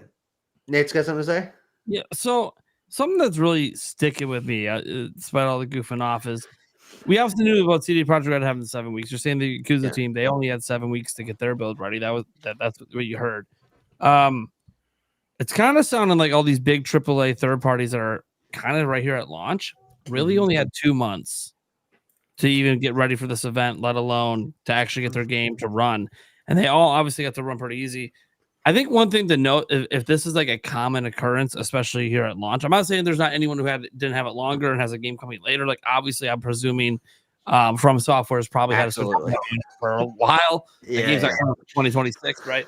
So there's going to be those games that aren't even announced right now. That obviously, like EA is an example. They obviously have a dev kit. They announced 2 games, but didn't show them, right? Obviously, they're not going to show them because they're going to be the new versions that they announced this summer. But I look at this and look at everything going on. For all the comparisons people are making right now of the games we do have, the Hogwarts Legacy, I wouldn't be surprised if someone confirms that they've only had 7 weeks to figure this out.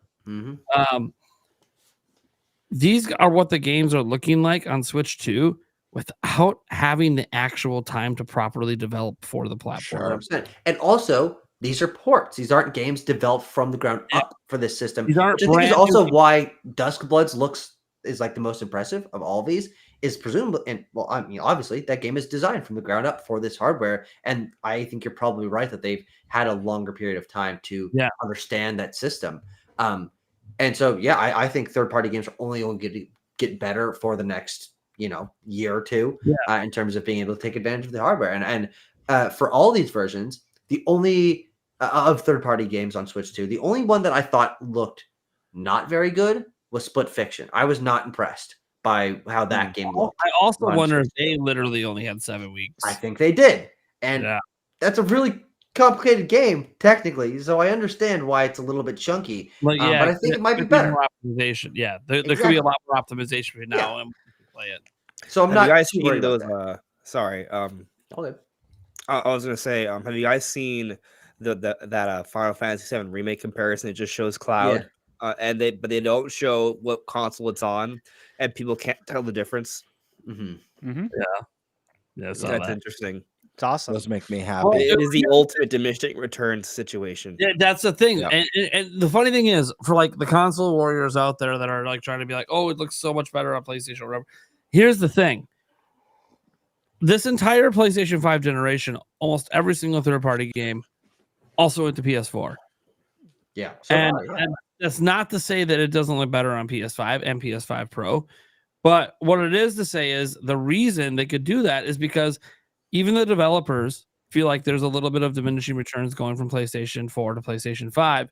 And I can just say this from experience. I've talked to a handful of AAA developers. They think this has been one of the worst generations ever because all they did was bump up the power when the developers weren't asking for more power.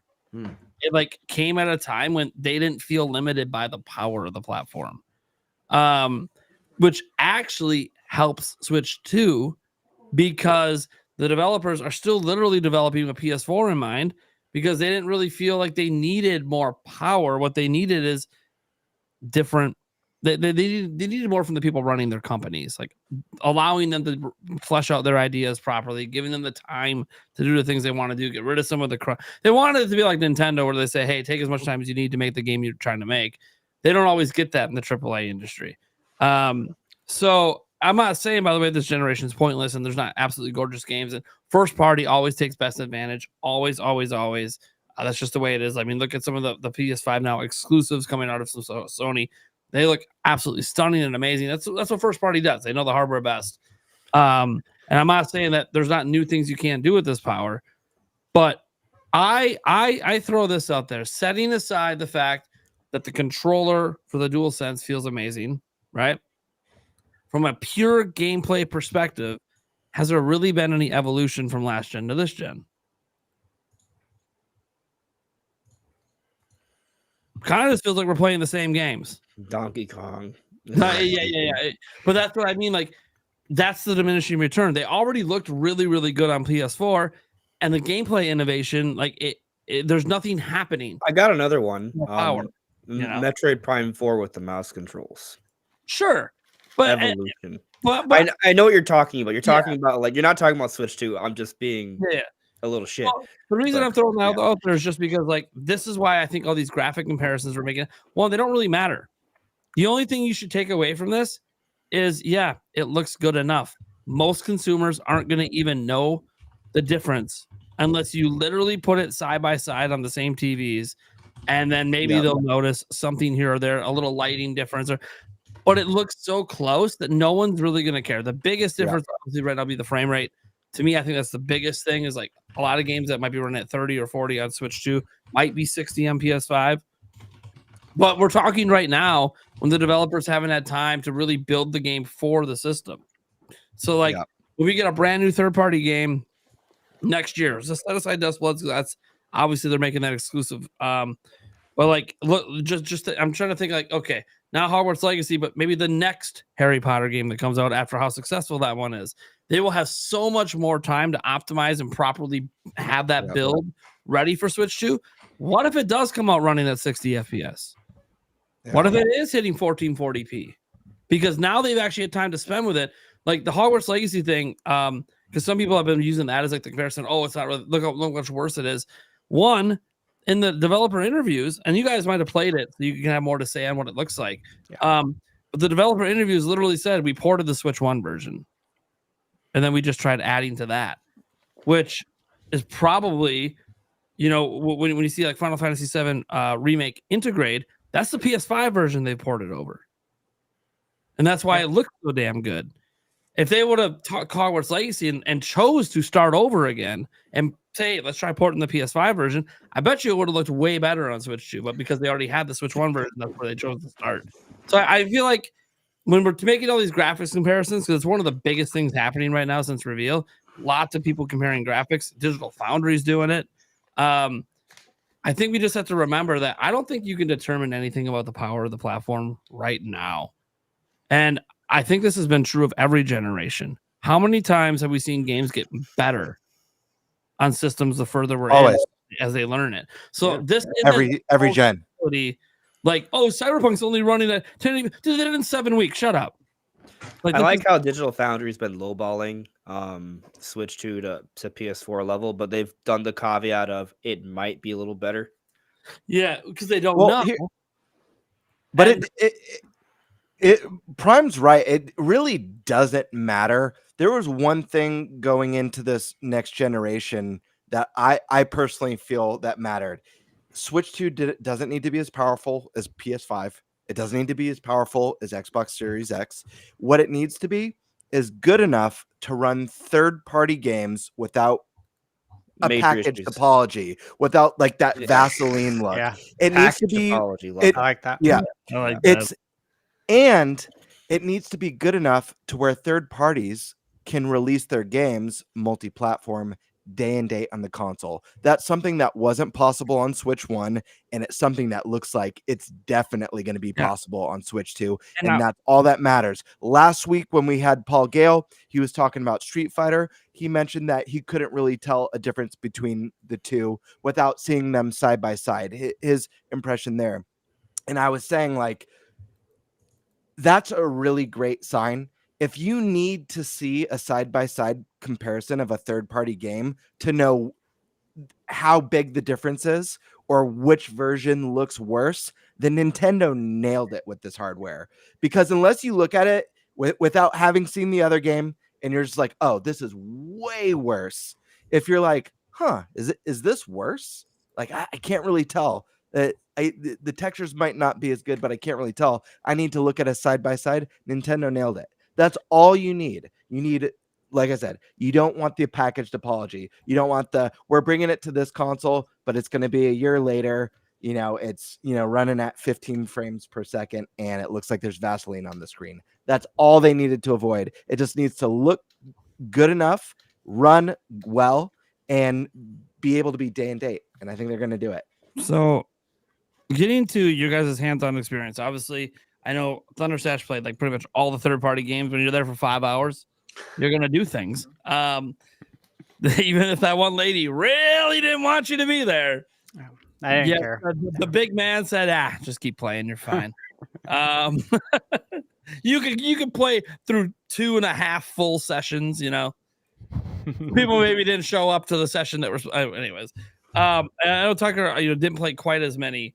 But what was there any sort of third-party game that like stood out to you just in terms of like, man, because like on Switch we had like those wow moments of, hey, this is unbelievable, this is here, the Dooms, like oh my god, this impossible sort of port, which we're not going to know impossible port status right now, but it's more so like, is there anything that really, because all the games they showed off, we basically know, right? They're old games getting ported over, or it's something brand new like Hades 2, which everyone's excited for. But we know what Hades is, and it is really cool that it's like console exclusive for a little bit. We don't know how long, but for a little bit on Switch 2. Good on, I guess, Nintendo for trying to like boost their platform indie wise by having a console exclusive, or timed console exclusive, to be clear.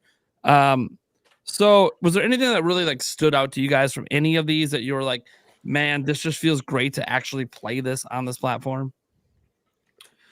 As someone who's very platform agnostic in the larger sense, the third-party ports on Switch 2 are one element that I think is very exciting for the larger community, for the success of the system, for helping to build connections between Nintendo and these teams that have been, they've been touch and go during the Switch generation. Especially someone like EA, like none of those major games have been on Switch. Jesus Christ. But I'm not interested in them, frankly. And that's why I didn't really play them when I was at the hands-on event. It's like, I played Cyberpunk. I played Civ 7 on PC. Yeah. And so I'm excited that they're present. But when I am given limited time access, I want to play the new shit, frankly. And if a third-party game, it's not necessarily about if it's developed by Nintendo or not, though I'm very interested in seeing what Nintendo does for the system. But if there had been a Travis Strikes Again or an Octopath style or Monkey Ball Banana Rumble style third-party exclusive new game, I would have gone and tried that. But everything else was ports, and that's fine, and that's good. I'm glad they had that and did a big focus on that in the direct. But I just beat Split Fiction. As I mentioned, I just beat Yakuza 0. That's more on me than anything. I played Cyberpunk. I've played Civ. I'm going to play Hades on my PC. And so it was not a focus for me to go and explore that. Though with something like the Duskbloods, that's what as I said, that's my most anticipated game out of this whole lineup from a third party. So I'm interested to see over the course of the generation and hopefully maybe into next year as third-party games are starting to align more closely with Nintendo, and maybe we get some more third-party exclusives like Duskbloods. But from me and the event, Yakuza was the only one I did any hands-on for, and primarily because I thought it was interesting they had it locked away, separated in a mature content section. Oh no! It had Yakuza 0. That makes sense, though. It had Yakuza 0 and Cyberpunk. Those were the two games that were kind of siloed, and it was funny. You go behind the special wall, you access of the mature section. I stand there to play some Yakuza 0, and he's like, "Look, I know this is a mature section, but don't go in the strip clubs, man." And I'm like, "Okay, that's fine. I don't have to do that." But I just thought it was so dumb that I'm here in the mature section, and they're like, "Don't go in there." That? I'm like, yeah, he's like, I would have played the game if I knew that, so I could go. I would have went straight into it. I totally would have. That's so funny. I don't know what this is. You're all What whoop. is this? When refs tell me not to do things, I'm gonna do it. I talked about that story with Yeah. the refs tell me don't go over there, you're gonna die. I'm like, well, I'm fucking going over there then. Tell me what to do. It just seems more like a suggestion than a Yeah. Yeah. Like Exactly. then you get mad at me for going over there. Like, no, I'm gonna do it. Like It's the big red button. Literally the only question I have is, am I getting kicked off the demo if I do it? No. Okay, then I'm doing it. Like, don't tell me what to do, man. I'm gonna play the game. I do have a question for you guys, because I haven't noticed this yet, and maybe I just missed it. But were there any third-party games that used the mouse controls? Civ? Yeah. Well, Civ is an obvious one. I was just kind of thinking like maybe like Cyberpunk, for example. Like it's a first. No, almost everything was Pro Controller at like every single station. Yeah.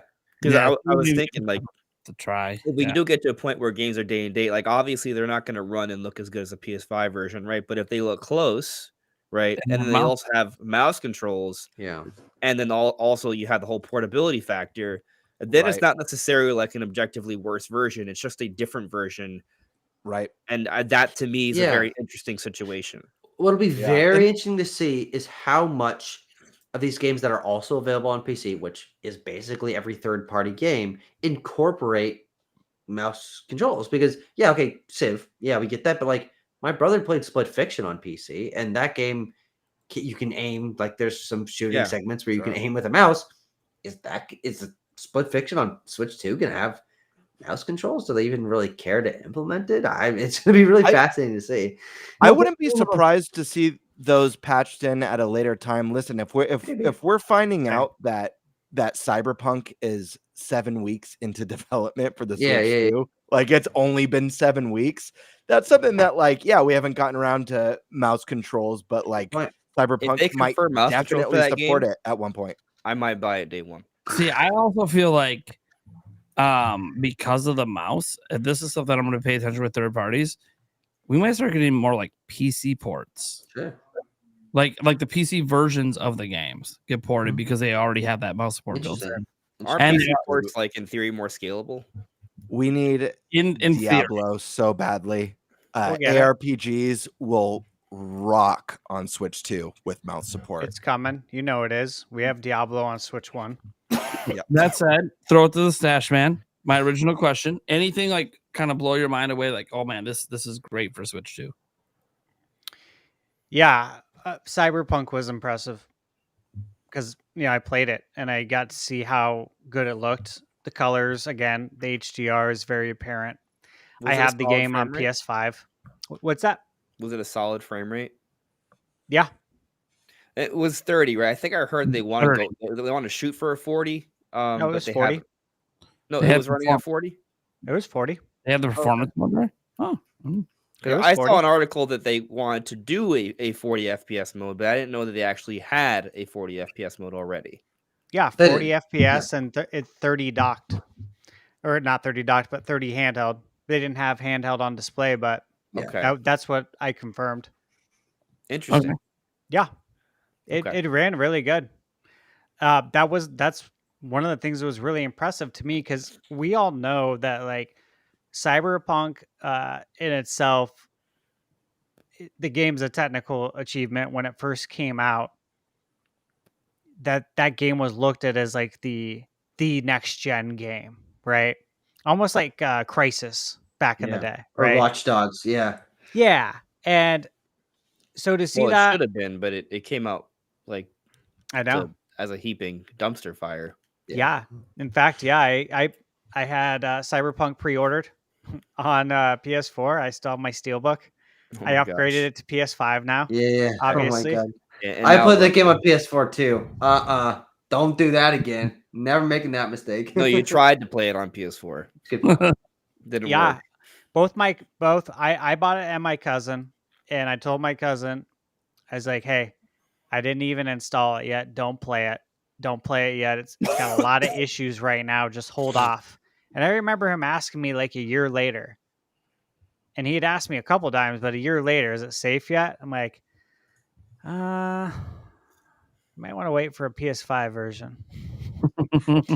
So to see this running on Switch 2, the way it did, I was like, dude, this is like 100% playable, like enjoyable playable.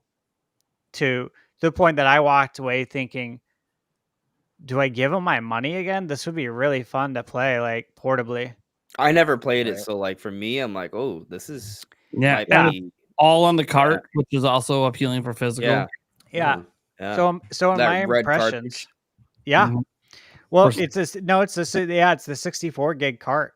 So this has the DLC on it too. Redec confirmed, and the thing is that the DLC is $30. It rarely goes on sale, and I know it rarely goes on sale because I have it on my wish list, and I don't get notifications.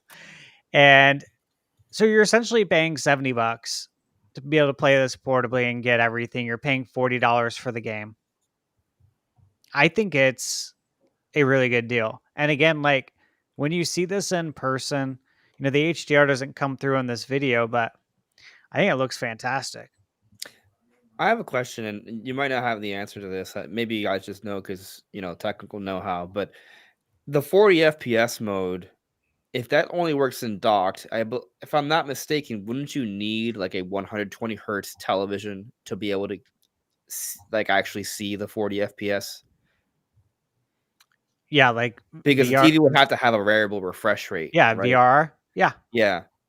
Yeah, like Metroid was 120 hertz. I think they used all the same TVs there. Right. My point is, though, for anyone who has a 60 hertz television, A lot of even people. though Yeah. they won't be able to see the 40 FPS, even though it's lower than 60. It's all about how it's like divisible, right? Correct. No, that's right. A lot of people So- won't be able to see it Very because, interesting.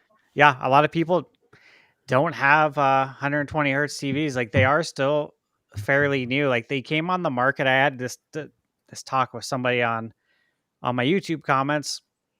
Like, oh, the TVs came out in 2020, and I'm like, well, yeah, 2 models came out at the end of the year in December. I looked it up. Yes, and then the next year there was like 9 models total. So like this didn't become mainstream to have HDMI 2.1, 120 hertz with VRR until like 2023 is when it started becoming mainstream. Yeah, and we're talking in the TV space because like monitors have been way in this realm for a long time. Yep. And there's a lot of people I know that they game on monitors, like even their consoles, they console game on monitors. But yeah, the TV thing is very, very interesting. And sometimes I've noticed this on certain TV models, just for those who know, because sometimes you don't use this mode because you can get better colors than others.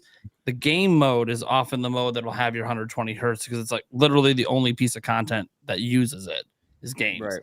So sometimes it's locked behind that game mode on your guys' TV. So I mean, you guys might have a TV at home that supports it. You just don't know because you don't use that mode because it's not always the best picture quality. But you can also manually adjust your. If you ever know, you can always manually adjust your TV for any picture you want. People just don't always want to mess with all those settings. Yeah, but if you don't have enough hertz, it doesn't matter.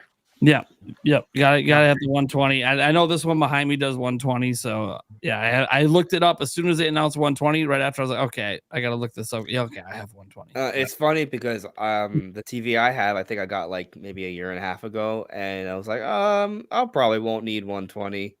Yeah, right, right. What's And wrong? then I was thinking, I'm like, well, geez, for my live streams, okay, I can't stream in 120, but I might want to play in 120. And then I'm sitting here, I'm like, oh, none of these monitors here could do that. In fact, one of them's a 30 hertz monitor. I'm like, well, the 30 hertz one, you're the one getting pitched. I am replacing you with a 120 hertz HDR monitor. So I'm like, all right, yeah, this is cool. I didn't never. I mean, I'm like you, Andres. I never thought, oh, I'm not gonna have to change my monitor on my streaming setup. No, I'm good. Yeah. I'm good. I don't need 120. There's no way it'll be 120. I mean, getting a monitor for PC 1440p 120 is not as bad as. I mean, like- yeah, they'll never be 4K 120 on Switch 2. They said 4K 60 was top. Which, by the way, you know it was Next Handheld, right? That was like that insider or the leaker that was like right about almost everything. Yeah. They were also the one that said 30 was the top at 4K, and they were obviously Yeah, wrong. I just there. I mean, there was no way that was correct. Yeah, it didn't even make sense. Nintendo GameCube had 30 FPS, 60 FPS. Like, You know, it just didn't even. yeah. Anyways, that was the only part of his I information. think even older systems had 60 FPS. Yeah, that sometimes. was the only. And by the way, this isn't me throwing shit at Next Handed. He was right about so much stuff. I think it was just a translation. translation Something was lost in communication because that's miscommunication. I agree. It didn't even make sense. And then the people are like, well, maybe it's just the game can only run at 4K 30. That and then it's like, okay, well, literally the Zelda games are 4K 60. So or 4K 40 60 or whatever. We know Metro Prime 4 for sure is 4K 60. So it's like, okay. It's like it didn't even make sense. I'm not saying that a lot of games will be 4K 60, by the way. A lot of games will probably be 4K 30 with a performance. I think Metro Prime 4 is probably gonna be like one of the rare ones. that Yeah, happens. yeah. I I think 4K 30 is gonna be more common, and then you have performance mode at like 1080p 60 or whatever. But and you'll have the Metroid won't be the only 120 FPS game. There'll be some others, but how wild is it though that we can talk about Metroid Prime 4 being a 4K 60 game? Because we talk about Xbox and PlayStation. It's very, very rare for any game to be 4K 60. Yeah, totally. So to see Prime 4 hit that, it's kind of wild. Yeah, and again, it goes to Nate's point about first parties being able to take advantage of the hardware a lot better. Yeah. Okay, well, we can keep going with a billion other topics for this. I think we should just get to the Q&A and let the fans get their questions in. We have 17 super chats right now that are marked. If you guys have any more you guys want to get in, now's the time to do it, to get your questions in, your final questions before we get out of here. So let's go ahead and get through this stuff. Cryptic said, Thunder, how did the Switch feel? Does it feel more premium? We kind of went over that yes, well, actually, we didn't go over the overall. How's it feel like when you're holding it in your hands compared to Switch 1? Like just that overall feel, suppose. And then how strong are the whole system? We didn't talk about how strong are the magnets. And do you think they'll be wear over time? Did you feel any heat? We talked about the LCD to OLED. So, okay. So how did it feel? It felt more premium. It felt really good. It felt like I could log a ton of hours the way it is intended to be held, meaning I don't need to have a nitro deck, right? Yeah. I can hold it. I can use it the way it came out of the box and put in, 10 hours handheld, no problem. All I need is a battery. Yeah, like you don't need a grip necessarily this time. No, I really don't feel like I did. So yeah, more premium. How strong are the magnets? So in my first video that I posted on my channel, I did it's kind of like the recap of the event. And there's a video of me pulling the Joy-Cons off multiple times and very slowly moving the Joy-Con to the magnet to show you guys how it clips in. And it's awesome. Like, it's so cool. As soon as you get close to it, it just like snaps. Does it make a sound effect when they snap in? Yeah, it does. Yeah. Cool. When they snap in, yes. When they snap out, no. It makes no sound. It's kind of yeah. So this isn't part of this question, but I just throw this out there because everyone was freaking out about this. The little board in there, everyone's worried about snapping and breaking. Did you guys see is that something that you could forcibly make happen or will happen? I talked about that too. In that first video I put out, I talked about it, and I put my hand over it, and Michaela aimed the camera right to it, and you can see that when you put your finger over it, it sits flush with the device. And I was even talking to the Nintendo guy. I'm like, so many people were concerned about this when it was first shown, and my opinion stands. It stands firmer now that you would literally have to go out of your way to try and break it. You'd have to take a hammer to it. You're not going to break it on accident. Yeah. Here's an interesting story.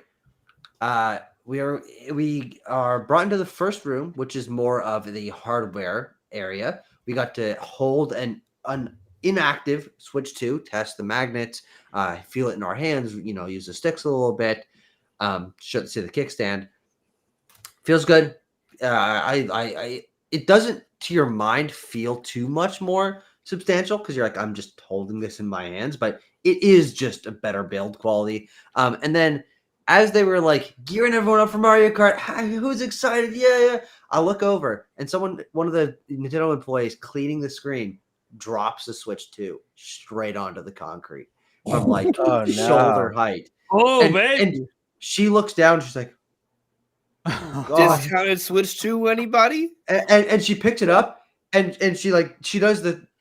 I looked over. I saw her mouth.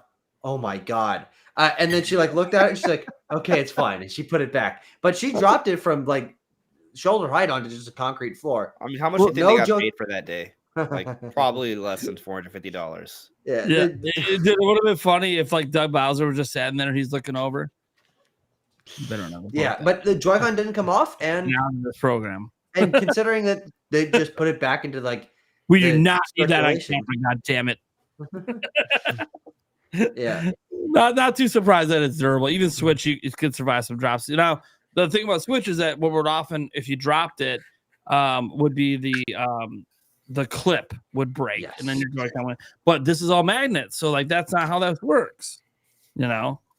So I think that's pretty interesting. And then the heat. That's something specifically in this comment. You guys even notice the heat in handheld? We didn't play enough handheld, and we didn't play it long enough. No way to know. I didn't notice it in Zelda. Obviously, yeah, we played Mario Kart.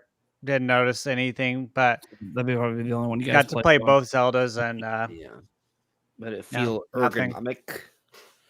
Yes, it did. That's one thing I was excited about because, you know, allow me to put in a lot more times in handheld. Yeah, because besides making them bigger, like, you know, the people talked about how, like, you know, it kind of has this taper off a little bit. And I've had this mock-up for a bit, you know, and I hold this and then I have the same thing. People have been like, how'd you get that? And I've intentionally not responded. I'm just leaving. Yeah, letting people wonder. But it literally, like, even this mock-up, like, it does feel more comfortable to hold. Mm-hmm. It just does. It's like they did slight things. Now, if you're someone who absolutely has to have like a little bump back here, okay, yeah, you're probably going to use a grip or something if you have to. But I don't mind putting my hands a little flat. Like, I actually tend to hold it like this. My pinkies are somehow on the bottom. I don't know why. Just the way my hand naturally holds it. But it does feel more comfortable. But yeah, this is kind of funny. We probably got it from the same company too. Maybe. Yeah. Did you get cases? Considering how you have the exact same one that I just shot an ad for. It's crazy, like how high quality these things are too. These are not like your standard 3D prints or anything. No. Yeah. That's why we can fool people. Did you get a dock?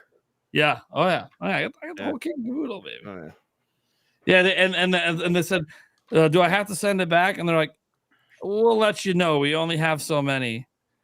Well, they haven't said anything, so. Oh, that wasn't even like.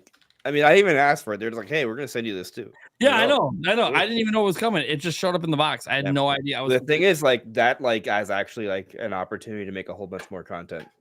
Yep.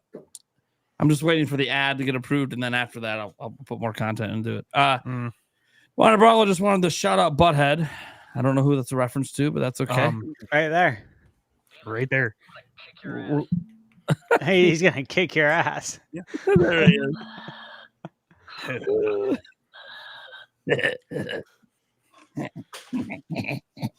Oh my god, I missed that show. So I know. I was just thinking about him, man. About to do America again. Anyways,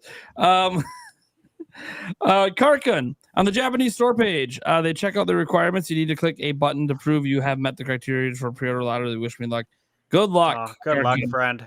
The lotteries are hardcore in Japan. Good luck. Even retail lotteries. Oh man. Question: when pre-orders go up here in the States, right? What I'm curious about, like, are you gonna have to pay the whole thing right up front? So Jake Randall actually addressed that. No, you have to have the money. You don't have to pay any upfront technically until they ship. But Best Buy will do a hold to make sure you have the money, and then they'll release it later in the day. What about like the Nintendo store? That one we don't know. Obviously, idea. yeah, no clue with Nintendo. The standard until it happens. Yep. Bring back NFL Blitz and NBA Jam. Yep. It's got to happen. This Bring is it the back. this is the Come gen. home to Papa. This is the gen. Demonic Brawler then says, what's messed up is because of the delay. Now, whenever pre-orders do go live, people are going to jump on in a panic as if it's their only chance. So we won't just be combating scalpers. It sucks. I think that was going to happen anyways. Dude, Yeah. it's I do feel gonna a be fun. desperation though. You know, it's so interesting.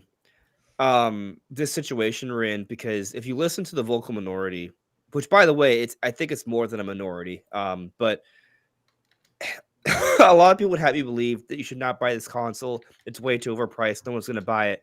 But then you look at the pre-orders. You look at how everyone continues to talk about this.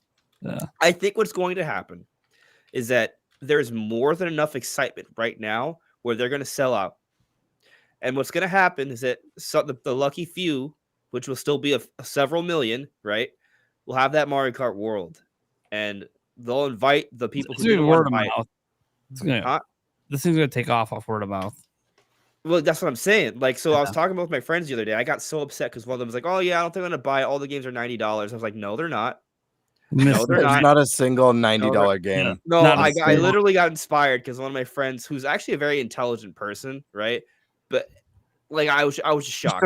Direct them to my channel. I got 3 misinformation videos to take care of these problems. Well, I'm making a whole new special one tomorrow because You can put it all in one. We need a video that's got all in one. There's so much. Maybe we should stop telling people this so that there's less people that are looking to buy it, and then we get it. Look, keep spreading misinformation so I can videos. And then we can start telling them, and then they can start finding out on their own. Hey, this isn't right. I went to the store and I glanced at Switch shoe games. Wait a second, none of them were 90. What the right. fuck? Right, so- 70, 50. What? Wait, what? What's gonna happen though is because it's interesting. Like Nintendo actually added some very interesting features that I think are low key like money savers, but also low key advertisers, right? Like the game share program, right? The game chat program, the lending program through virtual game cards. These are all different ways to further kind of push the word of mouth factor, right? Yep. I don't know what he's doing, but it seems interesting. He's eating Mario fruit snacks. Word of mouth. There you go, right there. Right? Literally. Yeah. But I think that it's going to change, right? Like I'm going to get Mario Kart World. My friends are all going to come over and they're going to be like, oh shit. Mm-hmm. Yeah, that's the thing when they play it. Also, guys, I think some of the confusion might get cleaned up next week. I think Nintendo might actually put the price of Mario Kart World in the Direct just to get. It's an easy way to clean up the confusion. We already have the price announced. Just put it in the Direct. Just Even though it's on the website. Casually towards the end, pre-order now, and the price is on screen. I think what would do really good if they announce a free expansion pass. Yep, that's exactly what I was about to say. Right, so year 2, it will be paid, but I don't think it's happening. You don't think there's going to be an expansion pass, or you don't think there's going to be a free first wave? I don't think there's going to be a free first wave. I think the entire Direct, and Bill Trennan kind of made this in his thing. He talked about like just wait till the Direct, and I think it's because there's so much content in this game already that people are going to be like, no. I mean, $80 seems fair. You know, I don't necessarily battle mode could be a real game changer. Like, what if they do it Fortnite style? Like an island elimination. They have like a 99. Yeah, what if it's 4 teams of 24 teams? Each is a 24 cart team. Oh my god, that would be sick. Bro. That'd be sick. Then that would that would be sick. Bro. They have the giant world map you can drive around in. Why the fuck not? Right. Right. The mode that would get me really hyped, because I'm already hyped for obviously knockout mode, is just so cool to me. The one and this was in my Mario Kart video from a year ago. I would love a story mode with boss races. Like I just feel like adding a story. Yeah, so like you do your story mode, you do like your three races, and then the 4th race is like a boss race. And you progress through story mode. There's been some people thinking that there's something hidden about this open world aspect, and part of it might be that there's a story mode involved with it that we There just are don't some know. giant creatures in the world, right? You have Yes. the Iron Donkey Kong. There are the Yeah. dinosaurs. I think there's some other characters I haven't noticed, but there are the dragons off on the horizon, which are just like when they showed that in the trios, I was like, my God, why aren't you driving there right now? Right. Like, I need to go. just I think need to see those dragons up close. I just think a story mode would go a long way, especially at launch. You know, not all your friends are getting Switch 2s and Mario Kart. I think having that single player experience with it beyond just learning the courses in your regular Grand Prix would be a really cool thing to have. I think look, we've never had a Mario Kart Direct ever. I think there's a lot in this. Wasn't there a Mario Kart 8 Direct? It was the first Direct. Oh, you mean for the DLC? For the booster course? I thought They there was had, Mario they, Kart had 8 it Direct. they had it in a Direct. I'm pretty sure that was in a Direct. Because like my thing is, I think there was a Mario Kart Direct. Okay. Mario Okay. Kart 8. I stand April corrected. 30th, 2014. I stand corrected. I think there's a lot in this game. Like a crazy amount of shit. Guys, it's the first new console Mario Kart in 11 years. That shit blows our mind. Like, I think there's a lot that we don't know about this game. And everyone's already hyped about knockout mode and the open world and the 24 racers. And I think we're only scratching the surface. Of what's in Bro, this game. something occurred to me. So you know in Double Dash, there's another cup you can unlock after Mirror. Yeah. I don't remember the exact name, but I think it was like All Cup Tour or something like that, where it was a cup where you played every single race. And obviously that's ridiculous. Travel the whole world. But like, what if though? Like it's only 30 tracks, 29 plus the one leaked one that I. Well, won't we don't say know. here, There could be bonus stuff that's unlocked. You know, we don't Maybe. know. It could be a secret world. Yeah, we don't know. There could be a secret world. We have no idea. An underground. Rainbow Road. Yeah. A lot of people are asking, "Where's Rainbow Road?" That Oh could no, be. we know that that one leaked. We know where Rainbow Road is. Oh, Yeah, we we figured it out. Okay. There was Not a leak. officially, but we know. I mean, Because Nintendo Korea leaked it. Yeah, it came from a Nintendo. Yeah, Nintendo Korea is the best leaker now. yeah. Nintendo Top Korea is leaker. the number one leaker. Someone Yeah. lost their job for some of that stuff. Anyways, at least scolded. Lauren says, new fan here, Nintendo Prime. Well, hey, thanks for being a new fan. Despite all the bad press for Switch 2, how successful do you think the system will be? Reviews and sales. Okay, so like, it's gonna sell out at launch. We talked about that during the because it's already selling out everywhere else that has pre-order. It's gonna sell out at launch. It's not really about what it sells at launch. It's about can it because like Wii U sold out at launch. Can it maintain momentum after that? And I think it's got a few things going its way that Wii U and other platforms Nintendo have had that failed, that didn't. And then one is it already has 2 banger games in the first 2 months. You got Mario Kart, their best seller, and then you have Donkey Kong. Welcome Tour. Yeah, Donkey Kong the next month. We already know, besides that, by the way, guys, that's in June, right? So we have June, July. We know Metroid Prime 4 and Legend ZA is slotted somewhere in there as well. And I know those are Switch 1 games, and they'll probably sell better on Switch 1 because there's more people that own Switch 1. No, I think Prime 4 is still better on Switch 2. But okay, well, we'll see. But the point is, I think that there will be people that want, especially like Legend ZA, after all the Pokemon stuff, a lot of people will want to pick up a Switch 2 to actually play that and feel like it's a better experience for Pokemon. So it could actually be a seller for Switch 2. But besides that, I don't think we've seen everything Nintendo's releasing this year yet. I think they're still saving some stuff for this summer to reveal. Yeah, I agree. So, like, there's going to be like a consistent cadence of those games, and the big third parties are all there. So I do think that as long as the games don't suck and the word of mouth is extremely positive about all the games in year one, like it was for year one of Switch, I think that's going to ensure that, hey, yeah, this thing's expensive. Also, holy fucking shit, have you seen this crazy fucking thing I did in World? Did you know that DK and I'm not going to get the spoiler, but did you know this crazy shit happened? Oh my God. Did you, dude, I literally got mad, and you know what? I forgot I was even playing on Switch 2. It felt like I was playing on my PS5 again. Like, wait, what? So that's the kind of stuff that I feel like that word of mouth gets out there. And if this is like Wii U had massive droughts and game gaps, and even like the launch games, no one was really raving about any of the launch games. The big one, the Mario one, was like, oh God, this is like our 4th one of this kind of game. Like, this isn't that exciting. Even though at Nintendo Land, that was the exciting one, but like no one was really talking about it. So like it's this whole thing where that 3DS, right? Oh, Steel Diver. Okay, this is Mario Kart at launch. Not Mario Steel Kart Diver. World. Yeah. Like World is probably the ultimate name they could have chosen. A new because it has vision. such a history.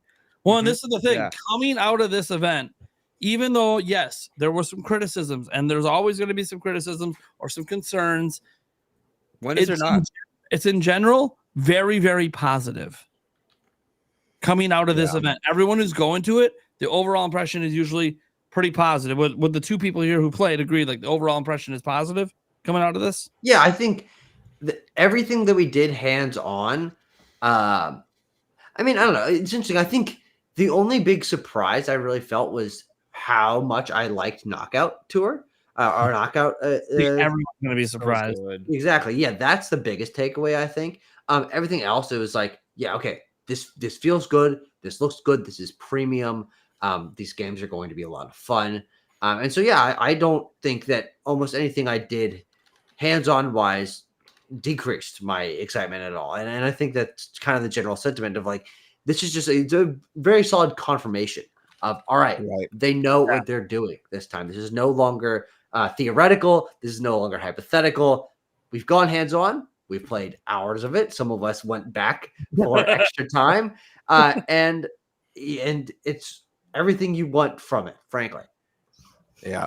I think software momentum is the big one. Like you said, as long as they keep the games pumping out, I mean, we could be potentially seeing by September the next big 3D Mario, maybe a tease at the next Zelda game or a Zelda remake. And that stuff. Yeah. If Mario Kart World, Donkey Kong, and Metroid Prime 4 all rate in the 90s, everyone's going to think this is a must-own system. Let me ask you guys a question. Because I think you guys all sort of like implied it earlier. Is there another major Nintendo title that is announced to come out this year? Right. At this point, it feels like 3D Mario is not coming out this year. Maybe it's an early release. I think it's September announcement for that coming out like April, May, March, somewhere next year. Yeah, that's kind of what I've been thinking lately. Yeah, I mean, you have to go sort through your Rolodex of like what of which teams would be available for that. Maybe Legacy.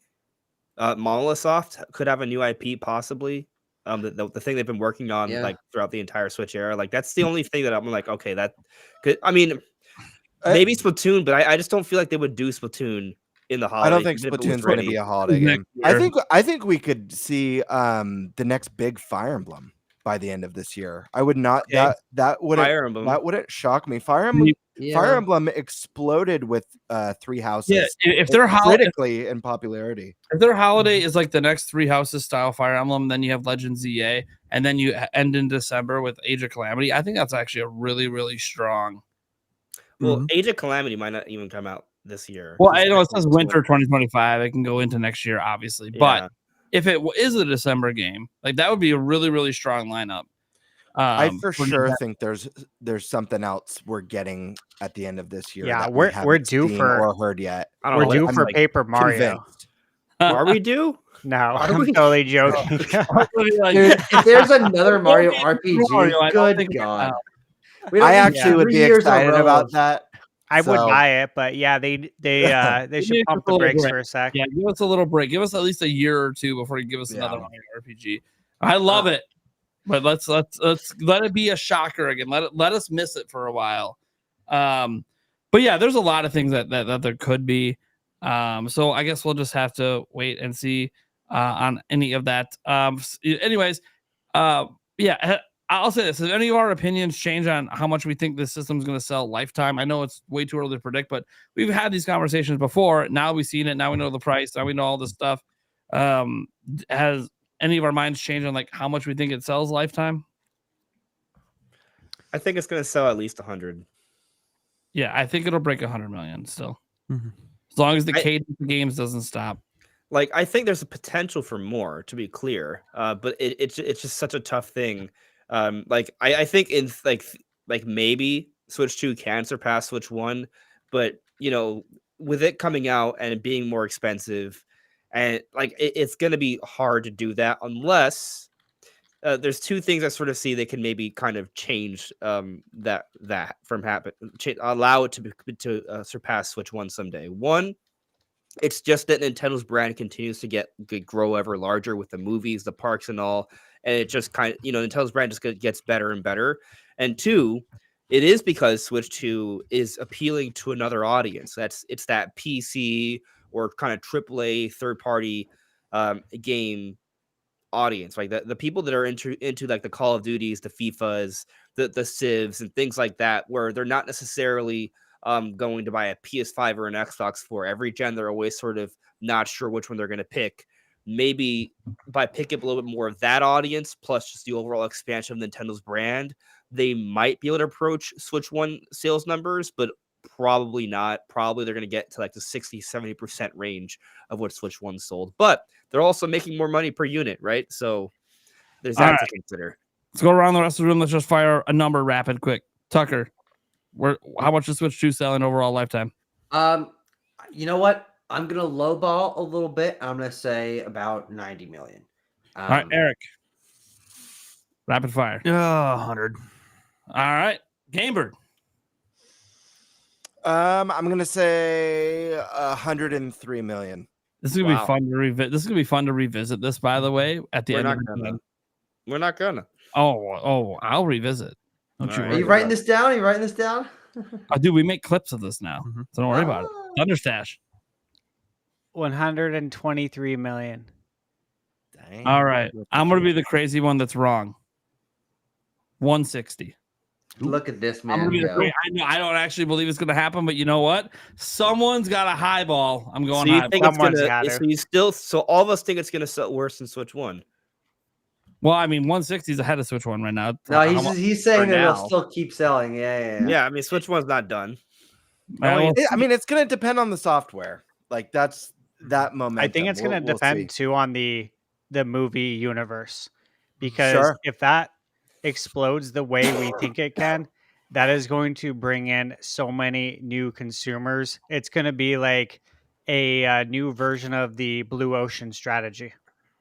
All right. So, the Mario movie is going to help that Donkey Kong game sell. It is. That might. So let's go ahead and rapid fire through these super chats. We got so many to get through, and I don't want to be here till like 5 a.m. So, Louis G said, "To your continued success, you are never too old to play video games." Absolutely. That's a simple one.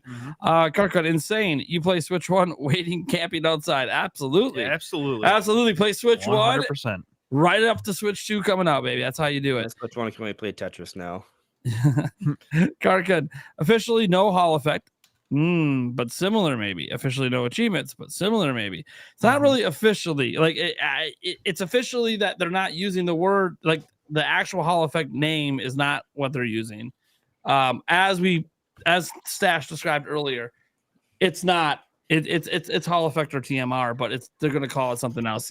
You could tell from the sticks itself. Like that's not. Drift is gone.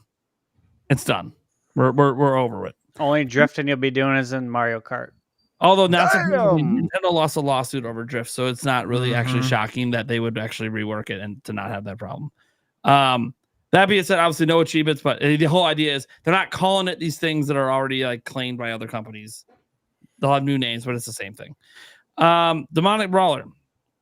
Okay, I got a question. When it comes to Hall effect sticks, Nintendo confirmed it won't be the Joy-Cons. What about the Pro Controllers? We went over all of this. It basically is Hall effect and or TMR, which is a newer technology than Hall effect. But either way, it doesn't matter because they're not going to call it either of those things. Right. Nintendo said no Hall effect because they're not going to use that. That's actually a copyrighted thing, not copyrighted, a patented thing. They're not going to pay other people's patents. They're going to make their own thing, but it'll work similar. Karkun, large straight roads in Mario Kart circuit. Worried? I don't know. Are you guys worried? You're the ones that played them. Something I didn't get to touch on, and I'll just make this brief, is that I found the tracks to be incredibly engaging because they have a lot of internal variety. Every track, because it's just a straight, you're not doing laps, you always feel like you're moving on to a new area. If there's not the, oh, I've seen this before kind of thing, especially on the first few times you're playing it. And you're going from the rooftops of buildings down to a seaside, down up onto all sorts of different stuff, like going on the waves. Like you're always moving to a different area within the tracks. And so I personally think that that's a plus instead of looping back around and seeing the same thing 3 times within one race. And also just the amount of people and items and things going on and things you can interact with and rail grind on means that I don't think the tracks will feel boring. I mean, people might prefer the more tight knit, let's just say, older style of course design, but I really thought they were great, and I think it's just gonna take some getting used to because it's very new. Yeah, and I always remember Bill Trinin kind of sort of hinted that might still be in the game anyways. There might still be like a lap thing, but he didn't want to explain it because again, watch the direct. And wouldn't it be crazy if there is a lap thing, but it's literally we don't even know. There's all new courses that we don't even know about. It's like traditional Mario Kart. Like, oh my god. Like they could be hiding. It's possible. It's possible. Possible. Anything's possible because we barely seen the game. Justin Richards. So I'm going to pick up Cyberpunk Day 1 to support physical third-party games. I already made the decision once they said it's all on the cart. I got to support that. I want that to be a more common thing. I got to show support. Let's see here. Vidata 712. Water got me feeling like streaking. Yeah, we hit the streak earlier. Justin Richards then came in with another 20 and says Switch 2 games seem to be on a much grander scale so far. I'm excited. Yeah. Is that what you guys kind of generally feel? You played it? Everything's more grander? Yeah. Mm-hmm. Yes. There that was a big takeaway. Hell yeah. Hell yeah. Boo Mini. I heard that there might be a manure construct amiibo. Yes, I remember. I even talked about that in a video. We haven't Horse manure? Manure. I know. It's a hard name. You said manure. It's a hard name to say. Say it very well, okay? And I'll probably even you know what? Moo you. Moving on. There is though, right? We saw it. There's like an image, but like we haven't seen it actually in amiibo forms. I don't know. It could be fake. Beats the hell out of me. Nintendo's not really talking. Nintendo and communication. That's a topic for another day. Demonic Brawler says, imagine because of a mouse mode, it could open doors where there may be Steam games that release on Switch 2, but not on Xbox or PlayStation. That is very fascinating, actually. Games that maybe require a mouse that are not on PlayStation and Xbox could be on Switch 2. Very, very interesting observation because everyone will have 2 mouses, technically. Let's see here. Demonic Brawler says, will there be a Switch 2 stick fix bundle? Care to comment? Absolutely. Hell yeah. I guarantee it. Day one. You'll make it happen somehow. I'll make it happen. I'll talk to Bill. Let me know when to add it to the merch store. You gotta put a stick fix shirt on there. Dude, we gotta make one. Has to happen. TS Bud 95. Minimum deposit for Switch 2 pre-order at GameStop. I have no idea. It used to be $50. I don't know what it is today. Your soul. Your soul. Your firstborn child. Yeah. Could be 100. You know, I have no idea. It's been a while. No clue. Best to probably call and ask them. They'll give you an answer. They know they take pre-orders, right? Taker 610. Based on Cyberpunk's performance, could we conclude that Switch 2 is closer to PS5 than PS4? Now Nintendo has hit price parity with Microsoft and Sony. Stash, care to comment? Yeah, I think it's closer to PS5 than PS4. I don't know, like a percentage. Maybe 70. Okay. 70% closer to a PS5. Maybe just because like it's modern hardware, right? That's maybe more modern features in mind. Yeah, it's hard to tell because like if you think about it, guys, the games that we played, I would presume outside of Nintendo, the other ones, they're going to be worked on up until the last minute to hit launch. I mean, obviously Cyberpunk's going to be worked on to the last minute. But like, what do games look like 2 or 3 years from now when they all know how to use the hardware and how to utilize DLSS from the ground up?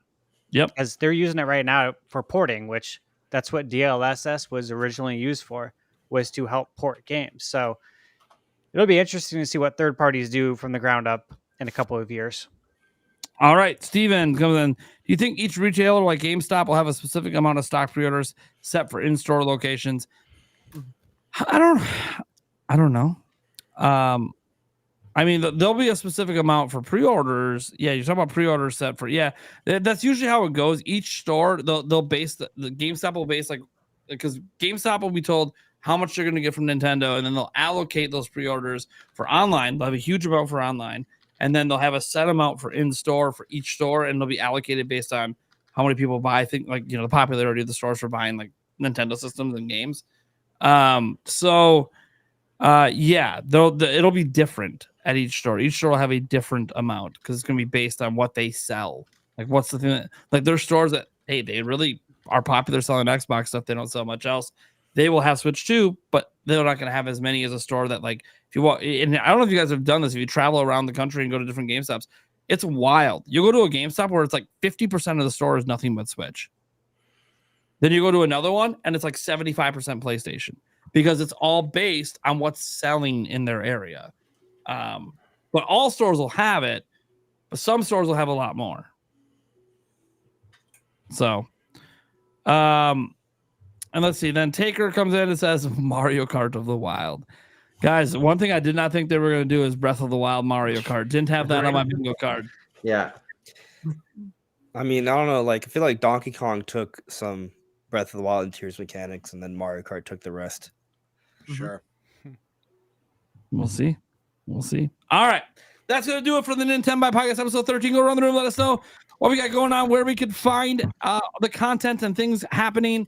And we got the hell out of here. Been a long show, 2 back-to-back really long shows, back-to-back weeks, which is understandable because this is it. This is the time. This is it. Yeah, like what are we supposed to do, guys? I presume we don't have any more hands-on impressions coming next time, so hopefully it'll be a little bit of a shorter show for the people that like it to be shorter. But we'll see. The news can go crazy. And we got Mario Kart next week. Granted, in case you guys didn't know, we already talked about it. Like, we're probably gonna end up doing back-to-back shows again. Welcome to the Switch 2 era, man. This is insane. That being said, Andres Restart, I'd say they could find you in the description, but they can't. So I mean, I'm just here to chat. So I mean, as far as I'm concerned, I don't exist. oh, well, there we go. Yeah. Tucker Hazel, one of the mans of the hour, gave so much valuable feedback on the show today for hours and hours and hours. What do you got going on, and where can they find you? I have a YouTube channel that is in my name right there called, I'm putting my finger at Backlog Banter. Look at that. I am currently sitting at 1,491 subscribers, so close to that 1,500. And of course, I'd love to blow past that, and I hope I do. But if you want to see me get a little bit to a bit of a milestone, I would appreciate you subscribing. And then on top of that, I do a lot of kind of different coverage. This last week or so has been, relatively traditional. We did a Switch 2 hands-on video, which you guys basically got a lot of my thoughts on today. But we did an interesting video about Tomodachi Life history, a scripted video about the origins of the Japanese exclusive Tomodachi Life game. So if you guys want to learn yourself a little bit of history, you can go over and check that out on that channel. And I also do weekly developer interviews with indie devs. I have an interview with the team behind Wanderstop coming out on Friday. Next week is Rift of the Necro Dancer. And then in a couple weeks, I'll be having Randy Pitchford, the creator of Borderlands. There we go. On my YouTube channel. So I've got a lot in the hopper. Guys, why are you not subscribed? What's wrong with you? So if you like learning about video games, I talk to developers every week, and I do some interesting stuff about games history and stuff. So I think you guys would definitely learn a lot. And I'm also very passionate about Nintendo. Most of my videos are about Nintendo, so you guys can go enjoy some of those as well. All right, Eric. Yeah, I'm here and on our Clips channel. There you go. He kind of runs the Clips channels guy. I don't know if you really know. He's like the man over there. Gamer Classic. What does it say? Oh, he got it. Nice. Yeah. He kicks off every episode now for our intro. So Hey, what a freaking killer show tonight. Huge shout out to you, Tucker. for coming on and sharing your experience, both hardware and software wise. Same to you, Stash. This episode rocked. I always have so many questions, and in a way, I almost feel like I got to experience the event, getting all that deep knowledge from you guys. Anyways, enough about you two. Let's talk about me. It's mine. Right. I'm Gamebird Classic. You guys can find me here on YouTube at Gamebird Classic. I do Nintendo content. I also do a lot of funny skits, similar to what we opened with tonight. And like Tucker, I am that was just so true. close. That was true. That's not a skit. It's real life. It is true. It is real. That's real footage captured on a hidden camera. But no, I like Tucker. I'm about to hit 1,500 subs. Not quite as close as Tucker. I think I'm about 30 away. So I appreciate the subs. I appreciate anyone who wants to check out my channel. I've got some Switch 2 videos coming out soon that I've got planned. They both better be there. Come on. Come on. I'm gonna load up right now. We better just be there before I even get their channels loaded. Come on. Everyone, make sure you go subscribe, or Nate's gonna get mad. You don't want to see him when he's angry. Oh my god. YouTube. Yeah, come on. And if you guys want your stash 100K, we can get these guys 30 subs. Come on. Come on, guys. And hey, how about this for both of us? Do us a favor. Don't stop at 1,500. If you go there and you see that the number's at 1,500, that doesn't mean don't subscribe. That's not permission to not subscribe. Let's get them to 69K. Yes. And stop. Yeah. No more than that. I'd enjoy that. Man, it must be hard to get past 69K. People are like, oh, no. No, I don't want to ruin that. I can't ruin that. It's not a nice number anymore. Oh, it was 69.9. Yeah, we can't push to the 70. No. Stash Man. Yep. So you can find me on YouTube at Thunderstash Gaming and on YouTube on Twitter at Thunderstash_YT. I know, man. So what am I working on? What we're doing the podcast, actually. I have it uploaded. I have my GameCube NSO video from the Switch 2 experience. Yeah. We didn't really get to that today, but yeah. No, we didn't. So I got that. I have going up tomorrow, probably all of them, is going to be GameCube NSO, Dragon Drive, Hades 2, Switch 2 Welcome Tour. Oh my gosh. Hogwarts Legacy. And then I'll probably save Friday for the games we saw but didn't play because I watched them closely while I was in line. And I think I can speak on all of them and their performance just by knowing what to look for. So there you go. Yeah, a lot of videos coming. Yeah, put it this way. Stash went from like no video for 3 weeks as he's been working on that AC Shadows review. So you guys are slammed. Slam, dude. Oh my God. And I have other stuff I have to do, obviously, too. It's like, but I have to get this done. Well, before I sign us out for good here, Taker 610 just give us a new slogan. Get more, pay more. Oh, Eric. Well, I just got chills. It's the Eric Moore way. I better see this spammed in the Mario Kart official stream on Nintendo's channel. But you know we're going to be drop the price. No. Get more, pay more, baby. Let's see that. That's another shirt right there. Yeah, I just realized something. If you're doing Knockout Tour, if you lose early, you can boot out, play another game, but you can still stay in the same game chat. Yeah.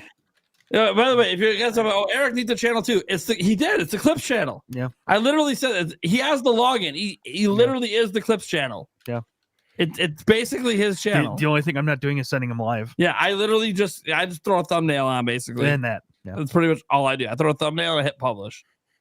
That's it. Sometimes I edit the title a little bit to try to get more views. Yeah, I'm just throwing the descriptor on there. I'm kind of leaving it to you what you want to call it. But he does all the work. He clips everything. He uploads everything. Dude, it's basically his channel. Well, I don't do all the work. God, what the heck? You don't pay the taxes. No, there's that. There's that. But hold on, I gotta shout it out again.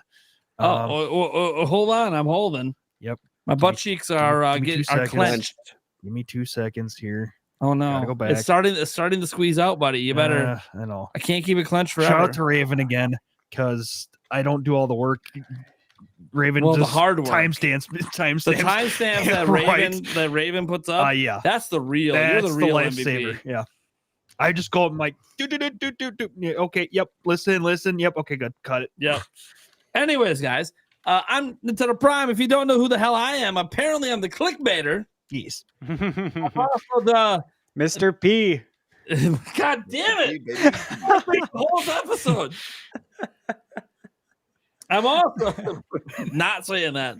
God damn it! I'm also Clickbaiter Master Raider. Yeah, it's funny. I'm the clickbaiter that's also now getting a reputation for debunking misinformation. I don't know how that goes together. There's like two opposing ideals. Yep. But they work. My channel does them both.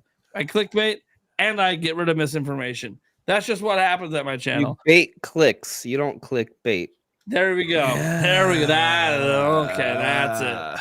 Anyways, you guys know what I do. I've been getting multiple videos on a day because news is crazy and I'm trying to stay on top of everything. And I already literally was taking notes during the show. I have 2 videos to build off of this show because we had 2 really big like Switch 2 news stories that people want to know about from the impressions and the conversation. So I already have like 2 things there off of this show. And then there's potentially more. I've been seeing some stuff. I don't know if I'm going to get to it because I got to do some verification on it. Some of the rumors and other stuff floating out there. I got to check the. There are some people claiming with inside sources they know things, and we're at this point where we have so much to cover. Do I really go with people who just claim they have inside sources that know things, or do I just say fuck you because I don't know who the fuck you are? That probably seems like. Look, if this was last week or 2 weeks ago, yeah, maybe. Break out the tinfoil hats. I have too much real stuff to talk about, so I'm not worry about some of the rumors. But we'll see. We'll see. I got to dig into it a little bit and look at the history of these people and see if it's even worth bringing up at all in any format, even on a live stream. That being said, that's what I do. I cover rumors. I cover news. I apparently debunk people and get shit on by half the internet. So welcome to Nintendo Prime, everyone. Thank you so much for everything. Hey, our community got Thunderstash up to 100K. He was already going to get there anyways. I really just wanted it to be this episode. Hands-on episode. And when I realized he was dropping his impression videos, I'm like, dude, he has to hit 100K when the Switch 2 impressions go up. Come on. Yeah. It works out good. we got to make this happen. And then, thank you guys as well for everything you've been doing at my channel this week. Absolutely incredible. This has been like one of the best performing weeks like we've had. Views are going nuts. Subscribers are going nuts. Thank you guys so much. Please go support all the people we have, all the guests we had on the show. We have Flam on the show earlier. We had N64 Josh. Let's not just let me and Stash sit up here in the 100K club. Let's trickle this down and give everybody up. We want to bring everyone. This celebration we did for Stash, I want to be doing this for Eric when the Clips channel hits it. I want to be doing this for Gamebird when his channel hits it. Tucker, you hit 100K. I want to do a celebration for you. Surprise, motherfucker. Sorry, man. You get nothing. I mean, look at that. We can't even hit 1,500. Oh, come on. By the way, the one last thing, Andres didn't see it. What did the Nintenbyte podcast give Thunderstash for 100K? Oh yeah. This is See, this is what happened. You left the show. Look what could have happened when you hit 50K. Instead of picking it up, I am going to. It is heavy as hell. Zoom and there's that. Some more nipple action. It's rotating. I didn't notice that. That is awesome. It's a freaking wave race. Yeah, it's so awesome, and it's what is this? Laser etched. Laser etched. Yeah. It's so sick, dude. Like, oh my god. Wow. And you can change the lights. Like, I have it on the green light, which actually looks kind of cool with the water, because it looks like ocean water. Right. Yeah. Right. Like, I had it on blue, but then I tried green. I'm like, I might have to keep it on that. And you notice how it hits? I actually messed around with this when I was putting on the thing to make sure when the light hits it, it looks like it's kind of like flowing when it hits the thing. I just realized there used to be a wave race game where you're racing through an area with bioluminescence in there. So as you're like hitting the water, there's like Oh, look at that! I just changed the autofocus. Now look at it. Oh yeah, it's beautiful. Congrats to Thunderstash, obviously, for hitting 100K today. And the silver play button, we can get that. Here's the thing. And It is everyone, actually everyone way on the show cooler. can confirm because this is literally a group effort on this between me, Eric, and Gamebird. We've been working on this for like a month and a half. We knew you were hitting it. We knew it was Dude, coming. That's awesome. This is the coolest thing ever. I have to find a great place to obviously put it, but never And in don't my say the life would I have trash. thought. No, it's so badass, dude. I would have never. The door stops, so it just keeps getting dented and chipped. I would have never thought that something like this could be thought up. I guess. Like I don't know how you guys came up with this, but it's like so cool. Yeah, everyone's just pointing at me. Goddamn. Hey, this is it over here. Stop it. This is how I get my wave race, right? This is the only way I'm getting it right here. It was so obvious. Basically, I was looking around, like trying to come up with an idea because I knew I wanted to do. I didn't know if I wanted to spin, but I knew I wanted to do something special for you, for it because I know how much it meant to me, and I know you don't really celebrate this stuff. And I'm like, yeah, but it's different. It's coming from the guys. Yeah. So I'm like, man, how are we gonna do this? And so I was just kind of looking around. And I was like, he fucking loves wave race. I gotta find a way. He's talking about water all the fucking time. So I'm just like browsing on Etsy, and then I found this store, and I'm like, oh my fucking god, I'm doing a wave race statue. It is. It's fucking sick. It's happening. sick. It's so awesome, and it's so cool to finally see it unboxed and unraveled and lit up. I gotta say, like my personal opinion, that's way cooler than a 100K plaque. Yeah, just you know what I mean. 100%. So if he hit 100K, I would have been like, well, it's got Metroid and Zelda. It's gotta be Metroid. Sick. We're doing a sick combo. I don't know what the fuck's gonna happen, but it's gonna be fucking. I'm gonna figure it out. It's gonna be fully custom, and I like the fully custom stuff because I feel like it's just extra special because it's from the boys. It's something unique. No one else has this, so it's amazing. I absolutely love it. I don't know if I want to display it in here. I probably will, but I might like want to display this somewhere nicely in the house too. Like this is really cool on your nightstand. Yeah, this isn't. Yeah, this isn't some little cheap thing that we sent you. This is somewhere safe for sure. I don't know. It's so cool though. I love it. All right, we have one final super chat to come in. Taker610 just wanted to be the last face on this stream. I'm just watching your Mario Kart World video. I noticed that the tracks appear to be based on previous game tracks. Is that what the map says?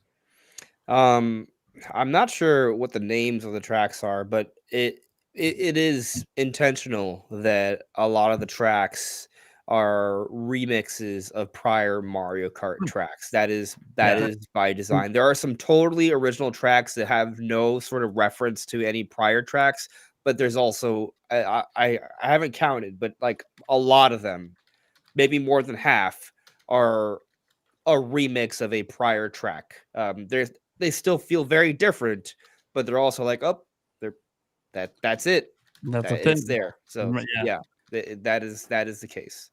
All right, guys, you can check out this podcast everywhere podcasts are heard. We got the audio version that goes everywhere. The video version is always right here on YouTube. You can catch it on my channel, catch it on Stash's channel, catch it on Gamer's channel, and you can catch it in chunks on the Clips channel as well if you'd like to watch smaller versions of it. I have no idea how Raven's going to chop this one up because it was technically two topics, but then we talked about a billion different things.